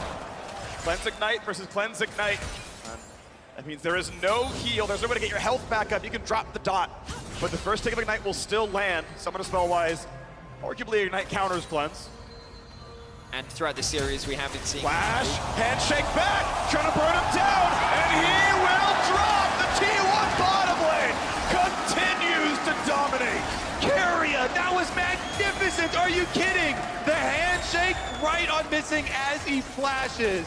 Holy moly, predicted, outplayed, annihilated. This T1 bottom lane, the one that was promised, absolutely insane. I mean, that I feel caught everyone off guard. Carrier played that so well. For sure, missing was caught off guard. Just as we were singing his praises, he's able to find a play like that. The burst damage was ridiculous. So let's have a look back and see how he does it. Flash, handshake, root. It's just clean, isn't it? No bit of damage was missed. Really understanding the limits of his champion. You give him a champion that has a little bit more agency than an army, and he does stuff like that. You can see why Carrier is so respected worldwide. Finds a knock-up, decent damage. Under the turret's be a bit much, takes a shot, but it does put damage in toward Faker. Kanavi always happy to share a bit of XP with a laner. Total experience for your team does go up that way, but it will slightly delay Yagao's road to 6. Yeah, man. Carrier flashing in for the point-blank handshake, just knowing there's not going to be a response and a return visit now. Owner is down here. Carrier moves in again. Hope has cleanse, Hope has flash. Carrier gonna hold on to it. There we go, gets away from both skill shots at once. Not gonna find the poke back either. The awkward thing for JDG's bot lane now is their wave is in a terrible state and their jungler is nowhere near to offer support. T1 know that Kanavi is top as well, and the fact that JDG's bot lane can't get control of the river. Missing has to contest this bush to make sure that the jungler has gone back to base. Now they can actually walk up and contest the wave. That could have been a lot worse for the bot lane of JDG. Playing towards the top side has not worked thus far for JDG. Let's see if it does this time around as Owner comes over to cover Zeus on this big cannon wave that's coming into him. It's a big farm lead for 369, but you're right, only in the Jax game did the top priority turn into a win. And Sejuani, not exactly a carry, though really good damage out of Yagao. 100 health left on the Faker, able to eat back in. Owner now spotted on the Viego. Is Yagao going to be really in danger? Gets away from the stun, but it does mean he's got to drop away from this wave for a bit. Yeah, he's going to chase him off. Yagao had already teleported back, so Faker actually, even though his wave is pushing, he can teleport right back to this lane. That's why Owner's not hard shoving instantly. Looks like he is going to walk it in there anyways, but Yagao already using his teleport means the extra damage there from Owner is going to stick, and it should allow Faker to continue trying to abuse the ranged matchup here, pushing in on Yagao, poking him under tower as he tries to pick up him. We didn't talk about it, but this is actually Faker's first Azir game at Worlds. Of course, the man is very familiar with Azir. See if JDG can find a pick on a nice sidestep from Faker. Oh, guesses that Faker will juke left, but Faker holds the course. Gets away from the stun. Yagao chunked down to 300. He is sidestepping everything. How can you pin down a T1 member when they don't even flash? They have the confidence to juke every skill shot you throw at them. Beautiful play there from Faker. He's used to the pressure from Kanavi at this point, and with the push that they have in bot lane and the fact that Kanavi coming mid just allows Yagao to go back to base means that there's a very easy opportunity to secure this first dragon. Very well played from T1 in the early game, starting to build a small gold lead. I mean, honestly, I would be demoralized going for ganks on this guy and having him just completely juke it out. He holds onto his flash both times. When Sylas has him so low under tower, Faker confidence, doesn't burn his flash. He walks it out, walks away with 75 HP, continuing to hold on to these cooldowns, and now he's level 6 too, so even has the ultimate to disengage. Let's refocus though. Kanavi on his Bel'Veth pick. Going to go for the invade on red buff here, take it away from Owner as his recall goes off from the bottom lane. So Kanavi will continue with this little lead that he has gotten. Very minute, but is there. I do want to point out that Faker has rushed himself Oblivion Orb in the lane. Keep in mind that what he's against, the Dorn Shield and Second Wind. One thing that, for those who've been, hold on, we got to play the bottom side. The flash away from the handshake. Carrier does not have flash. They're going to guarantee the kill, and Hope is going to claim one. You can see the game now back within a 200 gold spread. That's a 3-6-9 gank. He's saying, you know what, last game, I got a lead, I wasn't able to impact the rest of the map. This time he's saying, I'm level 6, I'm ganking bot, boys. They moved the Sylas up to top lane so that he can now rotate over to mid. Kanavi is now here as well. I don't expect him to get the kill onto Faker, but great map movement there from JDG. That caught T1's bot lane completely off guard. Exactly, Vedius. It's the rotation of mid lane up to top to get the pressure there, top lane down to go for the gank, and then jungle comes in so they don't lose out on any minion waves while still allowing 3-6-9 to try and 1v9 again. He's like, there's a fire on bottom side. I want to go clean it up. Good ward there, really good control ward. Oner was suspicious of JDG hovering in that topside river, but they will spot it out and no fight will ensue. Pretty important thing that pro junglers do on the Viego is the view range of their sweeper is larger than the view range of someone else seeing you while camouflage. Yeah, we had the vision difference anyway, and it's like, yep, can't see me. All right, someone's there. Cool. Ward, walk out. No danger here. We've now got the Herald play available. It's 8 minutes in. Both teams trying to fight for it. The patience runs out. No one's killing it yet. So the objective is slow to secure, which gives time for JDG to push out top and mid wave. Meanwhile, T1 are buying time for Guma to join the rest of the squad. He will now arrive with his ultimate available. Looking at the supports as well. Curious as to how close they are to level 6, because that really could be the difference maker in the fight, as we see both teams once again contesting over this mid wave. 5 flashes up for T1. Missing both from the bottom lane. And of course, this guy didn't bring one his side, but he's got his ulti up. Cleanse ability for Guma means there's only so many good targets. His Herald's being attacked. T1, will they find their way in? Barrel spots a ward, and they're gonna knock that down with a trinket themselves. Stolen Cask is only a disengage. Ultimately, JDG do not find their way out of the Herald yet.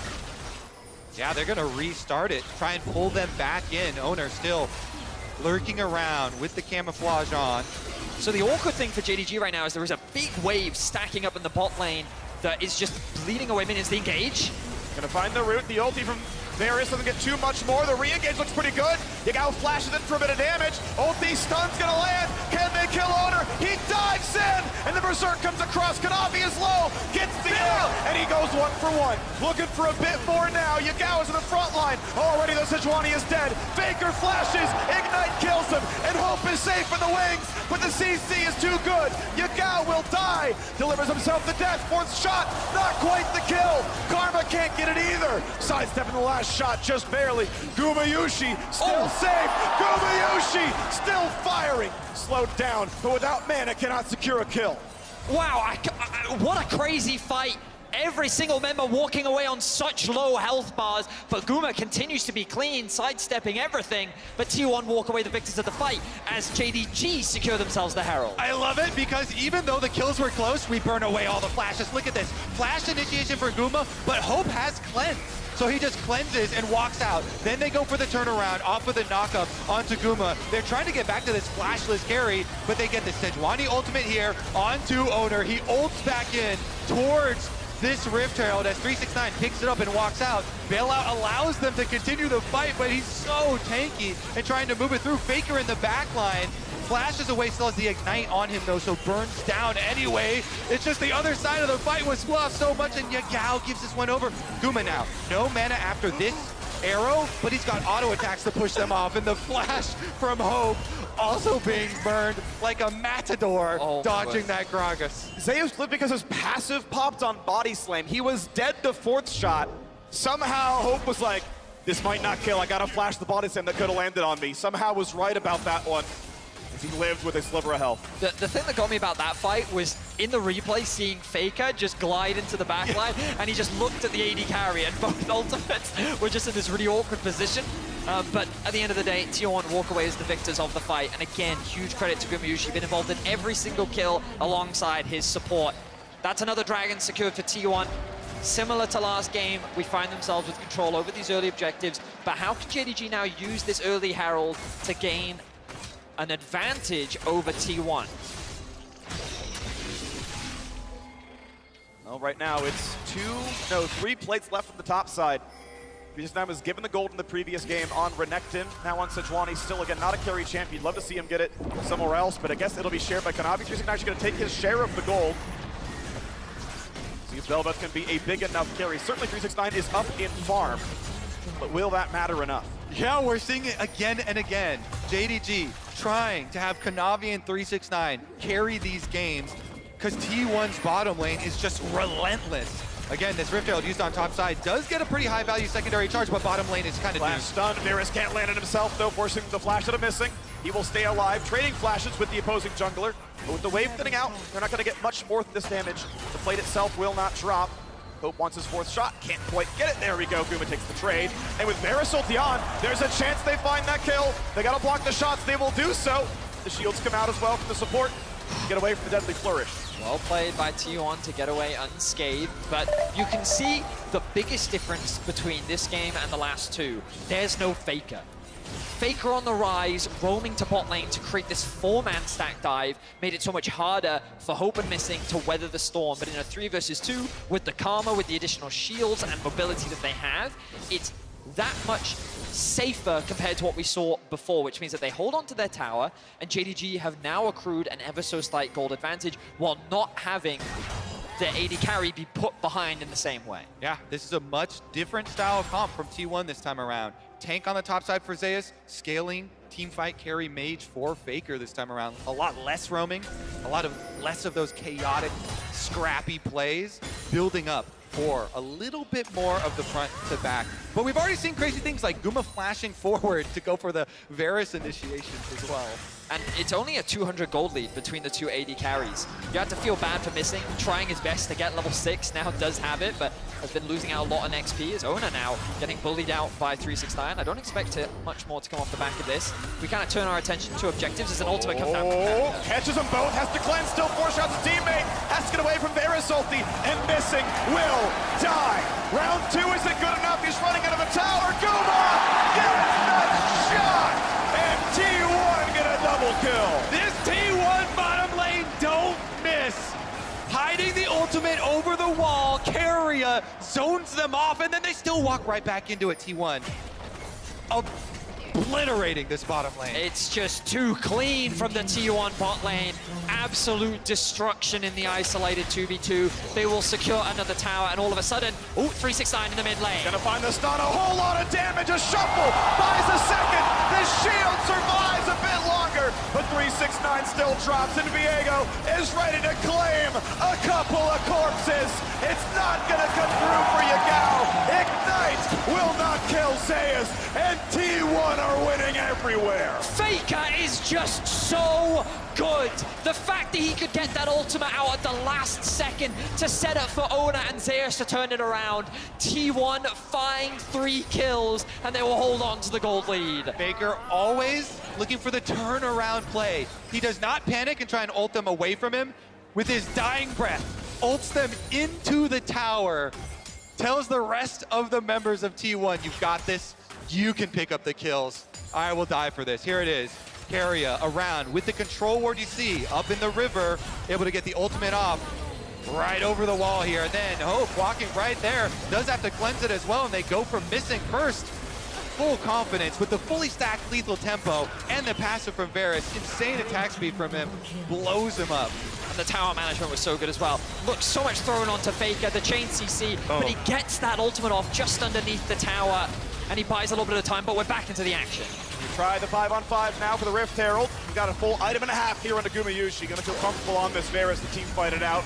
Gale Force boots to the side. Patience about to run out. They can get the last shot and try for it. 1200 HP. The smite comes through clean on the JDG side. A disengage for T1, but will it be enough? Yagao lower and lower and lower. The snipe from Gumayushi claims the kill. And he's gonna get more thanks to Owner. He plays the mid laner better than Yagao does.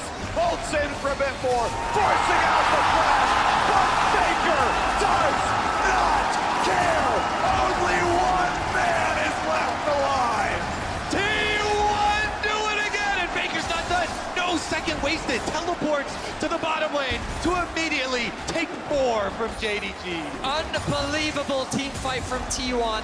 The start of the fight looked promising for JDG, but this early game is snowballing out of control, and it is off the back of this bot lane and the man in the mid lane, Faker, as he looks to return to the World Finals once more. It is beautiful to see the 2 generations of League gods on T1 play together. Look at this. They don't get the smite, but Faker does so much damage here with the Azir moving forward, and Owner goes for the reset. Guma firing off the snipe, nails the first kill for him, so then Owner gets that body, jumps forward, picks up the Silas, and chases down the rest of them. Faker goes with the short route on the inside, flashes over into the wolves for the angle. Beautiful play from Faker. And while he has not played Azir at Worlds yet, you can see that he is still a master at the champion. The cheers from Zeus. as the ulti comes through. Another 369 finds death number 4, but the re-engage from Belvet is almost enough, but it is not. Faker in the mid lane, the unkillable Demon King rebuilds his throne with the skulls of his enemies. A 5 for 1 and a dragon after. JDG are completely aced 18 minutes into the game. T1 are playing with nothing but confidence as they rip apart the last hope of the LPL. Faker's never been eliminated by an LPL team, and he sure as hell is not going to start today. What an incredible performance. T1 seem to have only gotten better and better from game to game. JDG have put up a strong fight, but here in Game 4, it is nothing but the T1 show.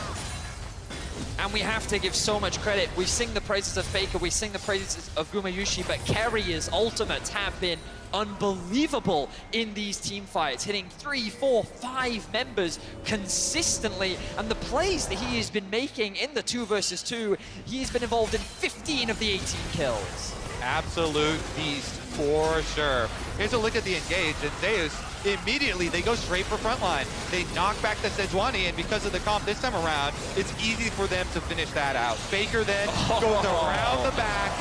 Nobody's getting out of here. It's like Faker from the back, Gumayusi from the left, Ona from the front. They're being flanked when they just shouldn't be. The focus on his face. He knows that this game is his. Gonna find an engage into the tower. Owner, though, able to get away with his ulti, staying alive, still has the flash. Good damage to the front side, though. They could kill Zeus. They could go for more. Here comes the Berserk, and even JDG is gonna kill JDG. The T1 reinforcements arrive, and it's a 4-0. They can't even kill off the Gragas. He was so low under tower. Almost goes down, heals off his passive, then gets the bailout from Carrier. My goodness, this T1 team, they are marching straight towards finals. I respect the resilience of JDG. They are doing everything in their power to come back into this game, but T1 are just too strong. They will secure a Baron on spawn, and they're looking to make their way back to the World Finals. Here's a look at the attempt this time. They try and burst on Owner. He ultimates away. They kite through, and then they turn their sights. Next closest target. Burn down the Gragas. Zeus gets slow low. But Carrier, with the ult flash over the wall, hits them with the backline, comes in, and Guma can find the snipe, set up with his ultimate as well. Cleaning house, even getting the bailout for Zeus. This team is just so good. What an ultimate once again from Carrier. And JDG know there's little that they can do to turn this game around. You had the perfect setup, Thaddeus. You were talking about it. There's a reason this kid from the very beginning, support prodigy, got Rookie of the Year and was such a highly prized pickup for T1, but Guma. The bailout will buy a second. To find a kill. They should still knock him down, but it was close. Hope down a 400 HP himself. He almost makes it 2. That will be his first death of the game, but still, 19 KDA here in Game 4. This bot lane continues to be incredible. And T1 still in firm control. This will buy JDG a little bit of time, but not that much. If we draw our attentions to the bot lane, we can see Faker pushing in this wave, securing another tower for T1. The next dragon spawns in about 1:40, and T1 are going to want to do as much damage as they can. 369 putting out the TES flare. A few years ago, made it to the World Semifinals, lost to Suning in the first Worlds the last 4 years that the LCK actually won. That was Dom won. And now at the same spot he was, semifinals, but staring down the barrel of T1 closing out the series. Yeah, he got a lot of flack because of that TES team and dropping out, but had such a big resurgence this year. Let's see if they can pull it off. They teleport flank. He is behind Faker and the rest of JDG in front. Slow but not a root. 1 through for the Karma, but not going to be enough. Shuffling back in. Kanavi tanky for a bit. It's a 1-for-1. Faker drops, but Owner is now on Belvet. Owner is going to find another kill and going for a whole lot more. Yagao stuck in place. Stolen Gragas will be not going to matter. And Zeus is here to chase down Karma. 369 drops. Missing drops. And T1 once again bathe Summoner's Rift in the blood of their enemies. 29-7. You wanted more than 1 kill a minute? Just T1 have that mark as they go for the top lane. Ace after ace after ace. T1 is unstoppable. There is nothing that can stand in their way and return to the pedestal with which they made their name. T1 is looking to cement themselves even further as a legend among legends. A League of Legends movie in the making. All right, here's the attempt on Faker's life, though, from JDG. They never give up. They always are trying to pick off somebody, and they, in the end, trade 1 for 1. They get the kill, but guess what? T1 are too far ahead, and Owner getting these resets. As soon as the rest of the team gets here, they're so outmatched in items. It's just a bloodbath. Owner making this champ look broken again. Ulting to catch him out. No one left alive as Zeus is able to chase down the Karma as well. And you can see the idea from JDG, which is we have to find a pick. We have to find something. We're too far behind. We need shutdown gold. We need anything that can buy us time to get back into this game. But every single time, it is T1 not allowing them that window as T1 once again look for a pick. Not gonna find it just yet, but this time, it might be to close the game out. T1 came into the series. They had only won 1 game slower than 30 minutes. They were stomping hard and fast, and now 24 minutes in, just about closing the loop here, trying to find the backline access. Kanavi cannot get in. Gragas only sends them back out. JDG, a brief respite, but only for a moment as Faker takes down Yagao. Gumayushi secures the kill, but it was still the doing of the mid laner, the greatest of all time. 10 years in his career, 5 years since Ruler kicked him out in the finals. And tomorrow we may see him rematch that man for his 4th title. The Nexus turrets fall. T1 back to the finals for the first time in 5 years. And a team full of homegrown, home-scouted talent. And a stomping game 4 over JDG.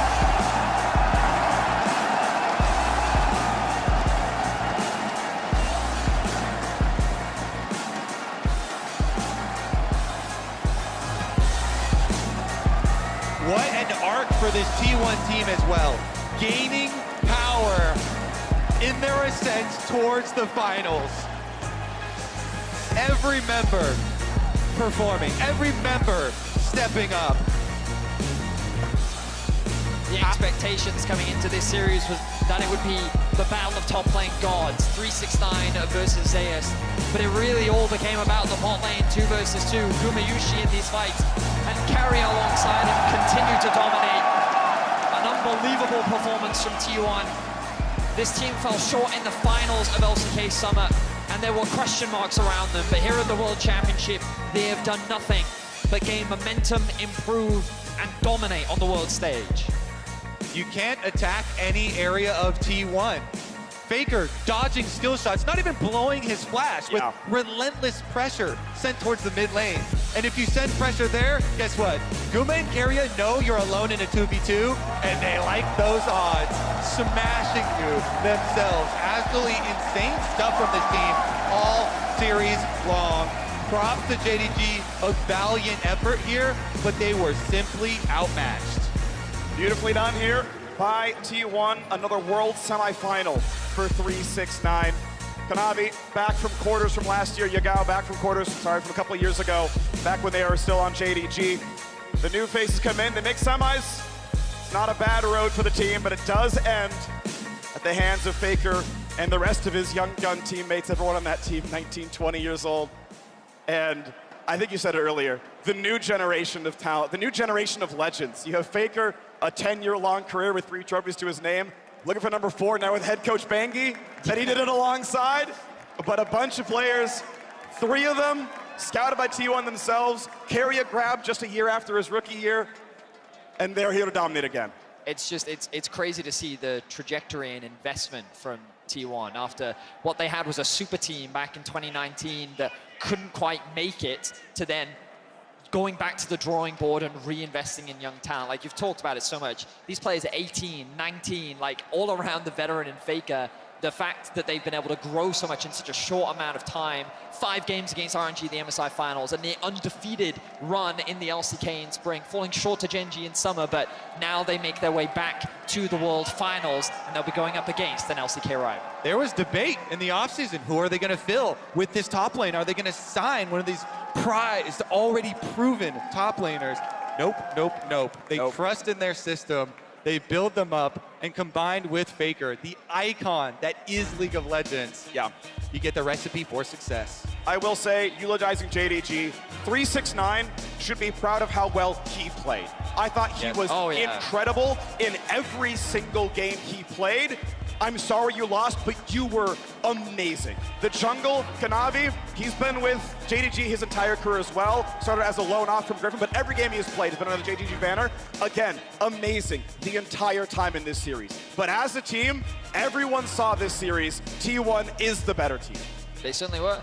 And yeah, okay, we saw some blunders from Guma in the laning phase here and there, but he almost immediately made up for them. His Lucian performances, the Varus and Renata bot lane, like, it just goes to show that when you give carrier something that has a little bit more agency than just a bubble, this man just rips through the rift. And I'm hoping that we get to see even more from him and what he's capable of as a support.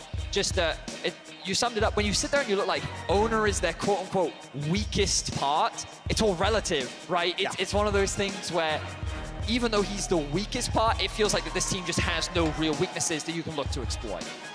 And with that, the LCK cement their dominance over 2022. This means 3 LCK teams left in the bracket. We see Genji versus DRX tomorrow to figure out who will match T1 in the finals. You hinted at it, Freak. There could be a rematch with Ruler. So many storylines, depth. The Last Dance, really this fairy tale success for DRX, making their march, their small percentage chance charge for that aim as well. And it's fun to see because Gumayushi was so good in this series. He's had ups and downs, of course, but I'm pretty sure in all 4 games, he was the most damage dealt across the game, even in the loss. Just 4 games in a row of being the biggest player. Here we get a reel of Faker winning in 2013, winning in 2015, winning in 2016, losing in the finals, and then a 5-year drought of not making it back there. Quarters, semis, but back to the finals now. Chills. Yeah, I mean, it's hard not to be a Faker fan. If you've been around since the start, like, everyone has followed his career. Everyone knows, like, League of Legends is very lucky to have an icon like him within the scene. Incredibly humble. What a great name, too, Faker. To see him back at the World Finals is going to be exciting, and we know that everyone's going to watch to see if he can lift the trophy one more time. Yeah, we'll see if it happens there. It's going to be a whole lot of fun. That's going to be next week, and of course, it's another match tomorrow as well. We are joining Dracos for a dual interview with Faker and Keria for a Verizon post-game interview. Thank you very much, gentlemen. Atlanta, one more time for T1.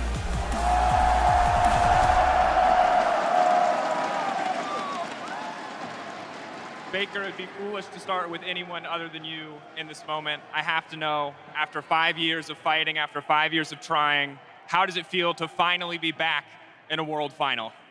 가장 먼저 지금 이 순간 페이커 선수에게 먼저 질문을 드리고 싶습니다. 5년간 정말 열심히 싸워오고 정말 열심히 노력한 끝에 다시 한번 월드 결승에 오르게 되었는데요. 소감이 어떠신가요? 이번에 좀 느낌이 좋았는데 그래도 마지막 한 발자국만 남은 것 같아서 너무 기쁜 것 같고 그리고 팬분들을 위해서 이번에는 꼭 기회를 잡고 싶습니다. I'm extremely happy right now. I had some good feelings this year, and then I feel like I'm just one step away from it. So it feels really great. And also this time around, I will hold on to this opportunity for my fans.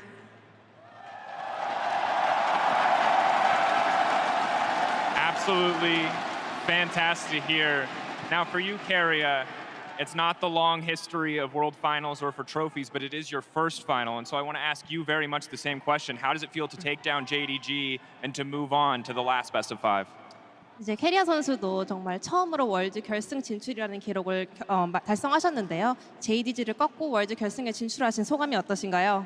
일단 RNG와 중동을 잡고 올라왔는데 두 팀 다 되게 잘하는 팀이라 생각해서 더 기쁘고 그리고 제가 국제 대회를 이제 4번째인데 8강, 4강 준우승을 했거든요. 그래서 이번에 꼭 우승을 할 수 있도록 최선을 다해서 우승을 하고 싶습니다.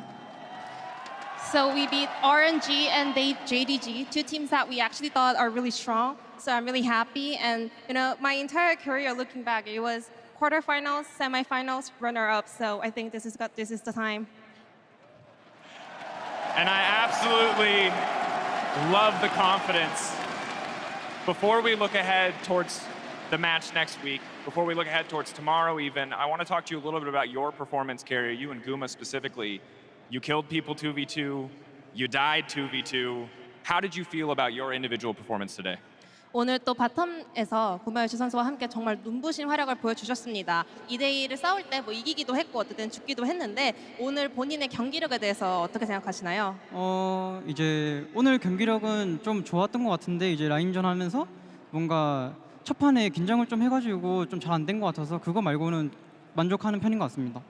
I'm pretty happy with my performance today.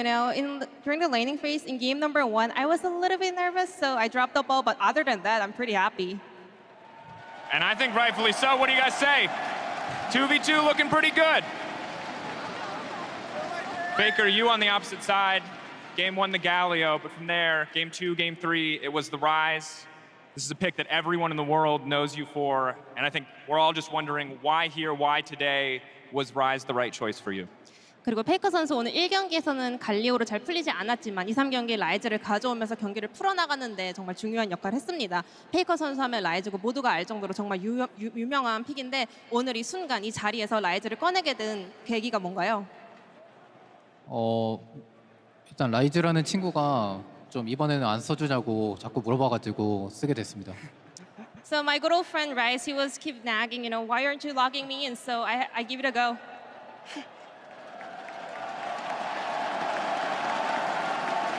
And what a friendship it's been. The next question for you, Carrie, I think is going to be a hard one because tomorrow you watch a lot of your former friends and teammates play each other to see who will be meeting you in the final. And so I have to know, who do you expect will be facing you in San Francisco?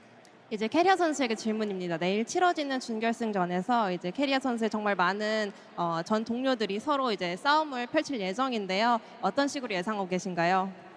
일단 DRS도 그렇고 진지도 그렇고 일단 여기까지 올라온 팀은 다 잘한다고 생각하고 다 저력이 있다 생각해서 이제 누가 이길지 전혀 모르겠고 이제 저는 먼저 올라갔으니까 잘 아무나 올라와서 높은 곳에서 마주쳤으면 좋겠습니다. Well, because both teams made it to the semifinals, it means that they have proven so much. They've been doing great, and now that I've already locked it in finals, I don't really care much. I don't know what's going to happen, so I just wish them best of luck, and I hope we can meet at a greater stage. And I have to respect it. If we look ahead,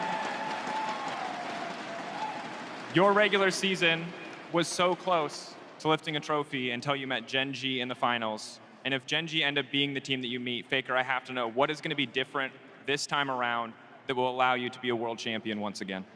사실 지난 서머 시즌도 T1이 서머 시즌 우승에 정말 가까웠지만 젠지에게 꺾이고 말았습니다. 만약에 결승전이 젠지와의 리매치가 형성된다면 어떤 점이 다르고 어떤 식으로 T1이 이번에 승리를 가져올 수 있을까요? 지난 젠지전은 너무 무력하게 져가지고 저희가 굉장히 칼을 많이 갈고 왔고 이번 월드에서는 확실히 다르다는 것을 보여드릴 수 있을 것 같습니다. So in the previous match against Gen G at finals, we were not able to do anything. We just lost. But this time around, we were all so grinding hard, and we are different this time around. So I think this is our chance to prove that we are going to be different. The fans are ready for it. Frankly, I'm ready for it as well. One final question before I let you both go. I'll give each of you the opportunity to answer if you want it. There are 3 LCK teams left. There are no LPL teams left. Who is the best region in the world? 지금 상황에서 LCK 팀만 3팀이 남았고요. LPL 팀은 하나도 남지 않았습니다. 세계 최고 지역이 어디라고 생각하시나요? 저는 네, LCK라고 생각하고 그 중에서도 T1이 최고라고 생각합니다.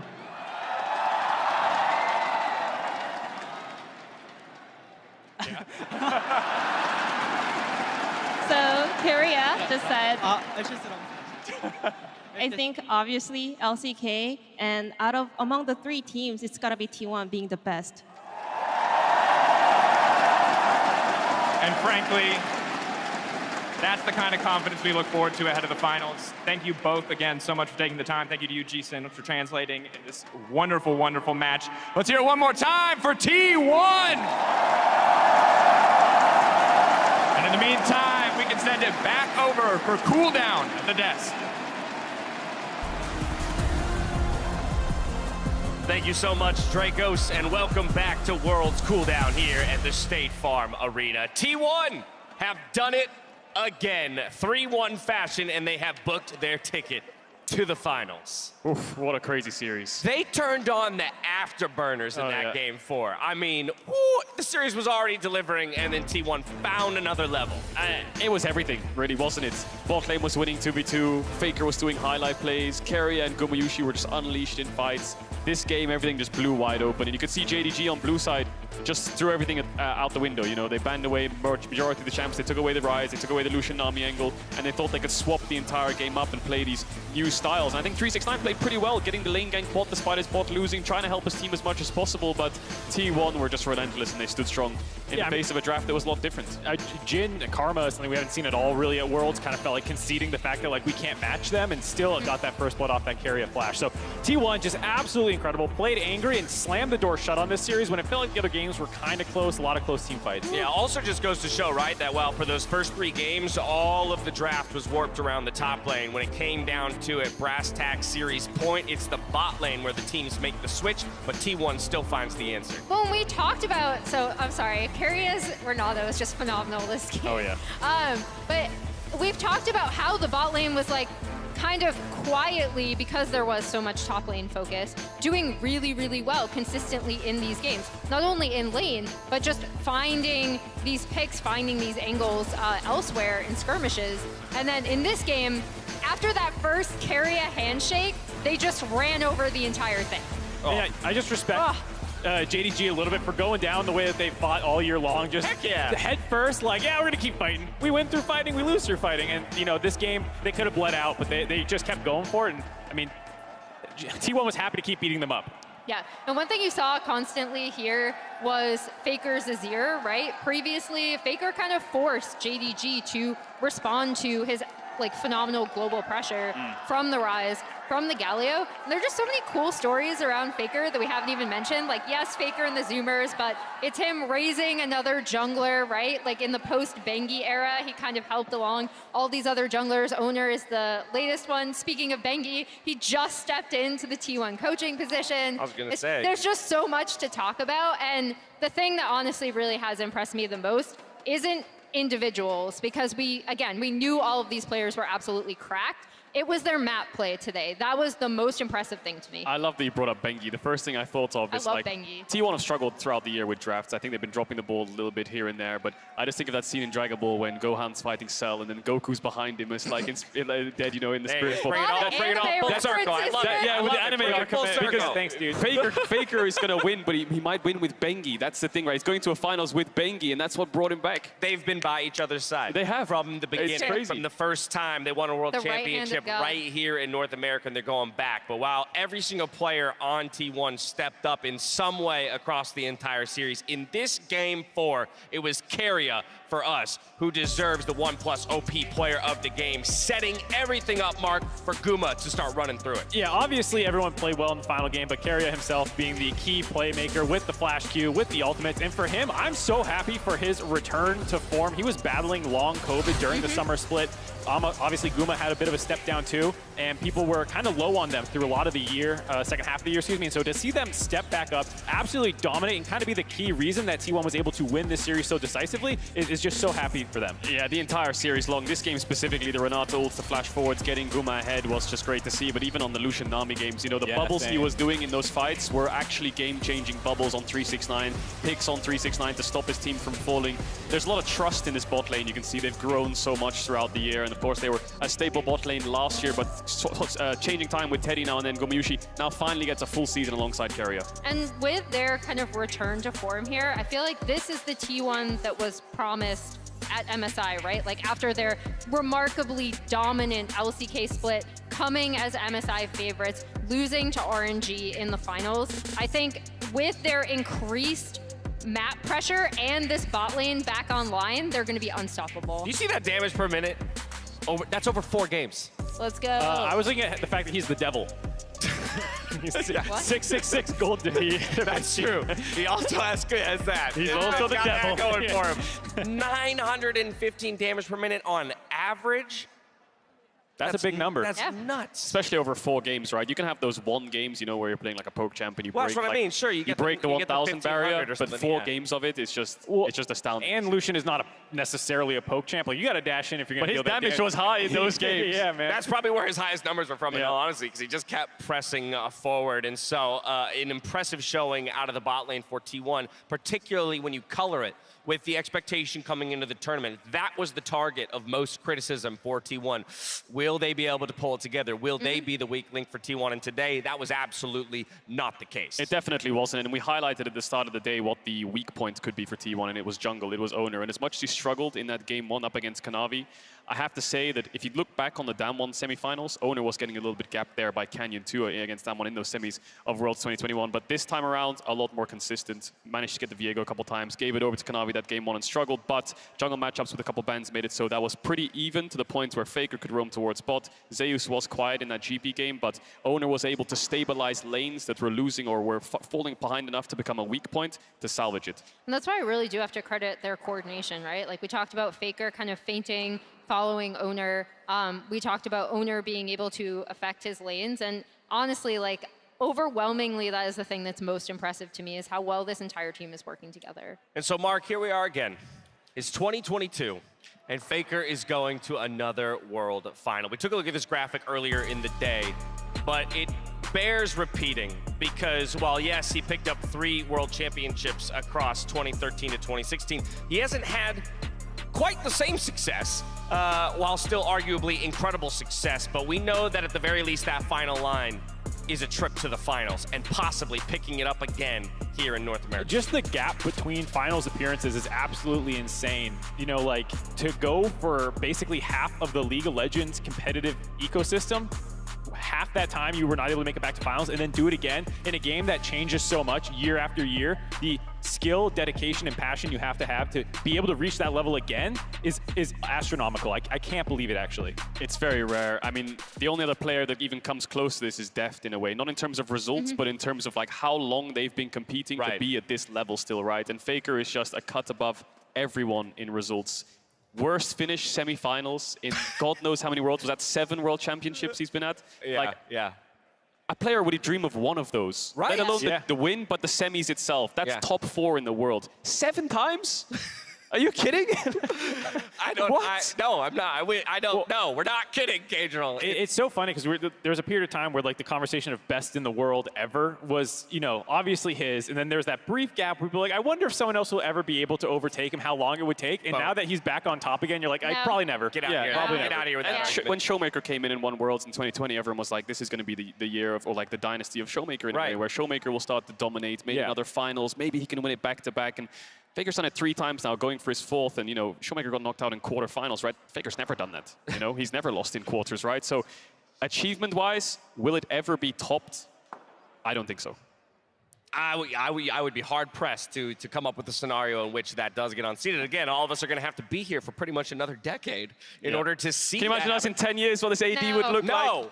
A lot more wrinkles, I think. I cannot in the slightest imagine us still here. 2032. I will say, I will have a heart attack watching some of those plays. I will say, in I have seen all his finals appearances. I've been watching since season 1, so it's happy to say that I was in the audience. I was in the audience in 2013 in Staples Center when he won his 2032. We'll watch this segment back. Yeah, I've been lucky to be on the net. We'll have like a sleepover movie night and rewatch this. Nice. Let's go. See if he can get it. Let's pull up the bracket to see how things stand. Only 2 more best-of-5s to go, one of which takes place tomorrow there on the bottom side of the bracket, as you can see, with T1 advancing 3-1 over JDG. It's down to Genji and DRX to see which of these 2 LCK squads will move on to challenge Faker and the rest of T1. And it's going to be beautiful. It's either T1 versus Gen G rematch of the summer finals. We've now got the autumn finals, or it's Deft versus Faker. And I think both of those storylines, if you think about them, are just incredible. So whoever wins that series, it's going to be so exciting.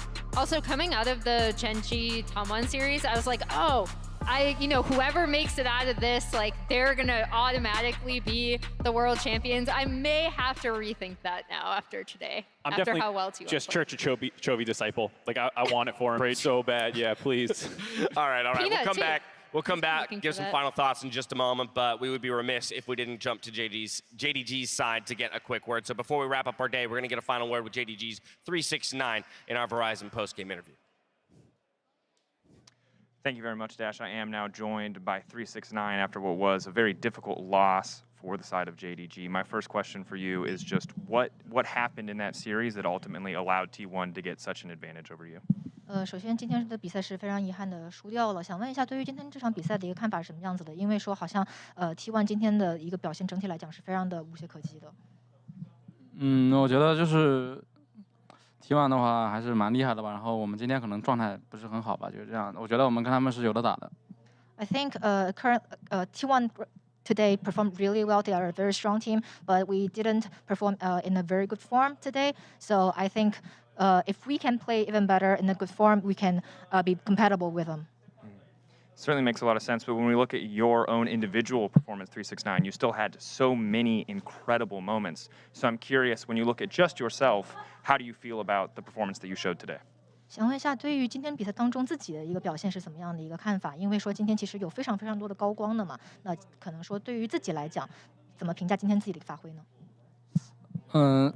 感觉还是有很多不足吧，就是感觉对线期做的挺好的，但是打团的时候可能作用没有那么大吧，就这样。I feel like I still have a lot of shortcomings and weakness in today's game, even though I did quite kind of well during the laning phase, but I didn't just be a very useful character in the team fights. Good to always hear that honest self-reflection, even if you did have so many standout moments. When we look ahead now with the LPL eliminated, how do you look at the LPL-LCK rivalry moving forward? Is this something that is important to you when we look ahead to the future? 想问一下，可能说在将来的话，对于 LPL 跟 LCK 的一个对决是怎么看待的？因为其实现在来讲 ，LPL 的赛区是已经淘汰了，那无法在这个世界赛继续的往前。想问一下，你在对于未来可能说 LPL 跟 LCK 的一个对决是怎么看的呢？我觉得 LPL 还是很强的吧，就是 LPL 也有很多年轻的选手也很厉害，我觉得就明年再来呗。I think LPL is still a very strong region, and we have very young but talented top players. So we'll definitely try next year. Cannot wait to see it. A final question before we let you go here. Your team achieved so much at this tournament, and I just want to know if there's anything that you want the fans to remember about yourself, about JDG, when we look ahead towards next year and the tournaments to come. 今年其实 JDG 也在世界赛留下了很多的一个高光场面，想问一下说，你想让粉丝记住关于你或者关于 JDG 的一些什么样的部分呢？我觉得就是今年 JDG 的话，我觉得我们就想让大家记住我们的团结吧，就这样。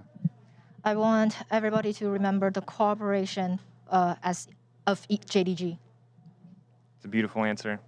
Thank you so much for your time, 369. Again, condolences for the loss, and looking forward to what we see from you in the future. For now, we're going to send it back over to Dash at the desk. Thank you very much, Dracos. It's never easy to say goodbye to a team, especially this late in the tournament, right? Because every step we get closer to the World Finals means it hurts that much more when you just barely miss the mark. And I really love this JDG team. I feel like I've been pretty open about how much I love them. These players are such a cool group of misfits with a very interesting underdog story, despite the fact that obviously they were #1 seed. So you're like, why is that? And each of them kind of had their own individual reasons to have a chip on their shoulder. Just the improvement from 369 himself as an individual player over the course of this year is truly impressive. So I hope at the very least, when people did watch them play today, even though it's a very triumphant day for T1, that maybe they gained a few more fans in there. You know, they're not the most popular team. I do really love this team, and I'm sad to see them go. And that's exactly it. Coming into this tournament, I think a lot of Western fans especially didn't recognize a lot of these names internationally because they just haven't been there very often, or they haven't achieved enough for Western fans to recognize them in that sense. So I hope moving forwards into next year that people will look back on this Worlds and say, wow, okay, you know, in quarters, in groups, in semis, these are names I know from last year which are performing really well. The likes of Kanavi and 369, Yagaos Tellier was fantastic. Hope and Missing had a good group stage as well. And if you look at their LPL playoffs run, it was a very tough run. The fact they won that LPL is impressive in and of itself. So I think this is definitely a team to remember and look back on. Question though, we came into the start of the day, best top player in the world title was on the line. Who walked away with it? Honestly, it's a tough call, right? Because even in the loss, I think most people look at each of those games individually and go, wow, 369 was popping. You know what I would say? I guess it's time to stay tuned until next year to see it again. Oh, you're such a coward. You got to stay tuned until next year. I thought you were going to say it's a tie. Europeans love ties. They do. They the do. old meme. Classic. Look, I'm not in a position to be declarative. I would say about 369 that, had a better individual performance. Okay. I think he did outclass Zeus in a couple of the matchups, but I will say a lot of JDG's focus was topside, so it's hard to criticize Zeus for falling behind in a lot of these dives when he's put in spots to be at a disadvantage from the get-go. So slight edge in that sense, but still extremely even for me. Yeah, I feel like he also got more draft resources in a sense, or they were early game picks. Like you take the GP into Renekton, you're kind of risking it at that point because you're going to scale, and you know, Zeus did that. Yeah, for me, what I care about is that we're still having the debate. And I know that could sound like a That's the round two win. Round two win. It just means the series was that good. It means the players are that good. And so, unfortunately for us, though, we say goodbye to the LPL with only LCK teams remaining in the tournament. One more semifinal to play before we ship off to San Francisco. As we do get that much closer to crowning our next world champions, a reminder that if you can't make it to San Francisco for finals, you can watch on the big screen with friends and family at one of 600 theaters and counting near you. Use the QR code below to purchase your tickets. But for now, that's going to do it from us here. So on behalf of myself, the Cashers, the entire live broadcast crew, thank you so much for watching. We'll see you tomorrow for more Worlds. Until then, stay healthy, stay safe, and be good to each other. Good night.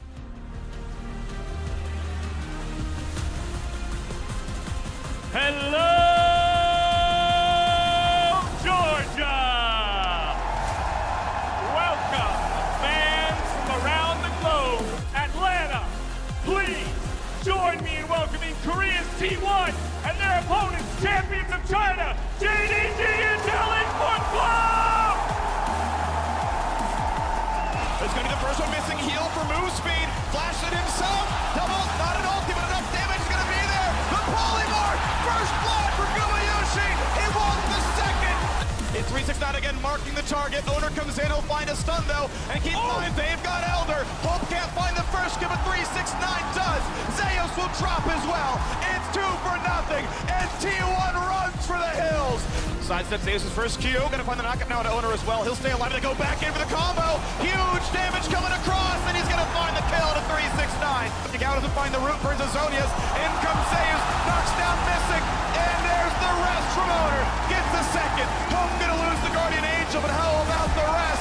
As everyone's starting to fall, Kanavi is left alone, but you can't do it by yourself. You need a team, and T1 will tie up the scoreline. But he's waiting out, Spills of nothing. The flash in, Zeus the flash follow. It's a 1-for-1, but can Renekton win against Nocturne? The big stun, and 369. Forcing Ishirelia's out, 369 cannot find his target. Locked in place, needs to ult to stay alive, but he's feared, and he's fallen. Nocturne goes for number 2. Hope drops, a flash away from Missing, but Faker won't, and he's unstoppable. 루시안 잘한 거잘 먹었다. 위에서 탑 1대1이야? 이긴 거지. 앞에는 안 보이긴 한다. 나이스! 급빠지긴 했다. Faker with 5 health left, wins the one-on-one. The GOAT! Now he's got more enemies coming after him, though. He's going for the sneaky recall. Out of vision. They know he's on the left-hand side. Missing. Will not spot him go into the brush. They see. You can see it. You can see it. It was in vision. They don't walk over to the roam ward. Faker with the Okie-doke. Complete jukes right here. Ults in from M4. Forcing out the flash. But Faker does not care. Another 369 finds death number 4. But the re-engage from Belmet is almost enough.